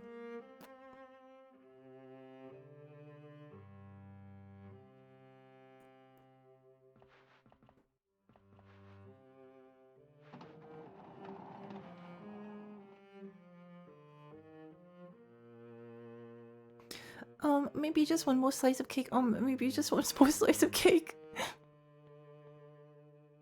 Oh no, I'm so easily influenced now. I want Cole's mud cake. I bought an entire Cole's mud cake for my birthday and ate it over the space of a week. It was great. It was great. I had such a good time. What's through here? Meow. This is so suspicious, but there's nothing we can interact with? Unless there is.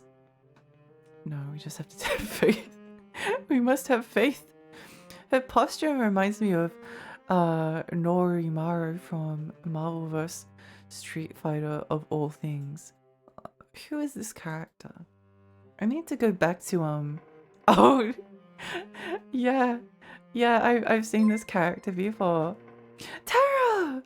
Tara, thank you so much for the raid! Welcome raiders! Hi, I'm Lexi. I'm a tiny fairy. I live in Rainy Lake. I play retro games and horror games. How was your stream? What were you streaming?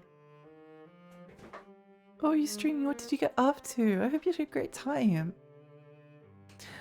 Welcome, welcome Alta. Welcome Tara. Welcome Codes. Welcome Metabot.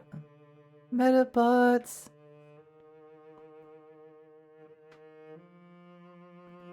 Only this award seems to be made of cloth. Stab it! Stab it! Oh. Hi Cass, hi! Yeah, what did you get up to? I hope you had a great stream. Also, if you need to go and get some food and snacks and take a break, then please do so. I understand. Oh, we're back here. We're back here somehow. Wait, how did we get back here? How did we get back here? Oh, it's all connected. It's all connected. I do, thank you, but hi, hope this is going well. It is. I'm actually really enjoying myself so far. Why am I going back here? I don't know. Let's have a look in a different direction. Did we go back and have a say hello to Martha actually? Oh, if we get the scissors, then we can probably do something there. Tara started off playing Among Us 3D and then afterwards ended up playing a lot of Astroneer with me. Oh, cute. What is Astroneer like? I hope you had a great time. It looked like an interesting time. I think the store is locked. Yes. I played Among Us for the first time in a big collab group and then just ended up getting stuck into Astroneering. It sounds like it was really fun. What's she like? Sounds like it was a really good time. What game did you play before this current game? I was playing a game called Kuon PS2.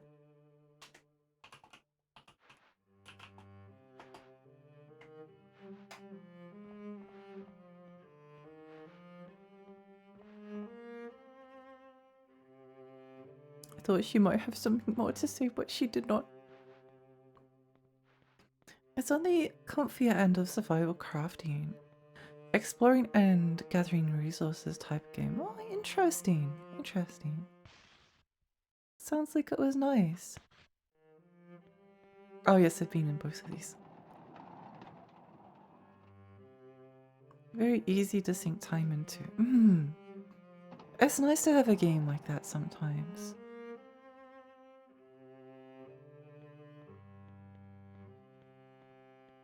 We took the butterfly, didn't we? Oh, we only have half a butterfly? It's fine. If we just find some glue, then we'll have it, no worries. No worries, no worries.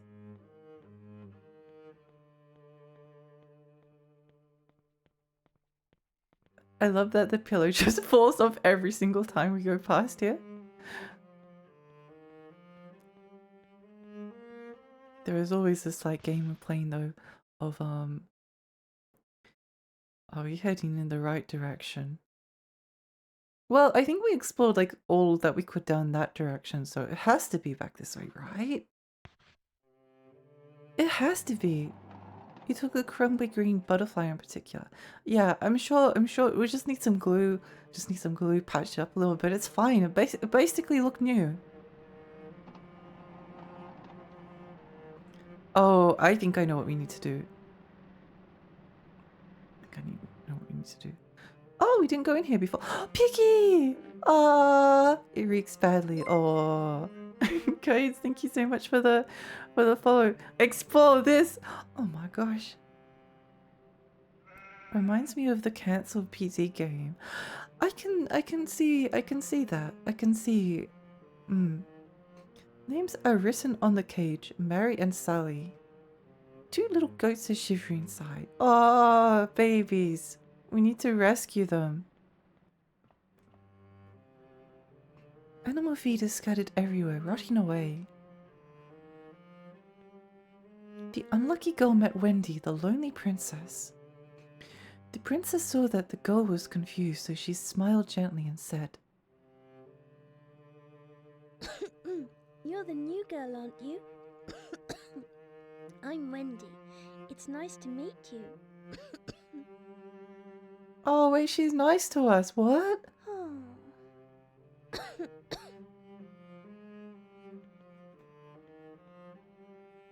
Empty cages are stacked up. Bacon animal, put them in the curry. No, they're too cute. It seems like it hasn't been used in a long time. Seems very suspicious. It does, doesn't it? What do you mean suspicious? The one nice character cannot be suspicious. I refuse to believe it. I refuse to believe it.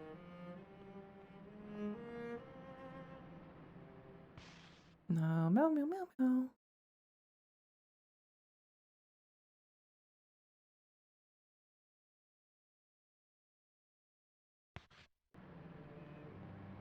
I just want to go save the puppy.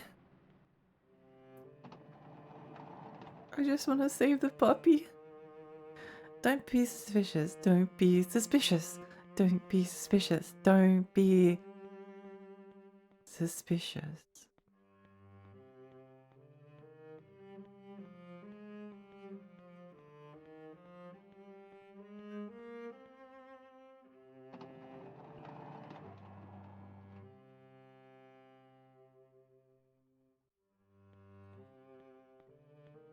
Wait, did I go the wrong way? I did go the wrong way. I'm going to need to take a break soon as well. I'm going to need to take a small pee break. Cause I need to go pee. I need to go pee.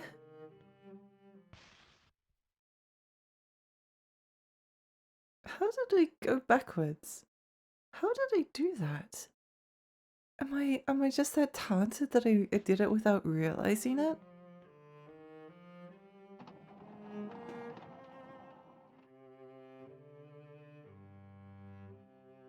Am I that talented that I did it without even realizing?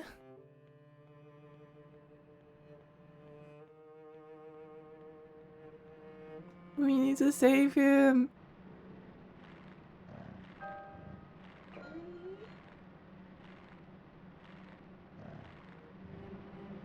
I wonder if there's a way we can lower him. Nope. Good Pisco. I will soon. Soon.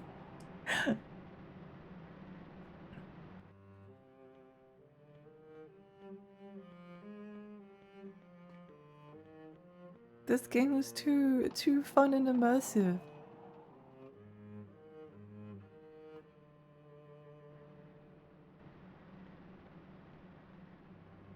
Lexi pointing out how stupid the protagonists in horror games are can make them more endearing to me. Yeah, look at how pathetic and cute she is. Also, like, she puts her hand under her chin. That's like, this is like her battle stance, and then she go, what, me, Meep.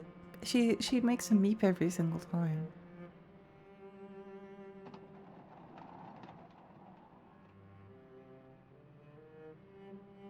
I didn't know pathetic meow meows could be girls.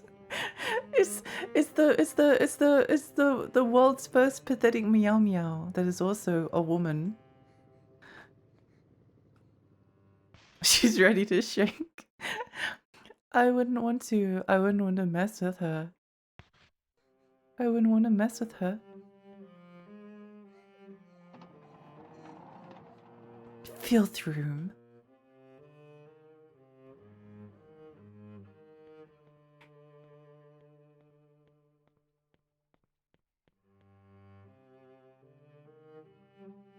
No, if only there was a chair that we could move in order to reach the scissors. But we can't. We can't do it. You're in search of a butterfly. Okay, well, at least we know we're going in the right direction. At least we know we're going in the right direction.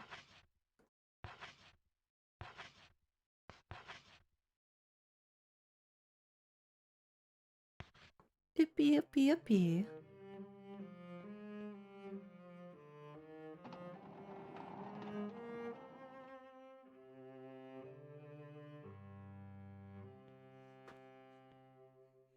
To our left.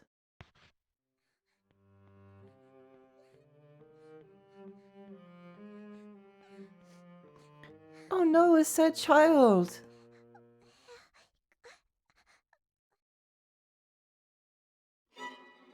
Oh.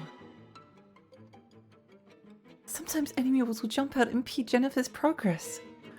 Holding down the R1 button to ready for combat and press X to attack, you will inflict greater damage if you have a weapon equipped. Getting hit or grabbed by enemies will deplete your health. To quickly shake them off, move the left analog stick back and forth. If you keep this, taking damage, you'll slow down and eventually collapse and the game will end, so remember to replenish your health by using recovery items. Oh no, it begins. Get back! No! Wait, I can do this. I'm great at survival. Kill him!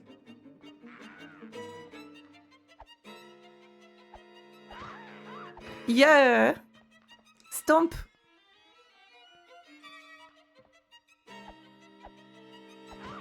Get him! Yay! Yay, murder! It's the bloodborne messengers. They've come for us. They've come for us. Let me stay hydrated. Thank you.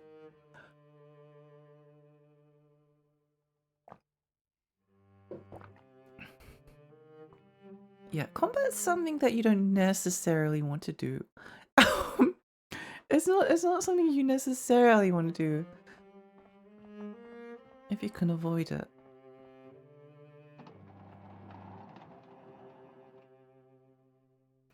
But that goes for most survival horror games. A child reading aloud. The unlucky girl listened.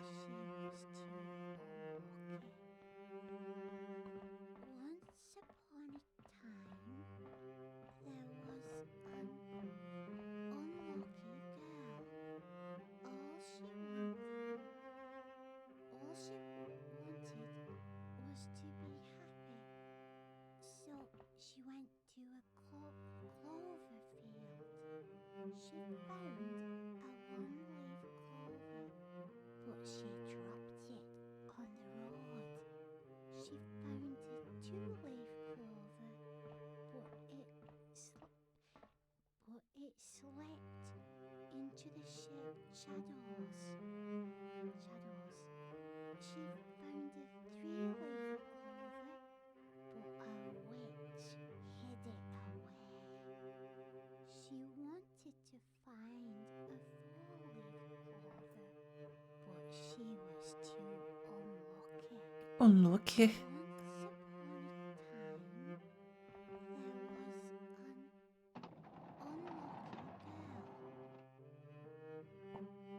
Sus. It's a little bit suspicious. All she wanted was to be happy. So she went to a clover field.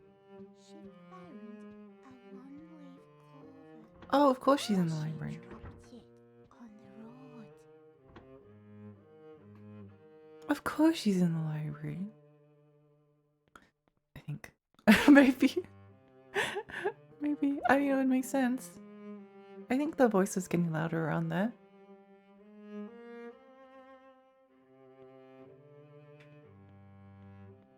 Dirty wretch. They really like, they really don't like her. She's really not having a great time of. She found a two-leaf clover, but it slept into the shadows. She found a three-leaf clover, but a witch hid it away. She wanted to find a four-leaf clover, but she was too unlucky.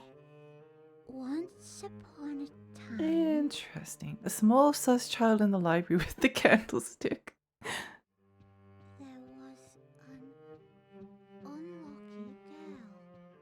All she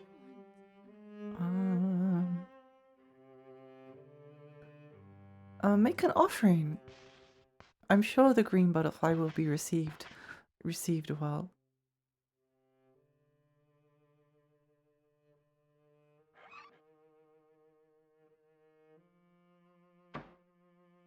Maybe now they'll like us. The gift box store said to the unlucky girl, "You call this a beautiful butterfly? Are you blind? Give me a beautiful, beautiful butterfly.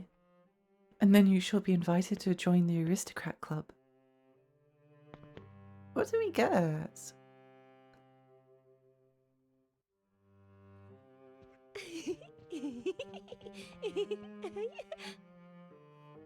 Oh, key? What did we pick up? We picked up something. Oh, they gave us the green butterfly back. Okay, understood.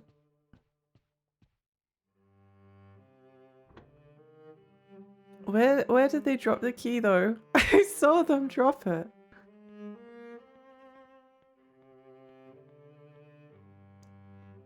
Where did they drop it?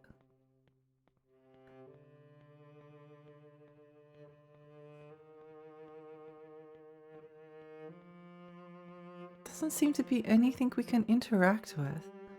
So many hallways. There are a lot of hallways. It's a bit it can be tricky to figure out at times.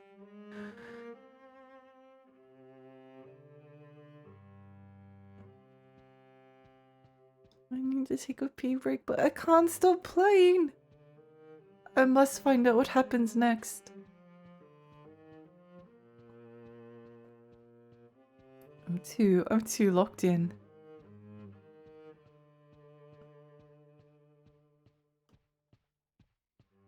Wait, where did the key go? Where was the key dropped? Was it like at the go pee or I'll gift 50 subs? Sibs?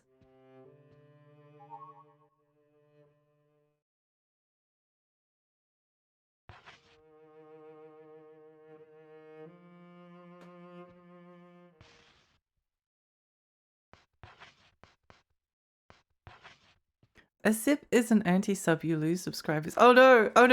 Oh wait, subs, okay. Thank goodness. Okay, never mind, I won't go pee then. Actually, no, I should. I don't want people to...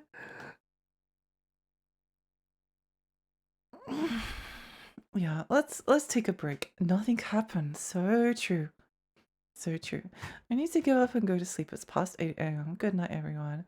Good night, Gale. Sweet dreams. Do not become a piss bottle person. I just have an extremely powerful bladder. Extremely powerful.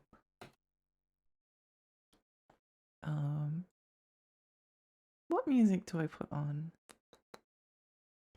Uh, um, uh.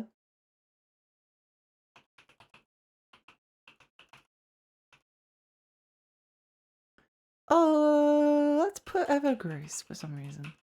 No, wait.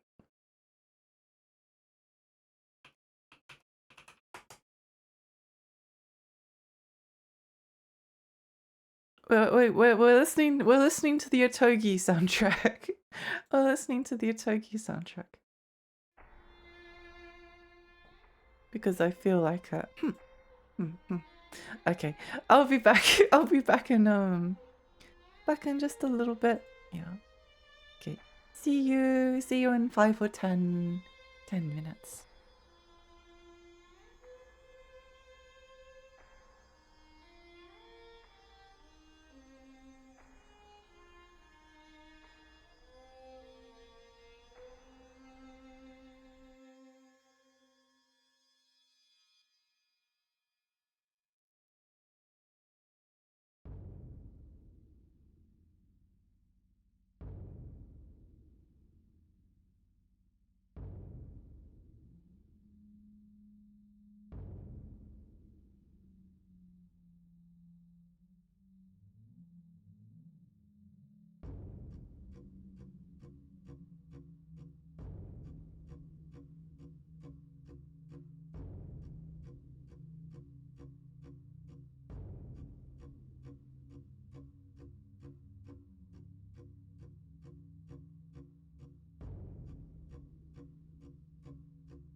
Nothing happened. Hi everyone.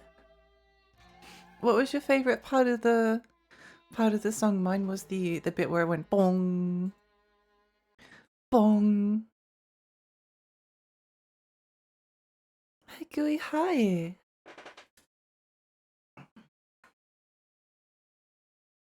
Let me put my blanket back on. Let me put my blanket back on. Okay. I think I kind of have a stopping point in mind for what was that music, Alexia? It was a Toad on Xbox. I think if you, I don't know how well it emulates, but I actually tried to emulate something on Xbox a little while ago and the emulator ran like a piece of poo poo. So I don't know, it's up in the air, but if you have one of the modern Xbox consoles, you should be able to emulate it.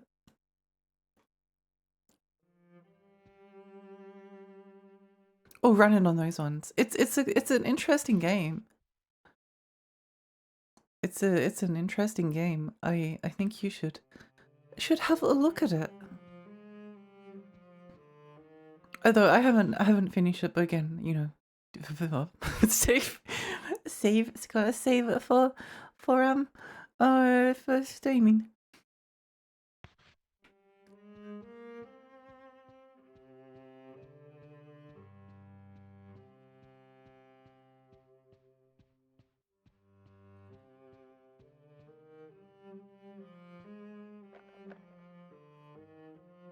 From Soft Ninja Blade, the keynote. Oh my gosh, I want to stream Ninja Blade so badly. I want the clown outfit. Ninja Blade is cool. I like Ninja Blade. In front of the lucky girl stood a man in a brown coat that she'd never seen before. The man quietly handed her a storybook. The Cloverfield.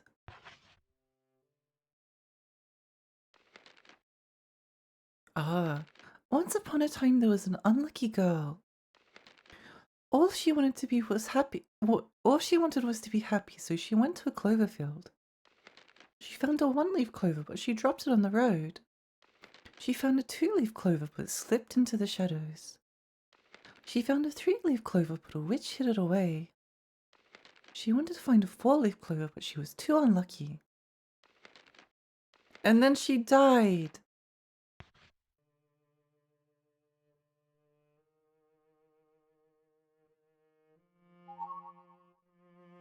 I saw a video literally yesterday calling Ninja Blade like FromSoft's worst video game. How dare they? How dare they? Oh no, Lexi's playing Rule of Rose. Hi Jay, hi. How's it going? It's great so far. I'm really enjoying myself. I'm really enjoying myself.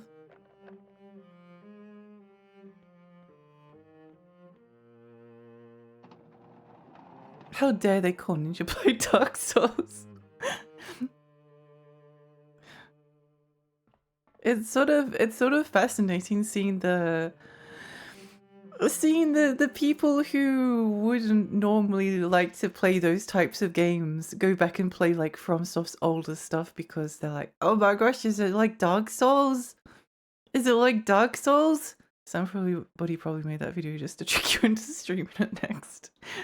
Well, if they did, then it worked. It might have worked. Hi Relay, hi. How are you? True from Heads No. Cookies and cream. Heck yeah, I have it. I have it behind me. I've thought about playing cookies and cream on my own. It can't be that hard to play it just one analog stick on one side. It should be easy. Should be easy. The Dark Souls of Dungeon Crawlers. Oh my gosh. Is Ninja Blade the Dark Souls 2 of From Software games?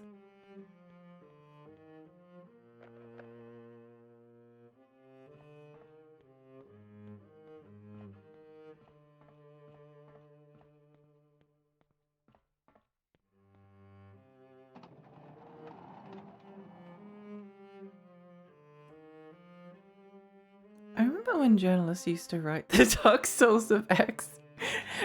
They kept on writing until they got like publicly humiliated by people, and then decided that they couldn't they couldn't do it anymore. I'm still waiting for the Dark Souls of the Souls-like genre. I'm sure it's just a matter of time. I'm sure it's just a matter of time. I wonder if we can get inside here now. Case is locked. Not anymore.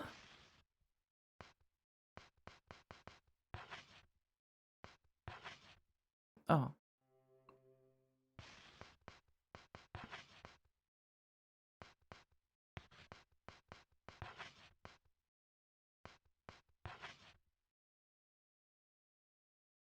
How do you combine things?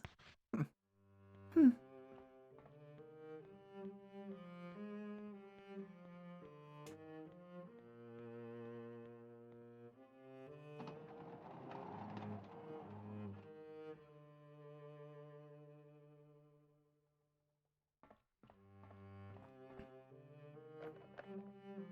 I do remember the Dark Souls Crash Bandicoot incident. Dark days. Dark days.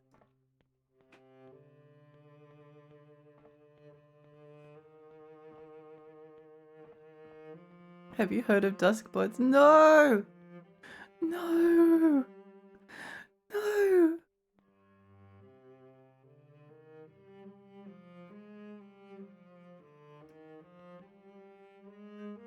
It's so dark inside the locker, you can't tell how deep it is. The distinct smell of cleaning supplies is present. I don't know why I just started thinking about this. I think it was because I was looking at the door.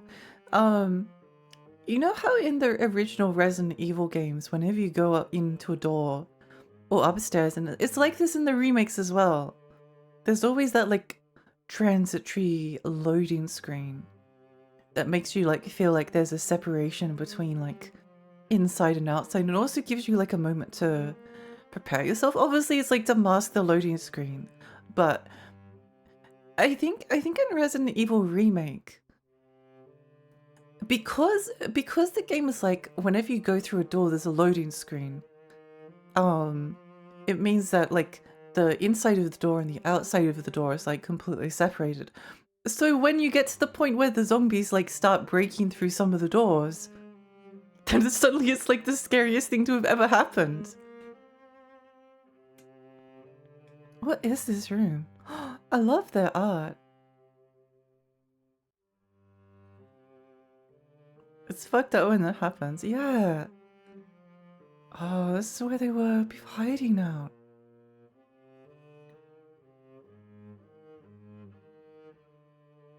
It's like breaking the laws of reality. Yeah. There's a strange button. Press the switch. Yeah. Boop.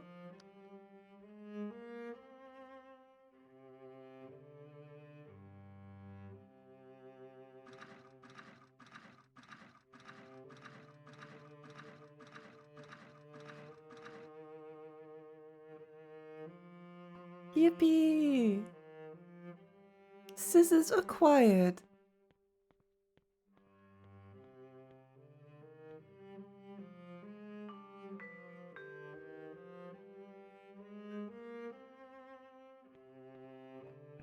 That's a pretty good point. Yay!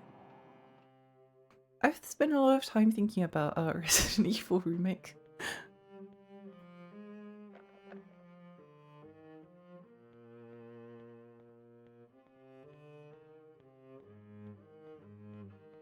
Oh, this is the filth room right here. It is. I like that it has it written in the front as well. It's the filth room. Scissors, yay! Yay, scissors, yay!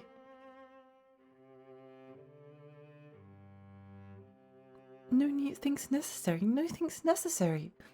You might have been better off being bound than being free to feel pain. So scary. Hi, Mary. Hi, welcome. Welcome, welcome. How are you? What have you been up to? I hope you're having a nice day. How's your weekend? Saved a game. Scissors! Yippee, yippee, yippee.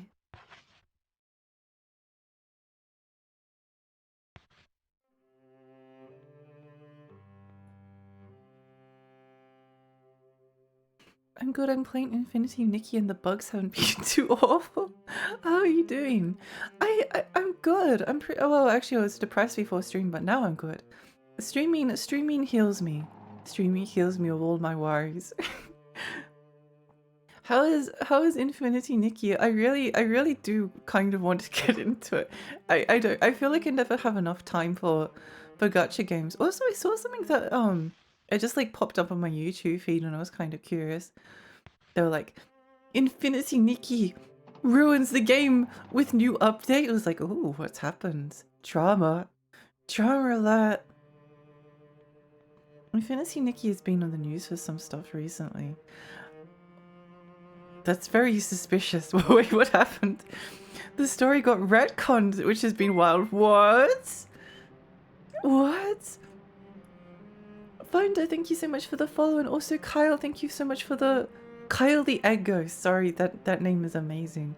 I heard the follow alert came through from when I was getting some water. But then I forgot until now. The dog was all alone, tied up and hung from the ceiling. No, cut him down. We got the scissors. Cut him down. And hold him so he doesn't fall. No, he fell. Oh, he's so happy. The unlucky girl cut the ropes with the scissors and freed the dog. Yay! Puppy! Puppy!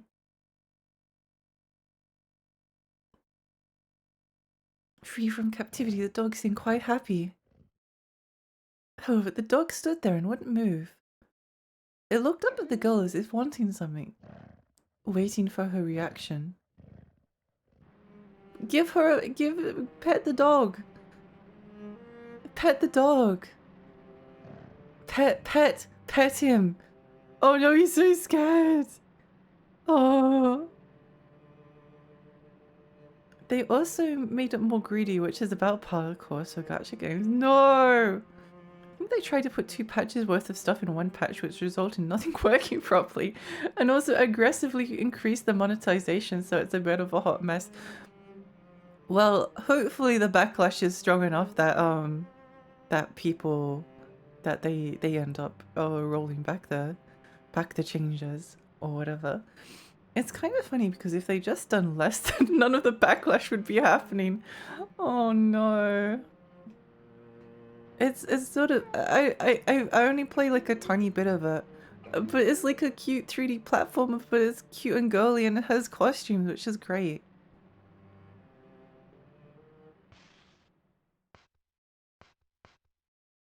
Oh, dog color.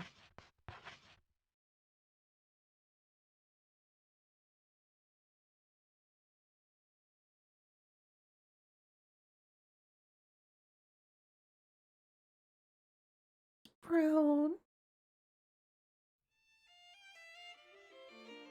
Brown.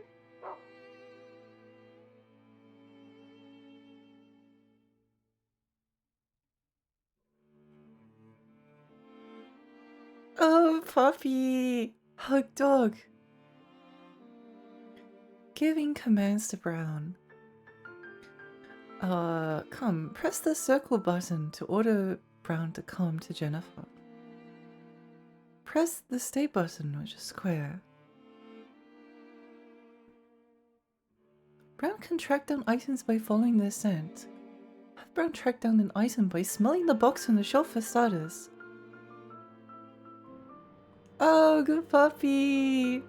Good puppy! The monetization was already not great. You have to roll so much to get one full outfit. It was so annoying. No! Jennifer found biscuit tin. To use the find... Mama, okay.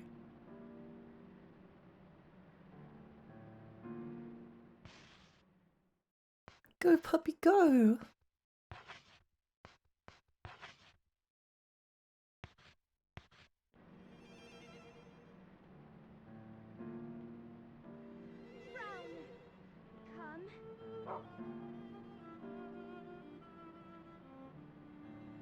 Oh, he's doing it!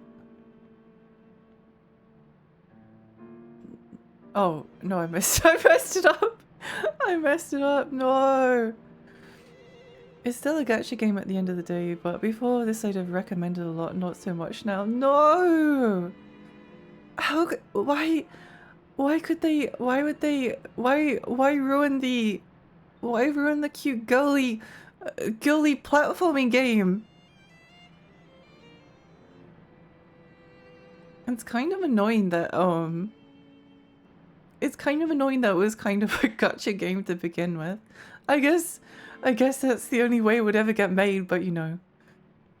Dog, yeah. One of the events they put in has been pretty solid.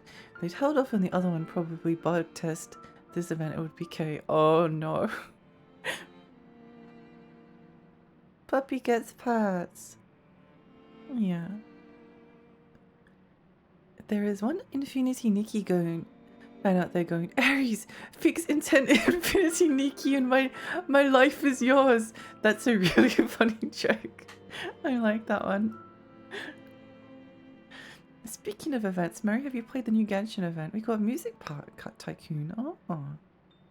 I'm somewhat optimistic they'll improve things and fix it. I imagine they didn't want to torch it down now that Nikki has finally gone mainstream.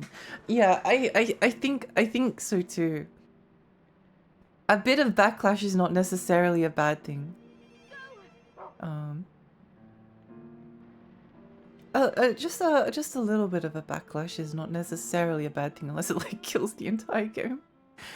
Oh, which is a possibility. Go, Brum, go! Find the biscuit tin! You can do it! Find some biscuits for us!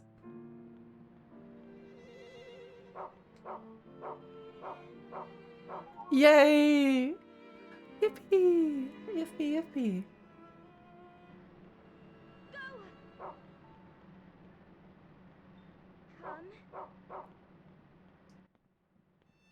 I got a bit annoyed at some of the recent Genshin events that felt like they would wanted to buff the stats for how long people have the game open.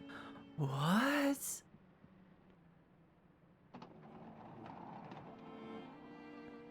I feel like with a lot of gacha games, they would be better if they weren't gacha games because some of them are interesting. Some of them are interesting. But they take so much time. It's like playing an MMO but by yourself.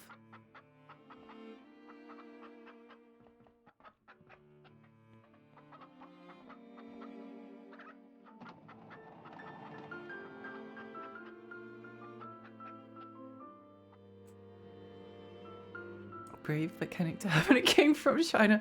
True actually.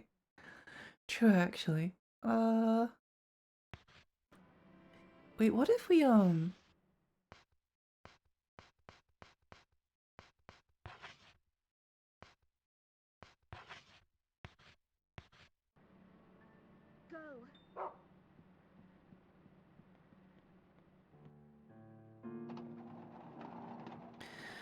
Unfortunately, being a time sink that devours all your time means more time in app means more people to serve points when they feel compelled to roll.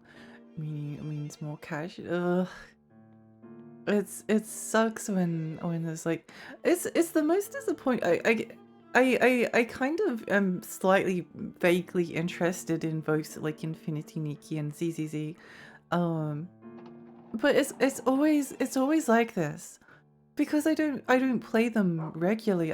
I never have like any points to do anything with.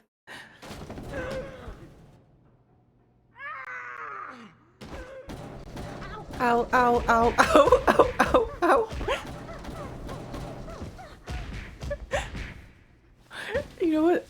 Sorry for laughing at that. But it reminded me of that Dark Souls video with the person with the cone hat with the wait, hang on.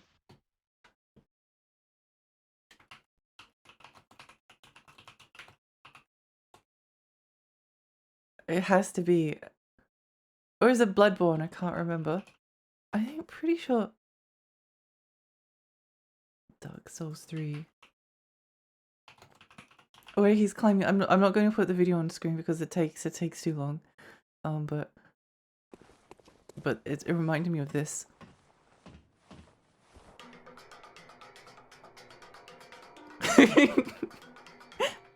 No. Wee.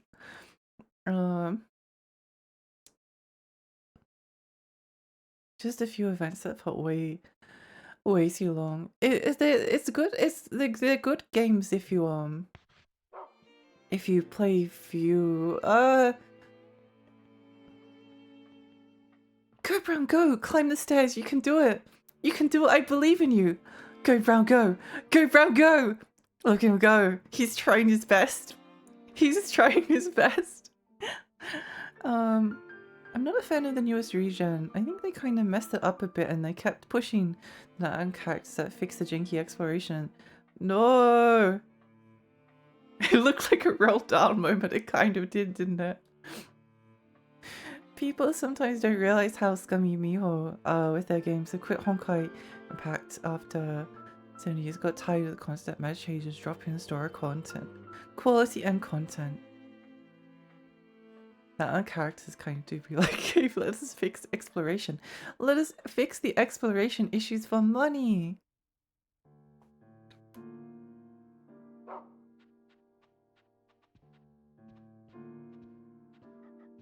Good dog. Well, good puppy. I love him. I will die for Brown.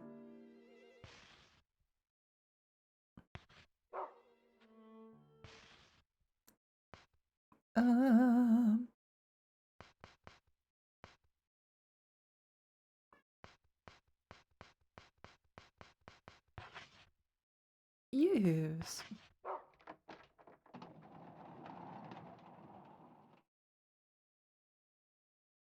Yeah, I think I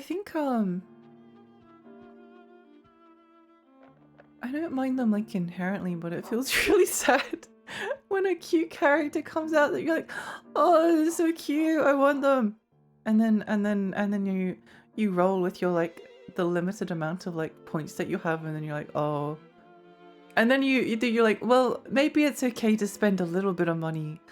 A little bit of money if it's like a cute character that makes you happy. Maybe if the girl is cute enough, then it's fine to spend money. But then but then it's like $60 or $70 for like 3 rolls or something. Can you get like nothing out of it? You have to spend so much money.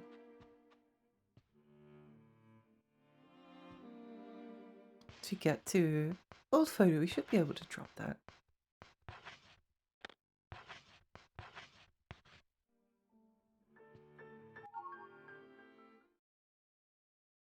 It seems to be incomplete. Oh, I didn't talk to the kid. Whoops.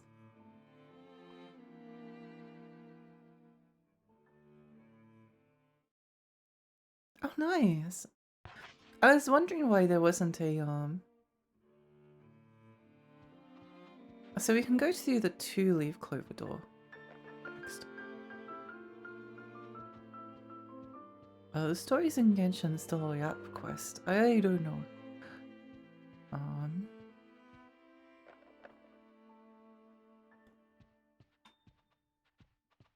You know what's not a Yap fest?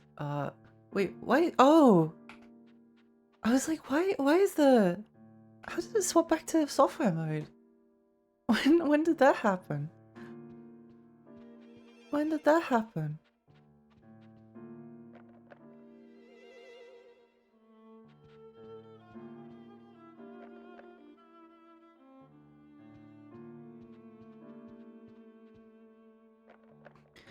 played a lot of gacha, and then during the first Evangelion event in Nikkei, a game I haven't seen luck pulls in. I rolled 145 times and didn't get the character. Used all my save resources. I genuinely felt like shit. So games shouldn't make me feel like this. Deleted all gacha. That's the problem. That's kind of the problem, because it's possible to spend a lot of money and get nothing, and the only solution to get the thing that you want is to spend even more money, which obviously, like, you don't have to do that. Like, stretch, thank you for the stretch.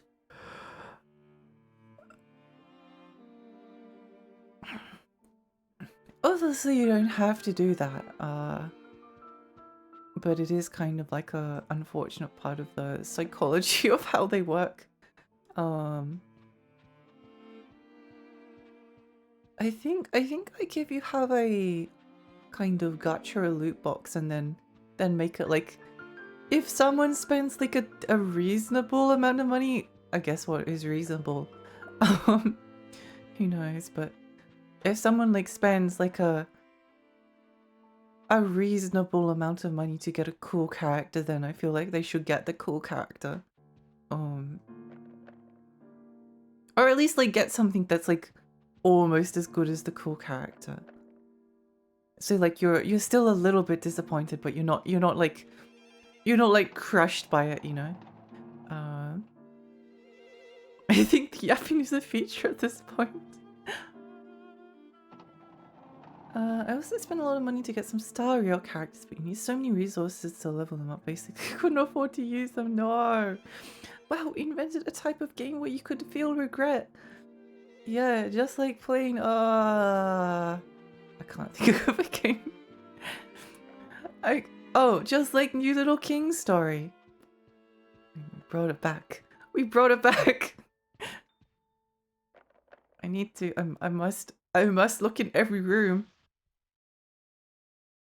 I must look in every room.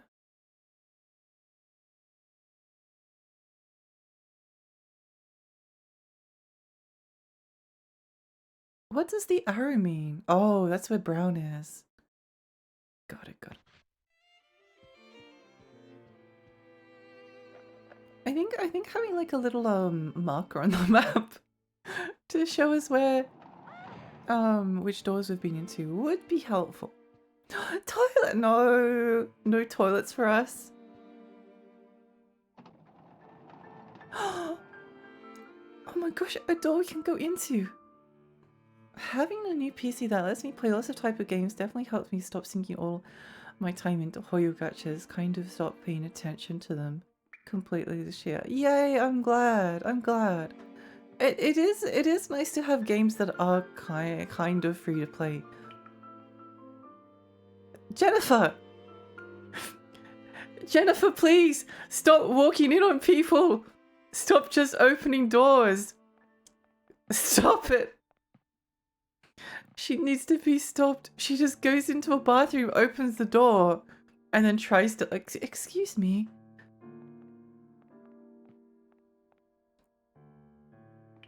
Did you see the changes I had to do in the US? I have to give more transparency. It's only US for now, but when you top up, they have to show you exactly how many wishes you can get with the premium currency instead of decoupling money by having you buy a premium currency with your money. Oh, that's probably a good thing. It might make people realize that it's really inefficient to spend money, and then maybe they'll make it better. Who knows? One of the most predatory things about gachas is how much they obfuscate the cost of actually getting character in terms of real money. I play 3 gacha games at the moment, but I manage my phone by being really picky and only pulling for things I can absolutely guarantee that I'll get with what I have. Yeah, that would be the strategy. You have to kind of accept that you're not going to get like 90% of the characters. Unfortunately. I think once we've been down, I don't think there's anything else around here. I don't think there's anything else around here. Okay, this area is mostly just for looks. Although I did think of playing that the Dante and Virgil gacha game because it had Dante and Virgil in it, which is a very good and valid reason to download and start a potentially expensive hobby, because it has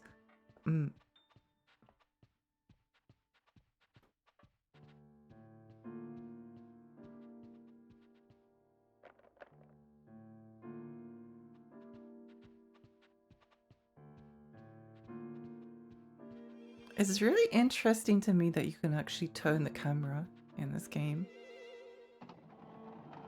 I keep forgetting that it's a thing. I know we mentioned how predatory stuff in games, but I just saw a $200 version of Atelier Yumia comes with a DLC costume that made my brain go awooga. Wait, what is the costume? What is the costume? I need to know now.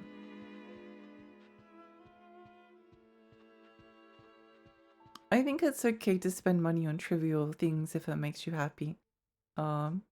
Because who is to say what is valuable and what isn't, provided you can afford it. The hat ordered by Martha, accused of being a witch.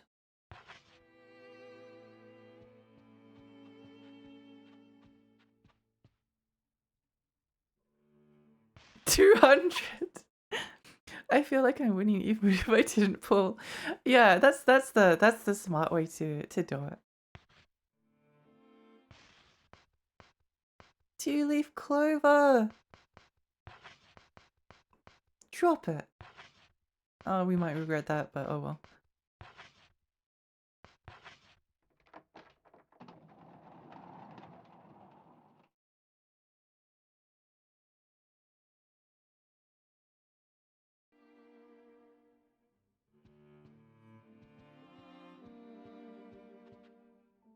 Clara. Put the DLC in the general Discord. I'll definitely check it after stream. Oh, this is a dark room. Unusually dark.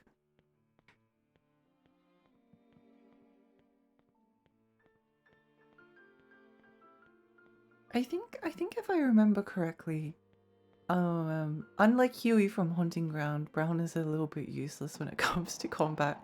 He kind of just like growls and then gets scared and runs away. It's why him and Jennifer are such good friends.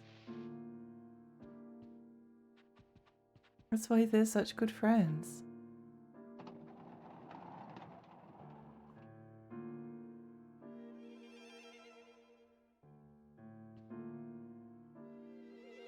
If I want to have any semblance of a good time, I just save and pull when I get a character I really like. That sounds like the smart way to do it. Oh, oops, I went the wrong way.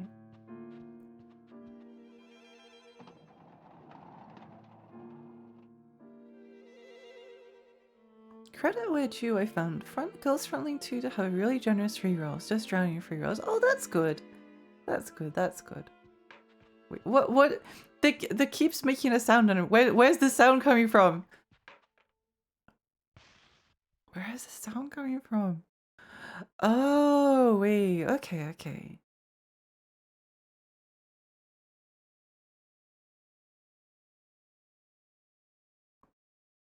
Oh, I see, I see. So the only option is the cafeteria, really.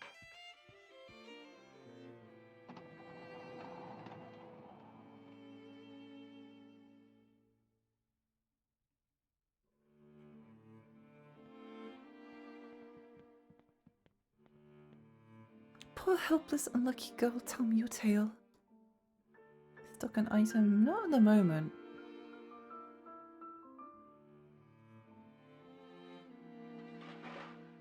I still don't see how any of that equals 200. That's insane. Find someone on YouTube that has bought it or something.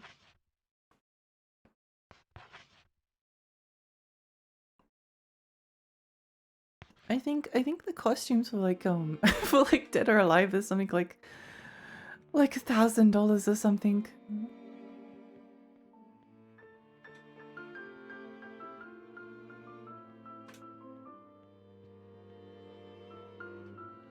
Spending $1,000 in Dead or Alive costumes?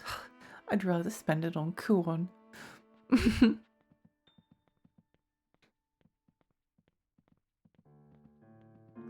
What is more valuable? What is more valuable? Spending 1,000 Australian dollars on like on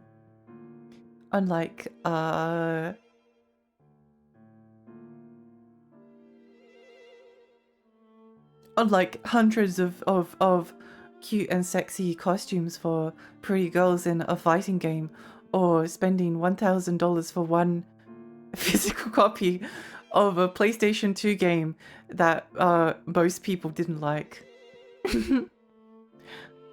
I know what I would choose. Jennifer found the paring knife. Oh my gosh. Wow. Wow, wow, wow.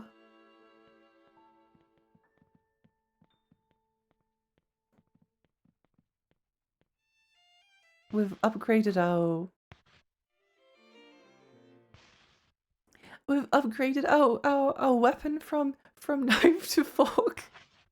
We're really moving up in the world. We're really moving up in the world. What happens if I get Brown to sniff out whatever is on the scissors? Go, Brown, go! Go, Brown, go!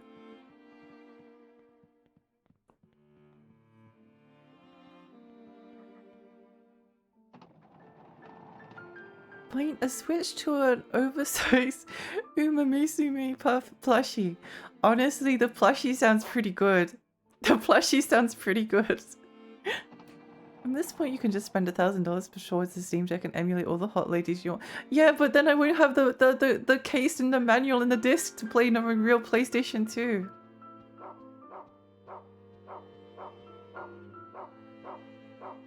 Inventory full? No. No. No. Let's throw the... Let's put the biscuit in the trash. What is this? A ribbon? What? What is it used for?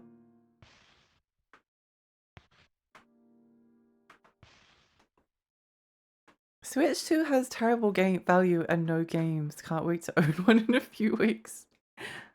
What does this do?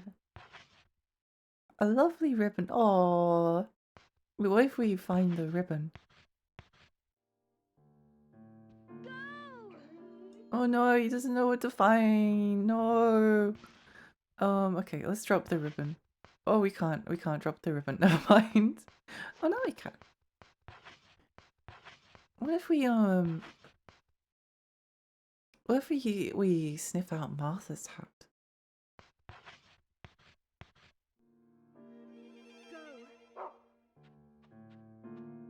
You acknowledge this if you fail to comply with the foregoing restrictions. Nintendo may render your Nintendo account and services permanently unusable. Oh my gosh.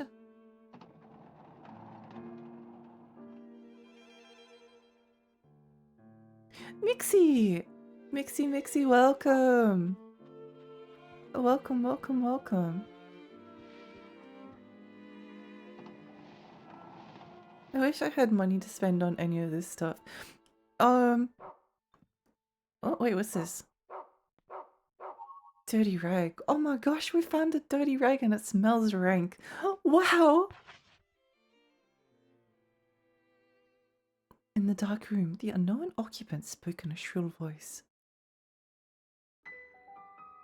I was a mighty witch, yet now I am but a powerless wretch, rubbish and dust.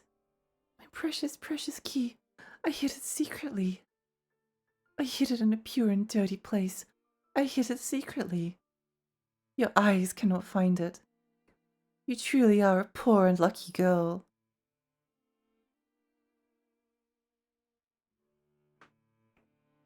I was going to say, I think before, there's always I don't think spending money on things is ever like a It's nice if it's something that you want, but it's not like a secret to happiness either. And there's lots of other ways to enjoy hobbies uh that don't require spending any money. I love the pitter patter of her feet. Um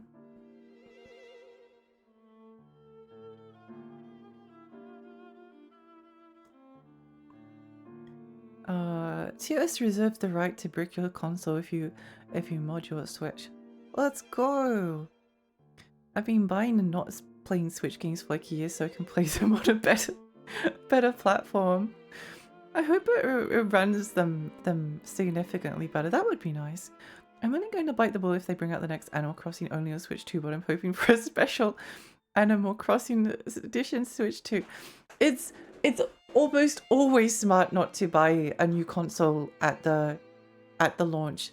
The only reason you buy a new console at launch is if you are a freak that just likes video games, which I'm probably a part of.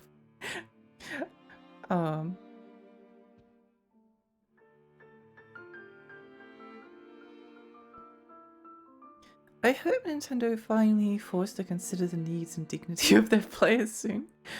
It always feels like there's such a big gap between Animal Crossing. New Horizons just wasn't as good as New Leaf. I really do hope for a new Animal Crossing soon. I think Animal Crossing was such a big hit that they'd be. It wasn't just like a big hit. It was like transformative. It was kind of like world changing in a kind of way.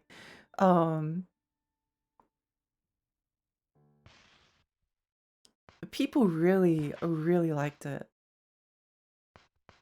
What does the dirty rag smell like? A hideous rotten stench. Brown!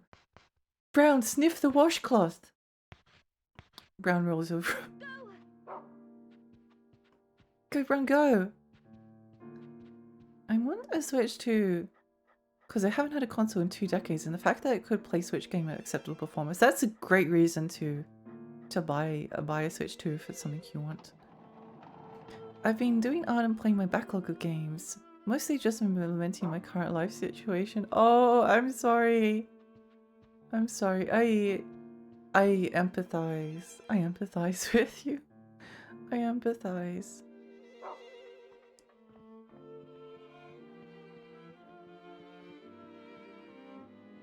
I hope the fact that they stopped making new stuff for Horizons early on means they put all their effort into stuff in the new one. I sure hope so. I sure hope so. Even though New Horizons was missing a lot of features from New Leaf, it was still a great game. I think I like all Animal Crossings. I can't say I really have a preference. I like New Horizons a lot. Actually, maybe I do have a slight preference for New Leaf, but it's only on like some things. Animal Crossing is just nice. It's a nice game. Well, remember New Horizons came up. It was locking out for COVID, so we needed cozy distraction. Yeah. Though I think because it was like the only like happy moments. It was like a happy moment in a really kind of rubbish and difficult time for people. The nostalgia for it will be strong, and I'm sure it will sell a lot of people. Oh wait. Oh, I thought we're going to need to use. I thought we were going to need to use like some scissors to peel that back, but I guess Bran does it for us. Yay! I keep pressing the wrong button to get. Came out the same week as Britain locking down properly. Weirdly nostalgic and weirdly nostalgic period. Weirdly nostalgic and awful period. I have a job interview on Monday at least. Oh, I hope it goes well for you. I hope it goes so well for you. I know you've got this. You've got this, you've got this. I wish the villagers were mean again in like the first Animal Crossing. So damn sassy. I think the rudest thing one of my villagers ever said to me in New Horizons, and I did hold a grudge against her for the entirety of the game, including trying to force her out. I gifted her a flea. And she said, "Wow, thanks. It reminds me of you."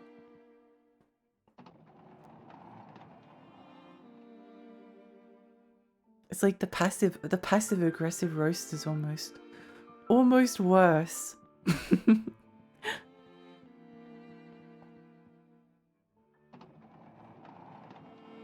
You did that to yourself. Well, I gifted it to her because I thought that she was really dirty and filthy and she deserved it.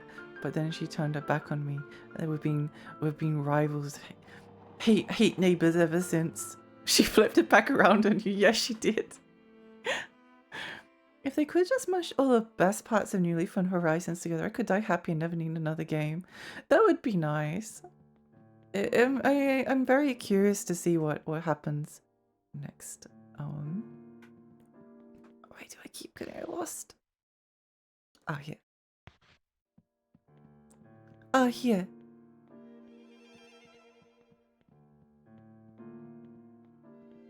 Oof.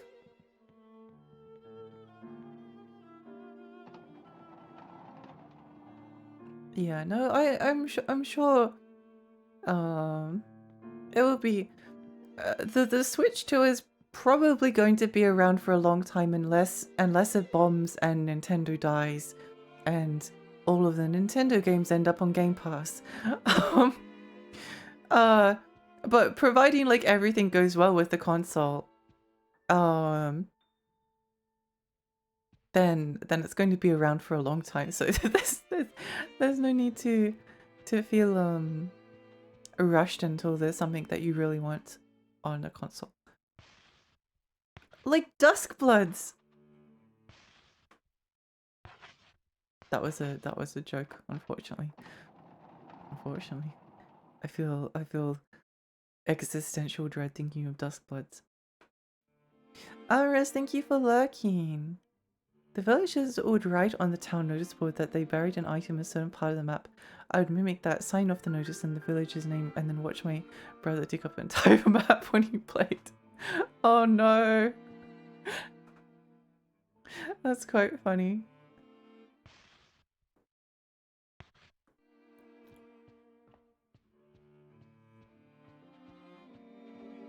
Ah, okay. So wait, let me just make sure I've got an idea. Okay, understood.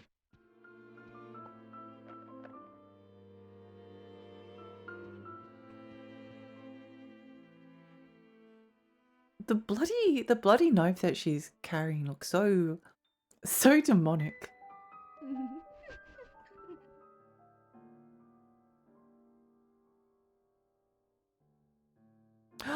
We need to steal that butterfly from that small child. We need to steal the butterfly from the small child.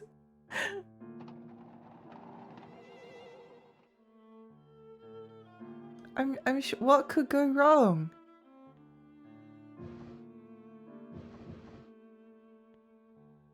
The unlucky girl met Amanda, the small-hearted princess. The princess's round face loomed large as she spoke to the girl.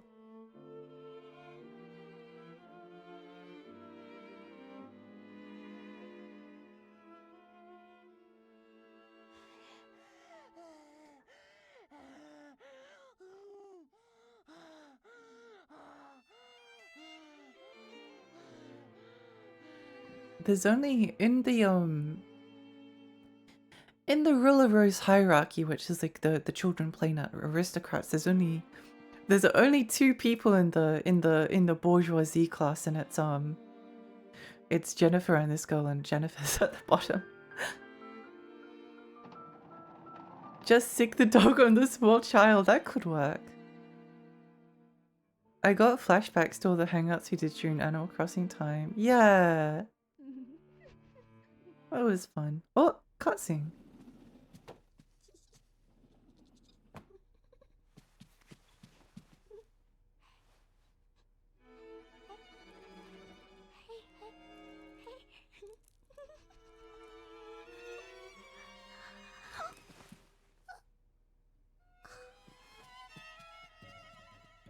She's fine.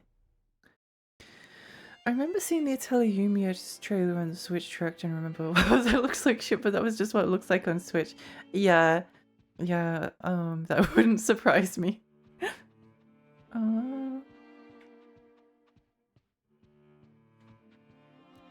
But we can go back in this room. There might be something in here now. Someone I didn't vibe with kept writing messages on my notice board every time it was on my island, so I'd delete and pretend I didn't no. Oh, nice. There was something in here. Please drop something.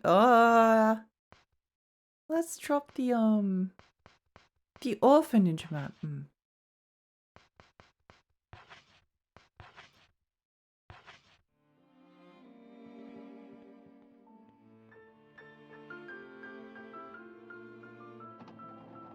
I thought the clock said 22:30, but not 23. I gotta go to bed. Work in the morning. Thank you for the stream. Catch you next time. I hope you sleep well, Baron. I hope work tomorrow is also good and not stressful.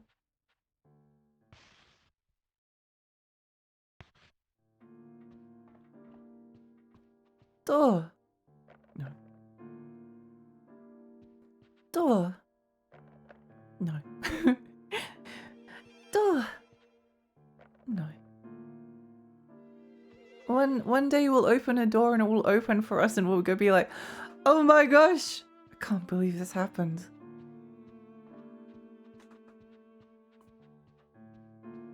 What does that say?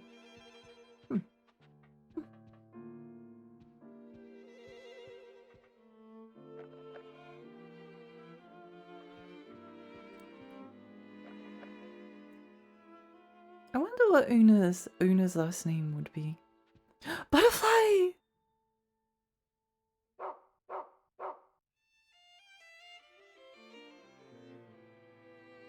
Butterfly!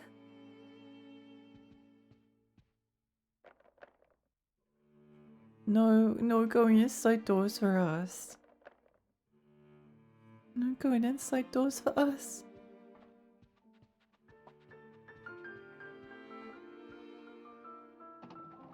Wait, what is this? Oh, never mind. Never mind.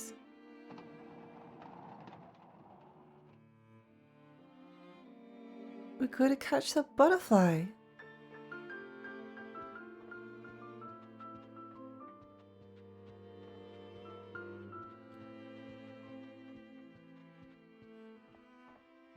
It's a little bit concerning that the butterflies are multiplying like this.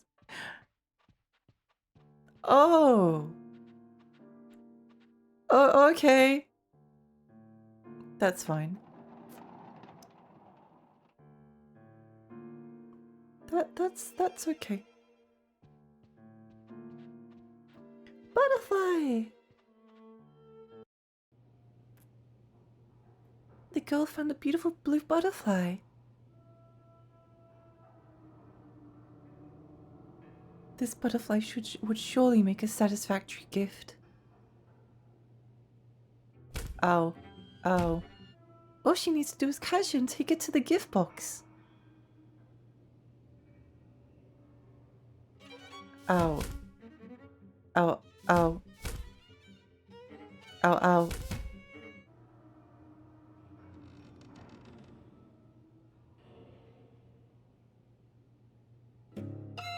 Place waste paper in the rubbish bin and laundry in the filter room. Stray dogs gives the sweets. Stray dog kidnaps kids. Stray dog comes at night. Children who don't clean up will be punished. Hello, boys and girls.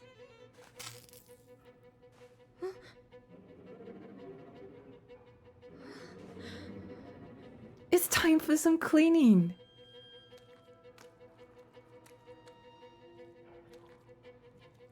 They should really get their feet looked at by a... Oh my gosh, they've got brooms! They've got brooms! No! This is so frightening. Lies of P confirmed. Lies of P confirmed. Oh my gosh.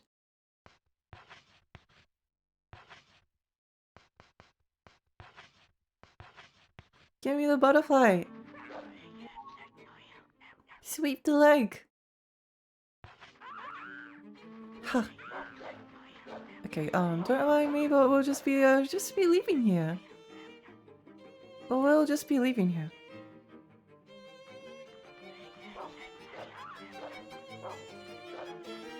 Don't mind me. Sorry. Coming through.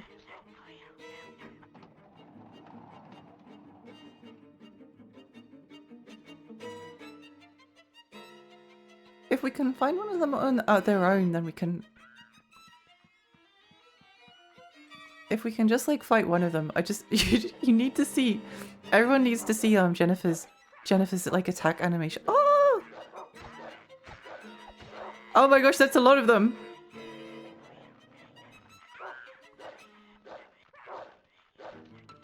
Go, Bram, go!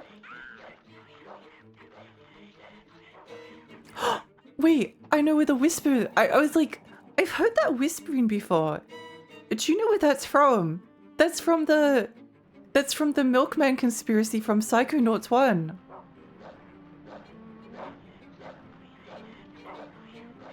I think I'm right about this. Dog will carry. Dog will carry.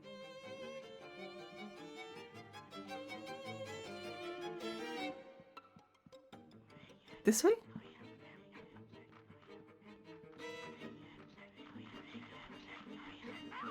Whoa. He's got a rat for a head.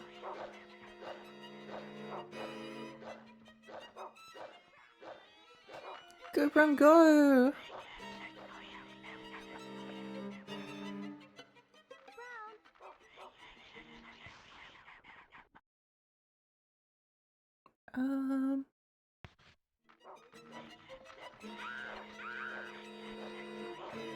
This door. Wait, where do we go now? Where do we go? It said it was this way. But the door is locked.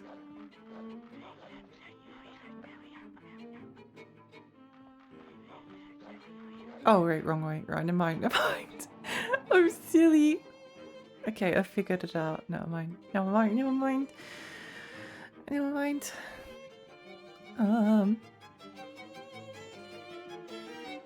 wonder how we get that book. Guess we'll find it later.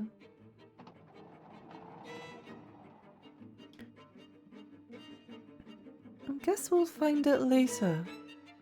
Whoopee!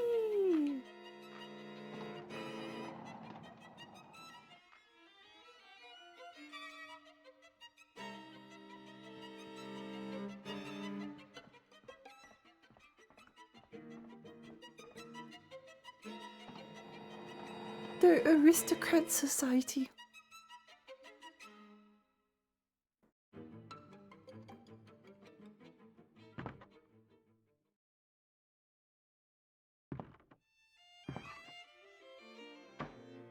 No! The small evil child beat us to it! Wait, please observe how Jennifer fights. Look at her! She's so cute!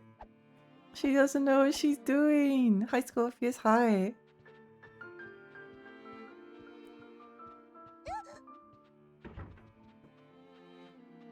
She's doing her best. She is! She is! Nothing. What do you mean nothing happened? What? Oh, right. Make an offering.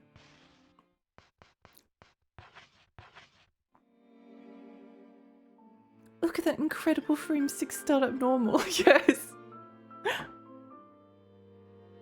I don't know. Oh, why not? What? It's her first time. Yeah, she's new. He's new. So, pass?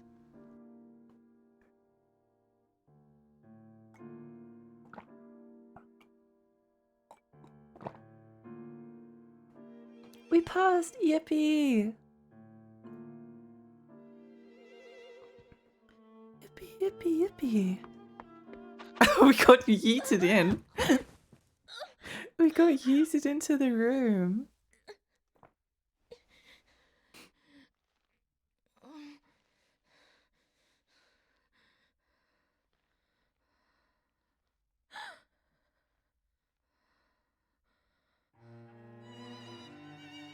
Ladies and gentlemen, welcome to the Aristocrat Club. Thank you all for gathering here today.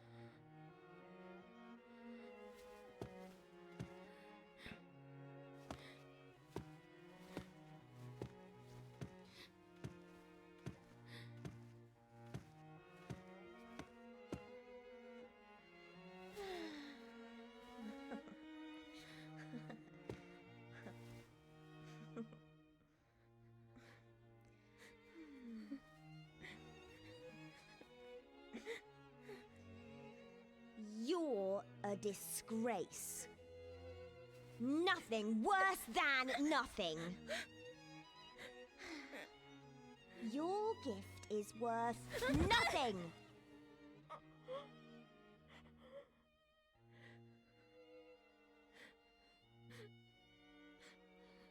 Amanda.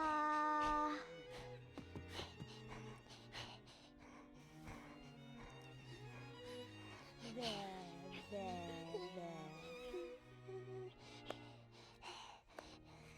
Amanda. Amanda. Amanda.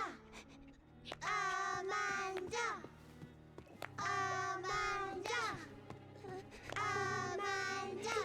No!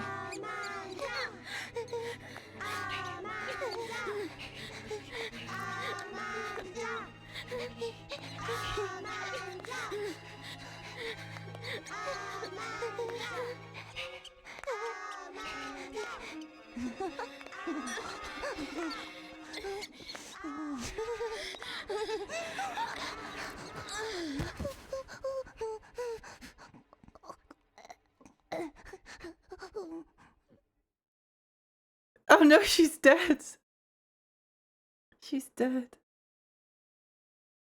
What is going on? Children are extremely mean and have started up an aristocrat club in which they are ranked from nobility to poor beggars in the street. And Jennifer is the poor beggar.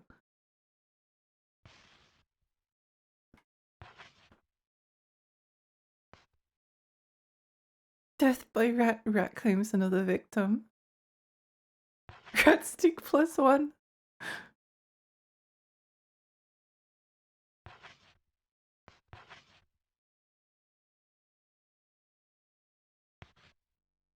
It will become more clear what's going on as you go.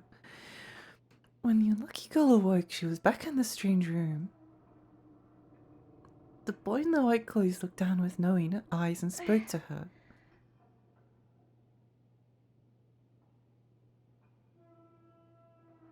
Well, do you remember now? Oh. You haven't gotten your memory back yet, have you? Well, you've done many bad things. You just have to remember them little by little. Max, thank you so much for the follow. When you remember what a bad girl you are, the game will end. Now take your stupid dog and continue with our little game.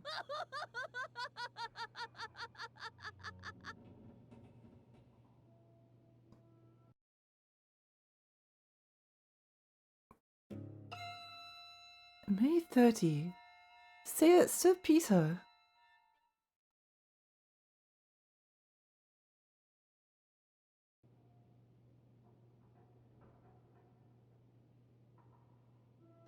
Wait, why are the villains so damn mean? They're children. They're children with like where the power's gone to their head. And children can be really cruel and mean and messed up. That's how I want to die. Stickhead the rat buff. Lord of the Flies, basically. Yeah, it's inspired by that's one of the inspirations.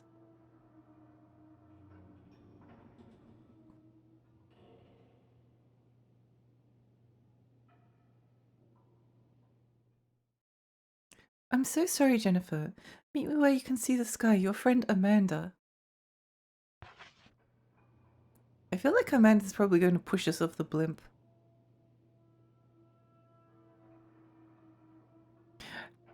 This is what children do, isn't it? Like they do something like really cruel and mean to someone else, and then they're like, "Oh, I'm so sorry I did this. Let's be besties again. Let's be besties again."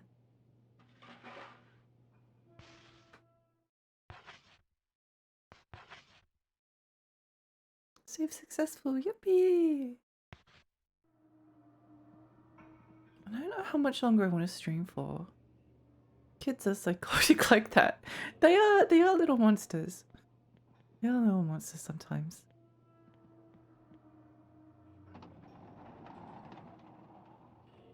How much more do I want to play? I've been streaming for nearly 5 hours. But I've also been yapping for like a long time. But we're kind of like in the start of a new section. I think we might have to end around here. I think we might have to end around here. Unfortunately, I'd quite like to keep playing. But this section is going to take a while, and then we won't have to end it midway tomorrow. I think I'll probably stream tomorrow though. I think I would like to stream tomorrow.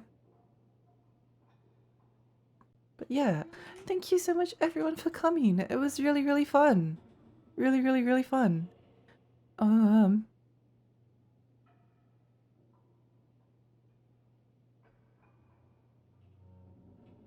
Who do I rate? Oh, it's so hard to choose. Mixie, thank you so much for the follow. Thank you. Thank you for the stream, Mixie. Thank you, everyone. Yeah, no, it's really fun. I do like this game. I don't think it's definitely like not one of those ones you can recommend to everyone. Oh my gosh, Gomi, welcome Raiders. Hi, I'm Lexi. I'm a 20 fairy. I live in Rainy Lake. I play retro games and horror games. How was your stream? What were you streaming? What did you get up to? How is Puppy game? It's good. I love Puppy. I love Puppy. Rare game cited. Oh my gosh. Herb, Capsize, welcome. Welcome. We just finished like the first section of the game. It took us a very long time because we were yapping. Metal pipe. Violence and looting raid. Oh my gosh. Oh, Caves of Good. Did some silly things and didn't reach my goals in a fetch quest.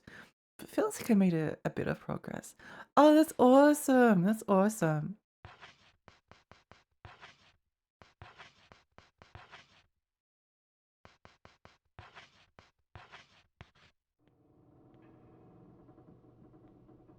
Still pipe B. Yeah, I'm happy for you. I love Caves of Good. I still haven't been in 1.0. What is the it looks interesting because it's kind of like it's like some kind of a roguelike, isn't it? Some kind of a roguelike, but I'm not 100% sure. It looks really cool. It looks really cool. I like the style of it all.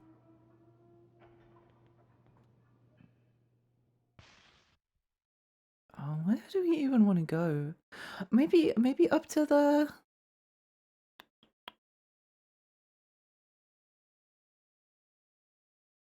Maybe that way might be the best. It's a traditional roguelike but has options to allow checkpoints or saving. Oh, interesting. That does sound really fun. That does sound really fun. But yeah, Gumi, if you need to go get some... Oops. Okay, well, I guess we're not going that direction. If you need to go get some rest, then please do so. And yeah, I hope you had a lovely time. It's a very cool setting. I really like the color scheme that they chose. The girl tried to get his attention, but the gluttonous prince ignored her. The girl tried to talk to the sloppy prince, but he wouldn't respond. I like how they actually like actively ignore her until they stop doing their like game until she's gone.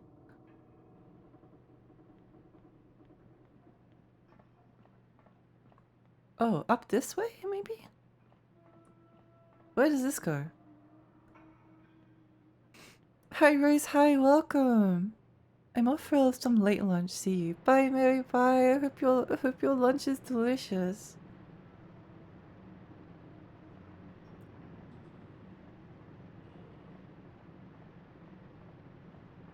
Hope your lunch is delicious. I love the little sidecar. This is really cool. I'm not sure what the purpose of it is, but also that would be terrifying. I would die. I would be dying. I'd be so scared. I'm actually very frightened of heights.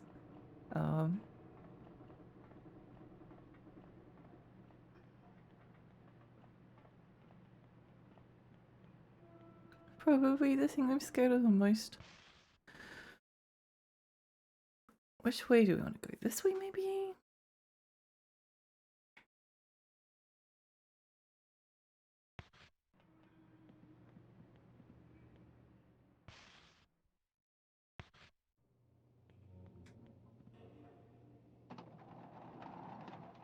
Has anyone got any plans for the rest of their weekend? Has anyone got any plans for the rest of their weekend? What do I have planned? I don't think I have anything really. From the other side of the fence, the mischievous prince taunted. Hee, have you been a bad girl? I'll tell Mr. Hoffman on you. Watch Evo Japan. Oh, I didn't know Evo was happening at the moment. I didn't know Evo was happening at the moment. As the tearful princess stood in front of an equation on the chalkboard, she said, Mr. Hoffman is really scary when he's mad.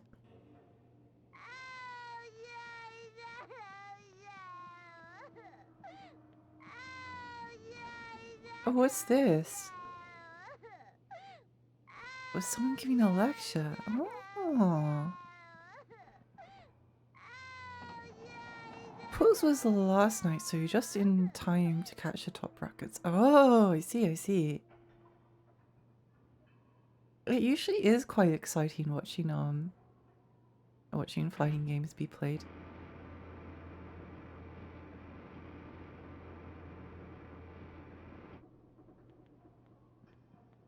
Maybe it will fill me with enough determination to finally go back and play Art of Fighting 2. Capsize, thank you so much for the follow, thank you.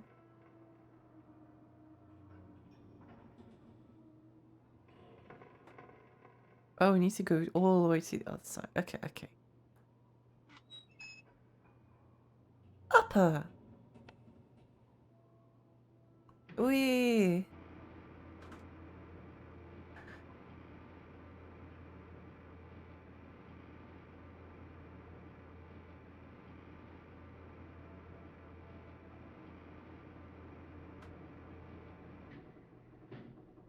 I like that the background is just like pitch black. It's just nothing. Which is very good for saving on like processing power and stuff, but it's also very good for it's like that same kind of like weird darkness that like the original Silent Hill had, where it's just like black. It's just like absolute darkness.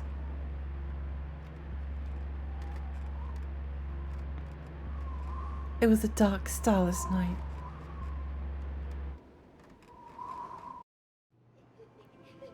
looking closely, you can see someone moving in the light.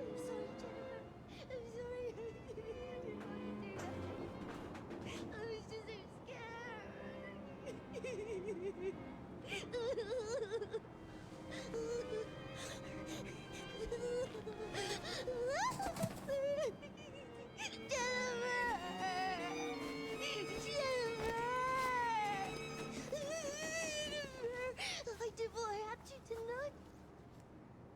I had no choice. They would have hurt us both, wouldn't they? I'm sorry. I'm so sorry. But it's my turn. Don't think you have to hold back. Do it like this. And this. And this. And this. Oh, and this. And like this. And this.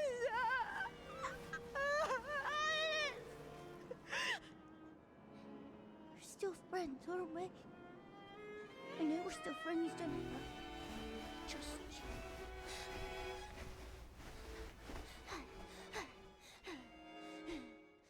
Children are scary. Children are scary.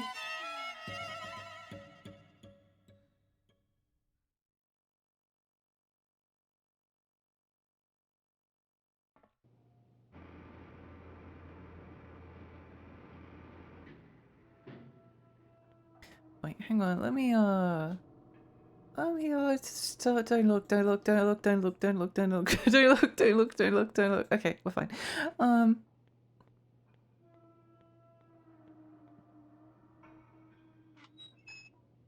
That valley is hella uncanny. It is, it is.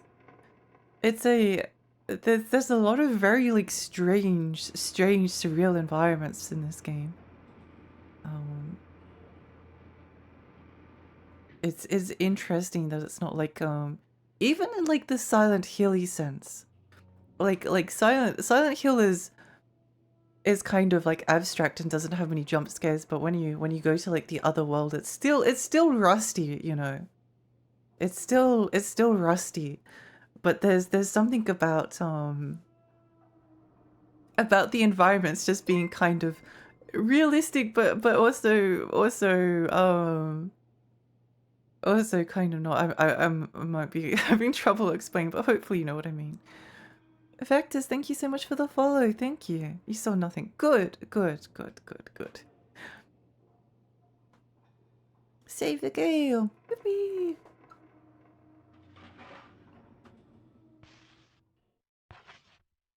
There's also like a surprising amount of because this game was kind of like infamous for having a bit of like jank to it, which it does, to be fair, which it does.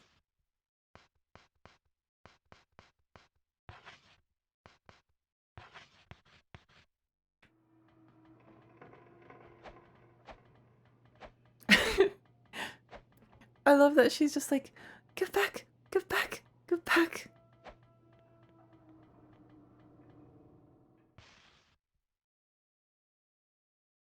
Ah. Oh. Okay.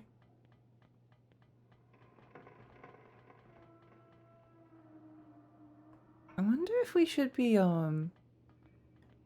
it doesn't seem like we find many items if we don't set Huey to search for them. So maybe we should have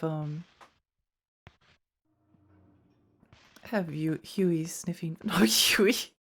Maybe we should have having Brown for the sniffing out treats. Let's say this game has much jank, but well-intended jank. It's a very artsy kind of game. Very artsy and cool. I can't say that I have any problems with it, to be honest. But I'm definitely in the minority, I suppose. Definitely in the minority.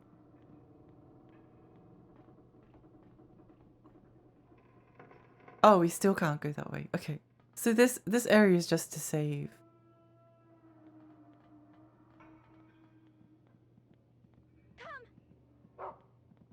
areas, just for saving. Okay, okay. Kind of makes me want to play Bully again. Bully is an interesting game. Bully has some really nice atmosphere and good music. And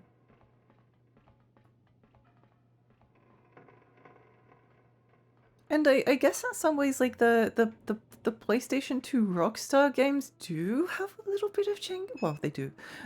I don't know why I phrase it like that. They do have a little bit of jank. To them.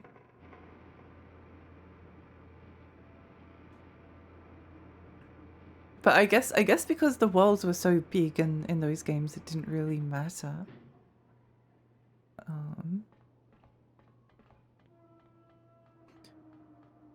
Rockstar games standardized the jank for a generation. Yeah.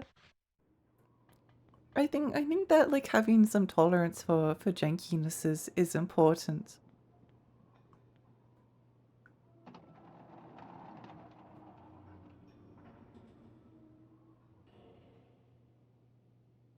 I guess like a lot of art has like a lot of rough edges to it, right? A lot of art is like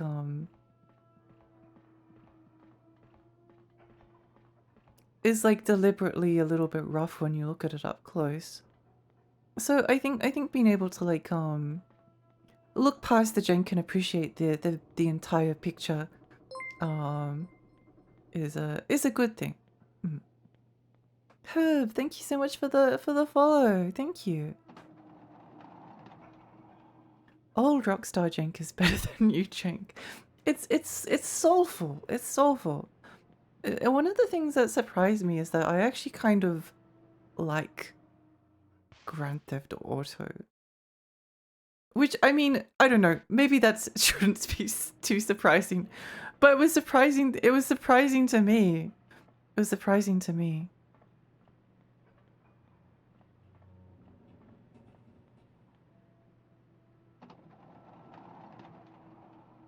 I think they're games with good atmosphere. Although they can be kind of a pain in the butt to play sometimes. But you know, we listen and we don't judge.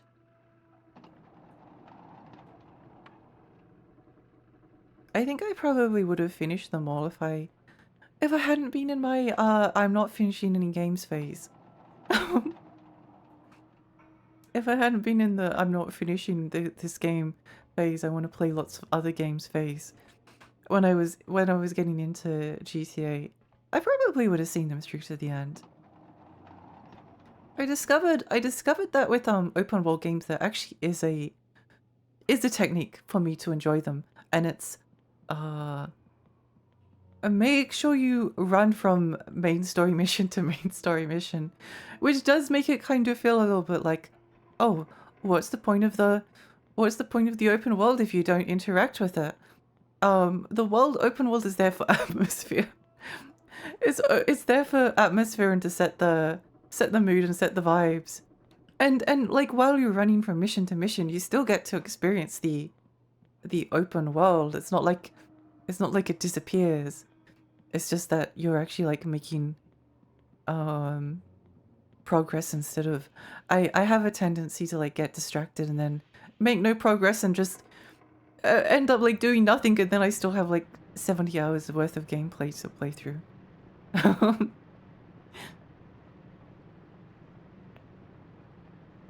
There's no perfect game, and all that's subjective. The rough edges of something often form a window of perspective from which to view the perks on the inside. Yeah! Many games I love have janks, flaws, whatever, but would be plain unremarkable if they were all smoothed out. I do often think about like what if Real of Rose was, what if it had like, I don't know, Silent Hill 2 level combat or something like that. That's really creepy and weird. See, like, these are all mostly realistic environments, but something about that is so weird and unsettling. It's like looking at at some kind of like bloated corpse or something. But I think it's just like a bit of the the blimp that has like I don't know. It's just like a bit of the blimp. But it's kind of like transformed by the atmosphere of the game.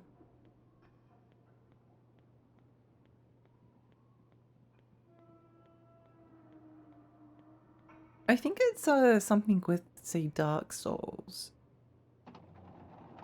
I think a lot of games have difficulty, and that difficulty could be perceived as a flaw very easily because some games are really, really, really hard. And I was very lucky for Demon Souls when it came out that people were going through a period where they were like, oh, I miss when games were difficult, because the kind of like slightly brutal, slightly unforgiving nature of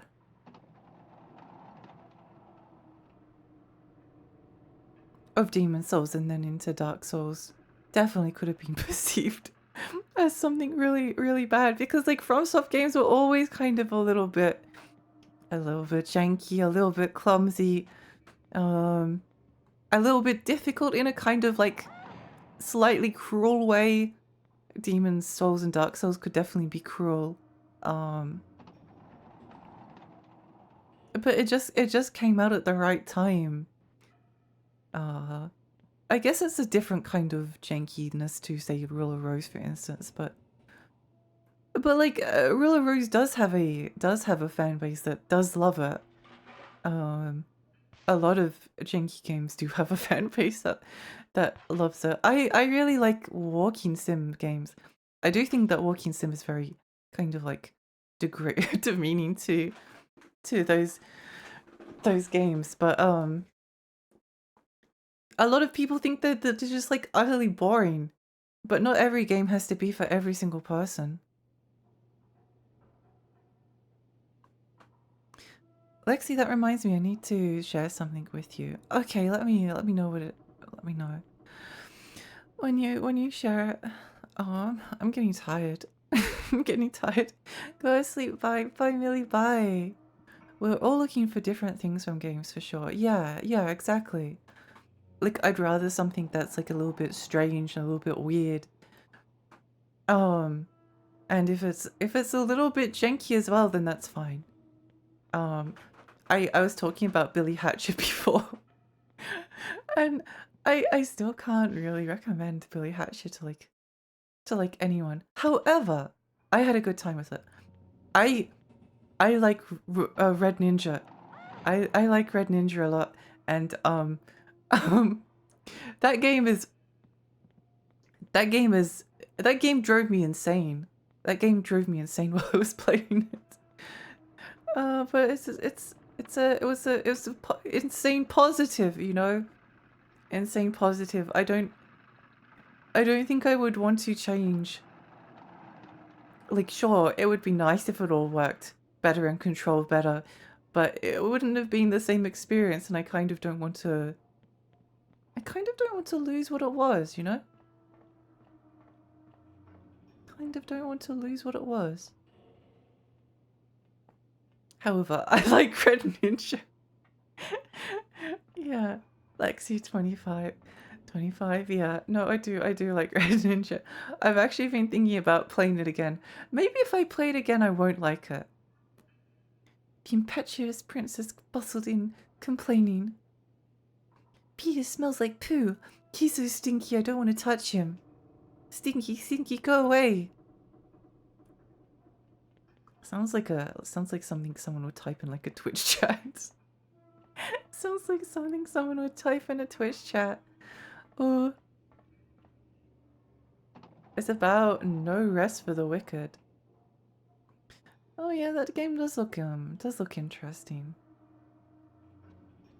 Does look interesting. I can hear something.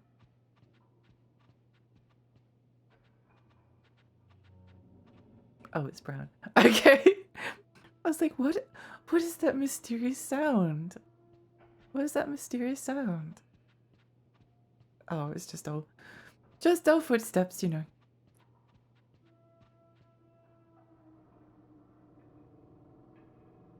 Something is stuck inside. Read the poster.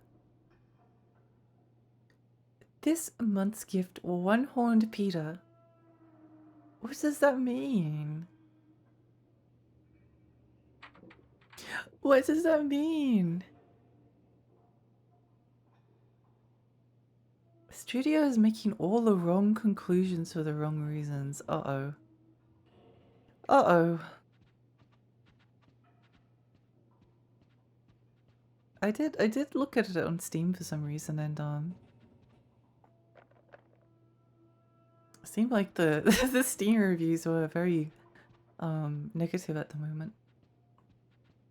I'm kind of not too interested in it until it gets to full release. It's kind of the same with Hades 2. Whoa. Cool room. Cool fish tank. Would be a shame if someone were to go, yeah, yeah.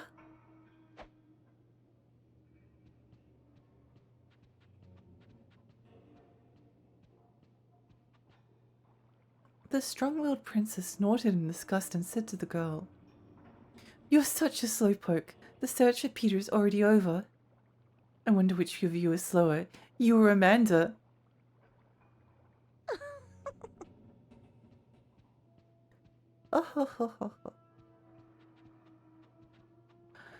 After seeing the tweet that I shared with you, I have absolutely no interest in picking it up. Uh-oh. Uh-oh. That reminds me, I realized early that bonk is not backwards. That is a fascinating reveal. I don't think I've ever thought about that before. But it's one of those, like, life may never be the same afterwards. Life may never be the same afterwards. Let's see if we can find like a save room, because I don't know where to go. I don't know where to go. I'm getting sleepy. On the whole, I'm far less concerned with a relatively small group of people who may love a bad, jank, weird game than I am with the masters who insist the 47th edition of a long tired franchise is amazing. Yeah.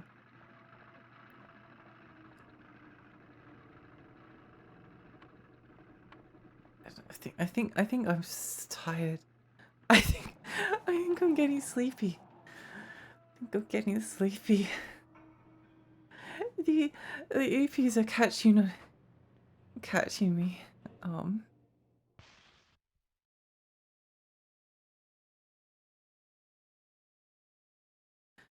Where are we going? Where are we going? Where are we going? Where's the filth room at?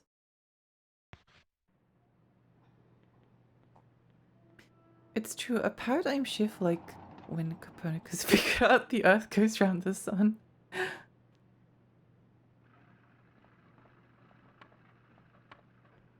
In any case, I really enjoy spelunking different games from different platforms eras, so it's really nice to see you enjoying this one, because it's not on Twitch super often.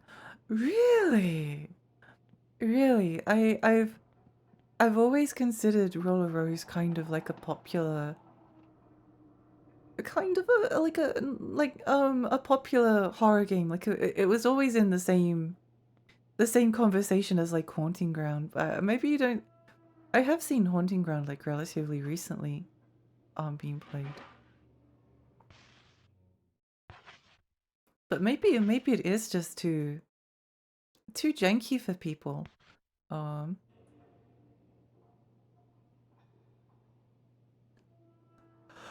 Ask for clues. If memory serves me correctly, when you awoke, the fun had ended and the day was done.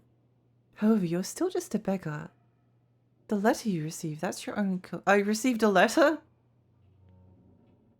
Oh, wait. Look.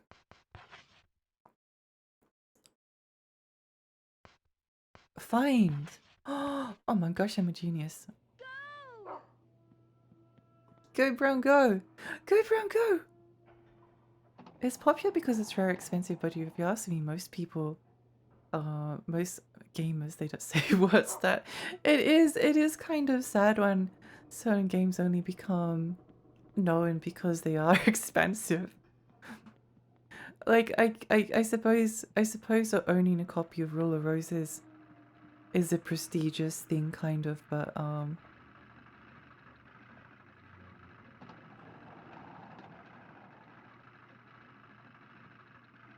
don't know. It's a cool game and there's cool art and it has cool story and there's interesting characters and art and music and um a lollipop. Oh my gosh.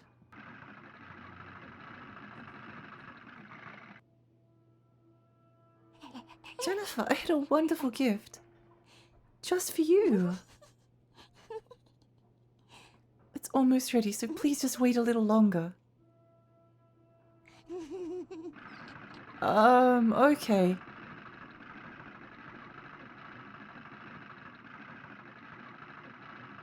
How much longer do you want me to wait? How much longer do you want me to wait? Oh, okay. Well, I guess you can't do anything.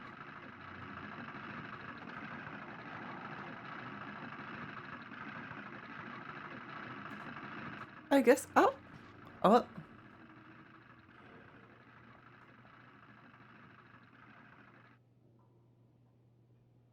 Amanda and Jennifer report to the gift box at once.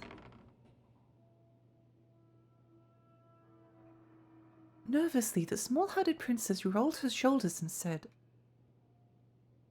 "Too bad, but the gift will have to wait. For now, let's wish ourselves luck, Jennifer."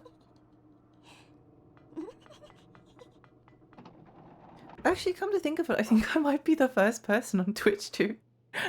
I think I might be the first person on Twitch that I've seen to stream Rule of Rose. I don't think I've seen anyone ever stream it before.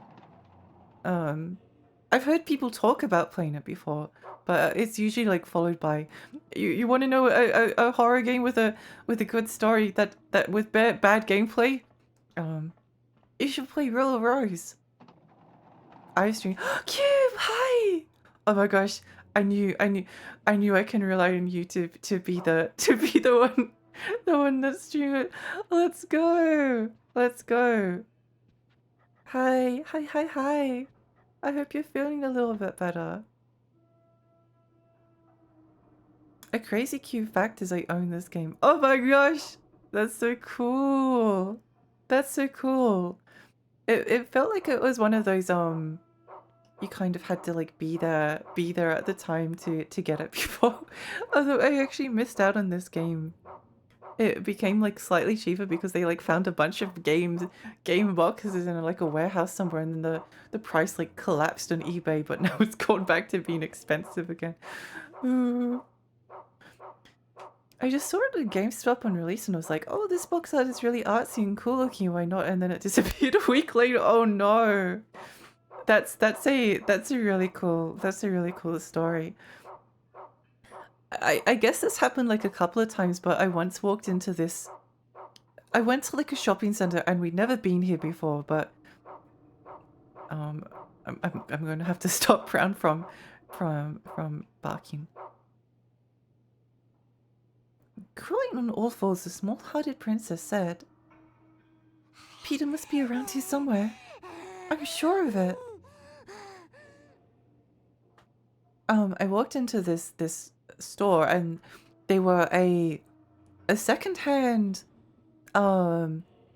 music store, but they also had like a section.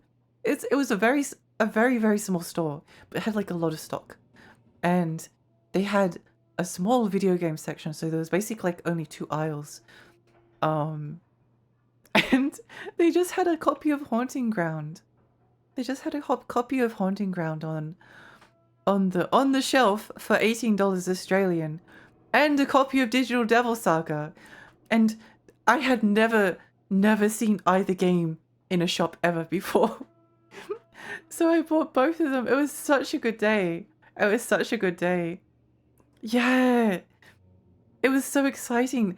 Like a lot of the time you walk into like a game store and they'll have games, but it will be just like Jack and Daxter or Ratchet and Clank or Mario Sunshine, and it's good that they're there, but like trying to find something.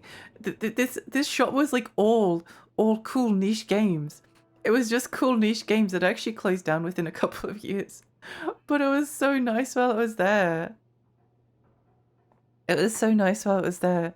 And another time I walked into a EB Games, which is an Australian game stop, and they had a game that I'd never heard of. It was called Echo Night Beyond, and I just looked at the cover, and again it was like $18, and I was like, I don't have much money, and I've never heard of this game in my entire life, but it has a pretty woman on the cover, and it looks kind of interesting. So I picked it up, and then it turns out that like Echo Night is one of my favorite video game series. It was just complete coincidence. I've never seen a copy of Haunting Ground or Echo Night Beyond in the wild ever.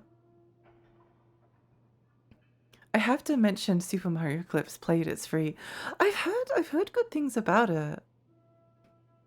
Double Nice, yeah. Echo Night is like old from stuff. I've been playing through a lot of older FromSoft games over late. It's been really fun. With an icy stare, the wise-looking princess spoke to the girl. Sir Peter has run away. Jennifer and Amanda, you to find him immediately. There must be something else in this room. Must be something in this room. I really need to finish the Otogi games and Metal Wolf Chaos. Speaking of From, I was kind of thinking of this streaming Otogi soon. I bought the limited run. It was actually, I think it was from Special Reserve Games. I don't really care where the game comes from. I bought a physical copy of Metal Wolf Chaos, which I was really happy to own. I don't know Otogi. It's interesting. It's like a third person action game from FromSoft. It's very mystical and ethereal. And it's sort of an action game, but it has a very like aerial based combat. It's interesting. Even at the time it was pretty well. Like, a lot of people didn't really like FromSoft games for a long time because they're kind of slow and a bit clumsy. But Otogi actually got like some pretty good reviews. I found it because GameSpot, not GameStop, GameSpot, the old version of GameSpot back when they were reviewing like Xbox. Sometimes they still go back and like watch their PlayStation 2, Xbox, GameCube reviews because it's just a nice era to watch their video reviews of.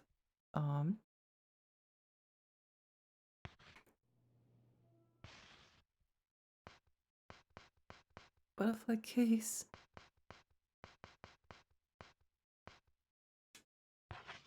Can probably drop this. Can probably drop the dessert fork.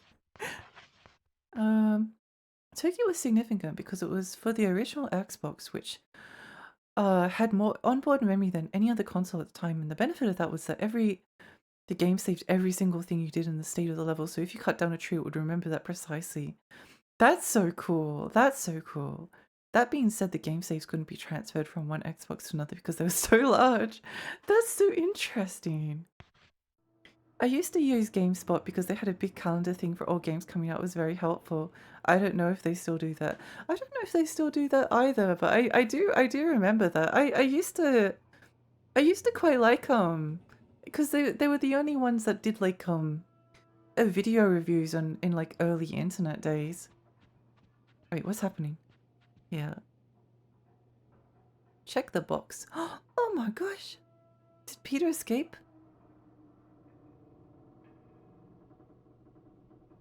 Emergency! When Peter ran away! Catch him!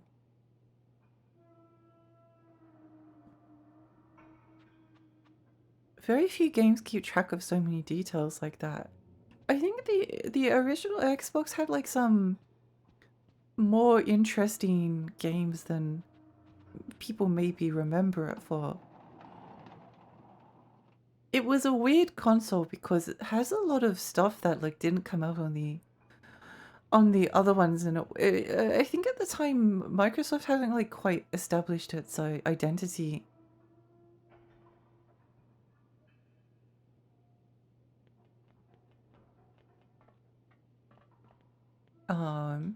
So there's a lot of like weird exclusives on original Xbox that like never came out anywhere else, which is cool.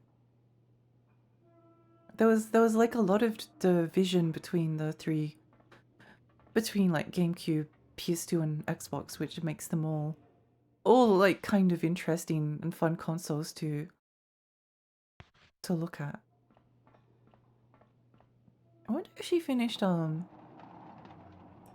thing. As unhelpful as sites like Meta or OpenCritic can be, they do have upcoming game release lists, which is cool. That is cool. That is cool.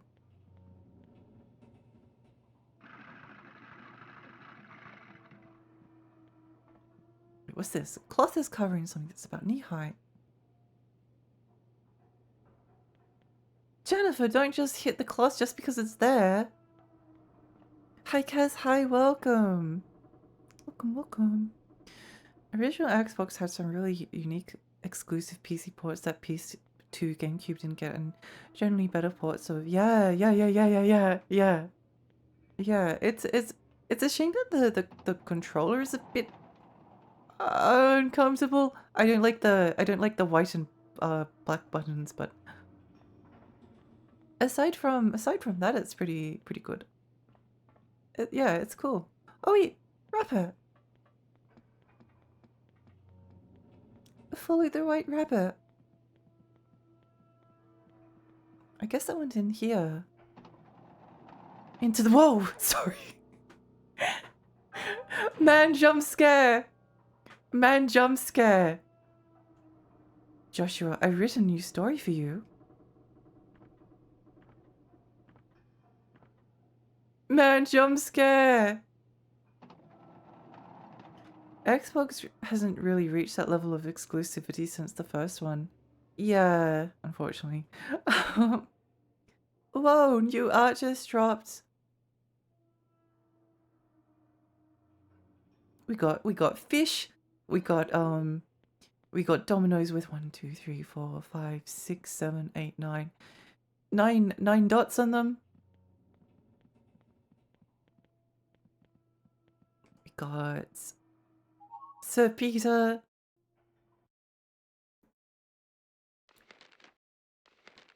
Sir Peter went out for a stroll. Sir Peter put in a cage, had to hold it in. Sir Peter needs to go right now, doesn't want to sin. Sir Peter bagged and whisked away before he found a toilet. Goodbye, Peter, goodbye. No! No, this is such a sad story. Peter! We found the rabbit. Jennifer found Peter's droppings. Yay! Transgilly viewer. Hi, Roxy. Hi, welcome. Welcome. How are you? The only company maintaining exclusives at this point is Nintendo. The other two end up sharing them with PC most of the time. Yeah, it's definitely like a good and a bad thing. But I do kind of like it when I think more people being able to play things eventually is a good thing. But I also think that consoles having an identity is important. So that you can look back on like a certain period and be like, oh yeah, that came out from this period, and like you can see all the trends and stuff around it. Also there eventually you can probably emulate like all the consoles if you just wait long enough. You don't even need like official PC ports all the time. You can use your PlayStation 2 isn't the only way to play PlayStation 2 games. I'm okay about to sleep soon. I hope when you do go to sleep, then you sleep really well. It's cool to be able to play anything on anything, but I also miss having a reason to buy its console. Yeah, yeah, I feel that way as well. I did buy I did buy an Xbox 360 because of Blue Dragons and Lost Odyssey.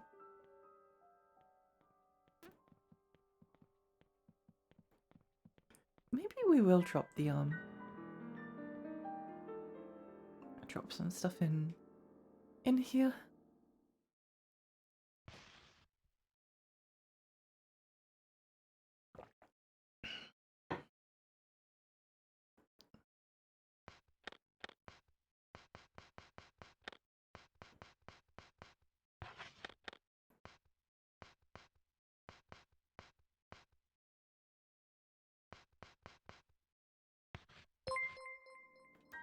Roxy, thank you so much for the follow. Xbox 360 had a ton of neat exclusive and the indie arcade libraries are massive, but at the time it felt like every single one of their consoles broke. Yeah, I bought my Xbox 360 like when they were basically like extinct. When after the Xbox One had come out, so I was able to like buy one of the ones that had like a relatively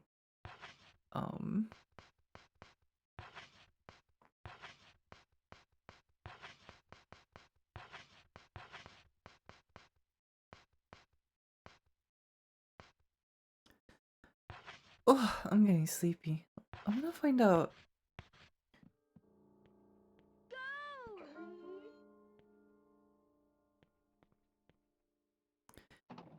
My Xbox broke down in just a year and it's been fuck Microsoft ever since.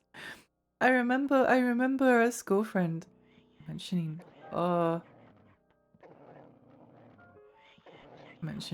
oops. I love how gentle Jennifer is. I love how gentle she is. She's like, yeah. Yeah.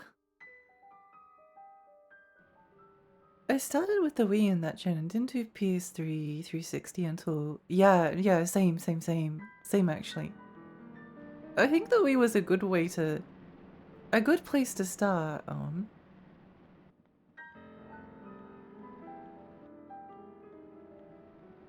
You seem to have a lot of diversity in the games you play. I'll find something I like. Yeah, I think I play a lot of I play a lot of different stuff. I usually like follow whatever I'm in. Like let's examine this. Dried up pellets of fecal matter. It smells pretty bad.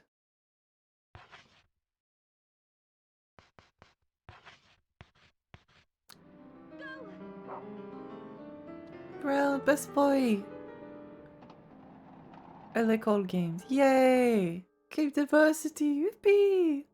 Yeah, no, I've always tried to play like a lot of really different stuff. Oops, wait, what's this? Kitchen knife. Oh, okay.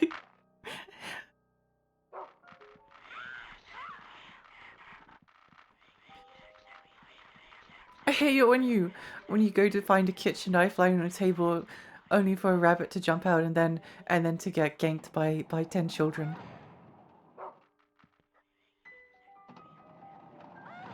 How do I get here? Oh, excuse me, sorry, get off me. Get off me.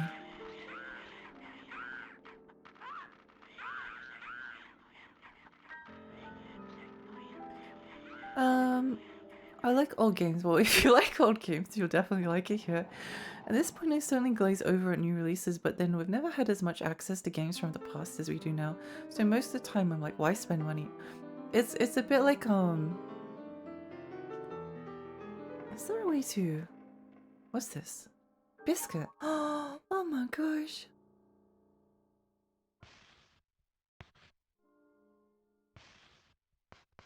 New games will eventually become old games, right? I didn't really check how much HP we had. I didn't really check how much. Go, Brown, go! New games will eventually become old games. Oh, it's this way. Wait. It wouldn't let us in that door. So maybe we just have to find our way around this way, possibly? Possibly. Let's see. What's this? Mince pie! Oh my gosh! We found a mince pie. You know, it's just unlocked a memory for me.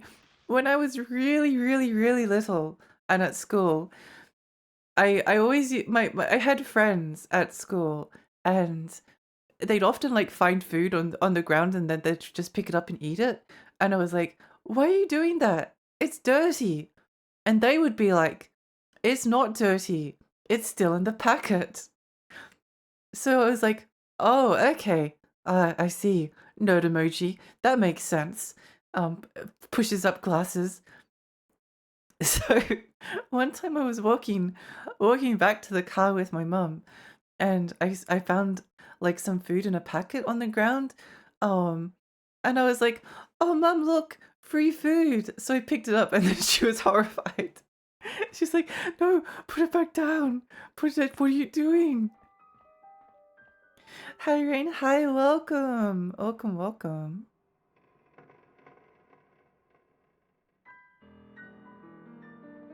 It's the cauldron. It's the cauldron. Yeah, you, I know the emoji. Um. Oh, look, free food. The new becoming old happens faster than ever now. I heard some young person say that's old. It was like 6 months ago. So if you wait a year or something, like Armored Core goes from 60 to 80 in a blink, so the urgency. Yeah. Yeah, it gets cheaper eventually. And I think it can be good to play a game when fewer people are talking about it. It's the whispering from Psychonauts, the Milkman conspiracy.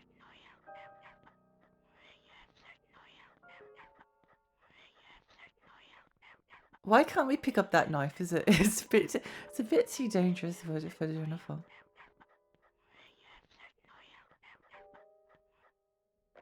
Psychonauts mentioned. I love Psychonauts. Oh, where did you come from? Evil children. Evil children. This game does a good job of like making them sneak up on you. You know? No. No, oh, stop. Now I have to mention Sticker to the Man and Flipping Death, both very Psychonautsy and lovely and cheap. Yeah, I actually own both. I own both of them physically, because they were important to me. They were important. It was important that I owned them. I think that's going to make us walk back to the room from before. Go head out. Thanks for streaming. Good night, Bahama. Sweet dreams. This game does a good job of making me never want children. Stop. This game also helps us answer the question, who would win? One extremely scared lady with a metal pipe or 20 children. Or 20 children. You go. Where do I go now? Little puppy wagging the tail, yeah.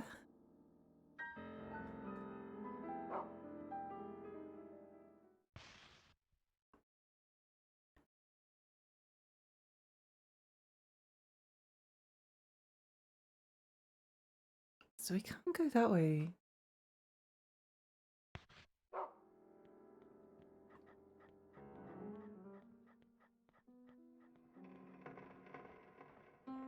Were we able to go this way?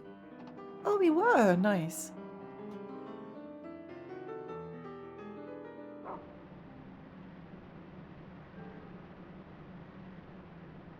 can go this way. What is this?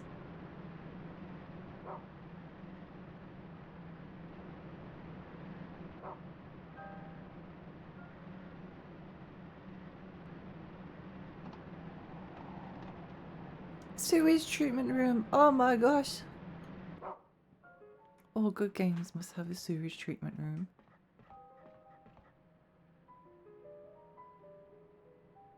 What is it you seek? I think now might be the time to go to bed.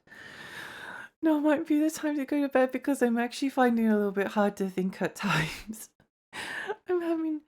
I'm sort of struggling to yeah. And we found a save point, so perfect time to end. But yeah, thank you so much everyone for coming. If you would like to join my Discord, then I have one. I also have a Twitter and a blue. Oh, I can't write. Sky. Thanks for the stream too. Thank you so much for coming, everyone. Non-sub. Oh, that'll do. I can't be bothered. That'll do. That'll do. That'll do. Let's see who to raid.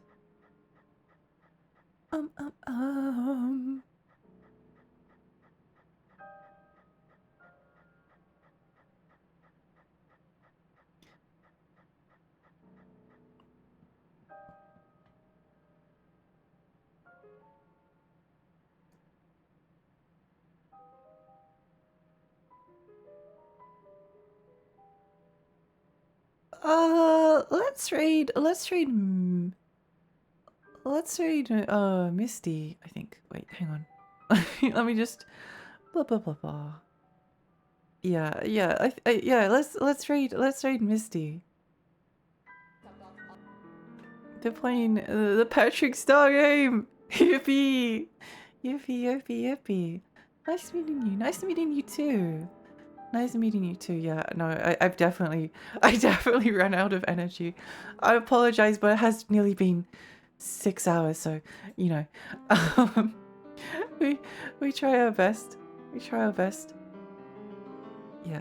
Anyway, thank you so much for coming, everyone. Thank you.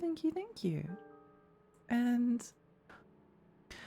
I'll see you all next time. I'll see you all next time. Yeah, I'll probably, if everything goes to plan, I'll try to stream tomorrow if I can. I really want to. I really want to. But yeah, thank you everyone. Thank you so much for coming. I appreciate you all. And I'll see you next time. Bye. Bye.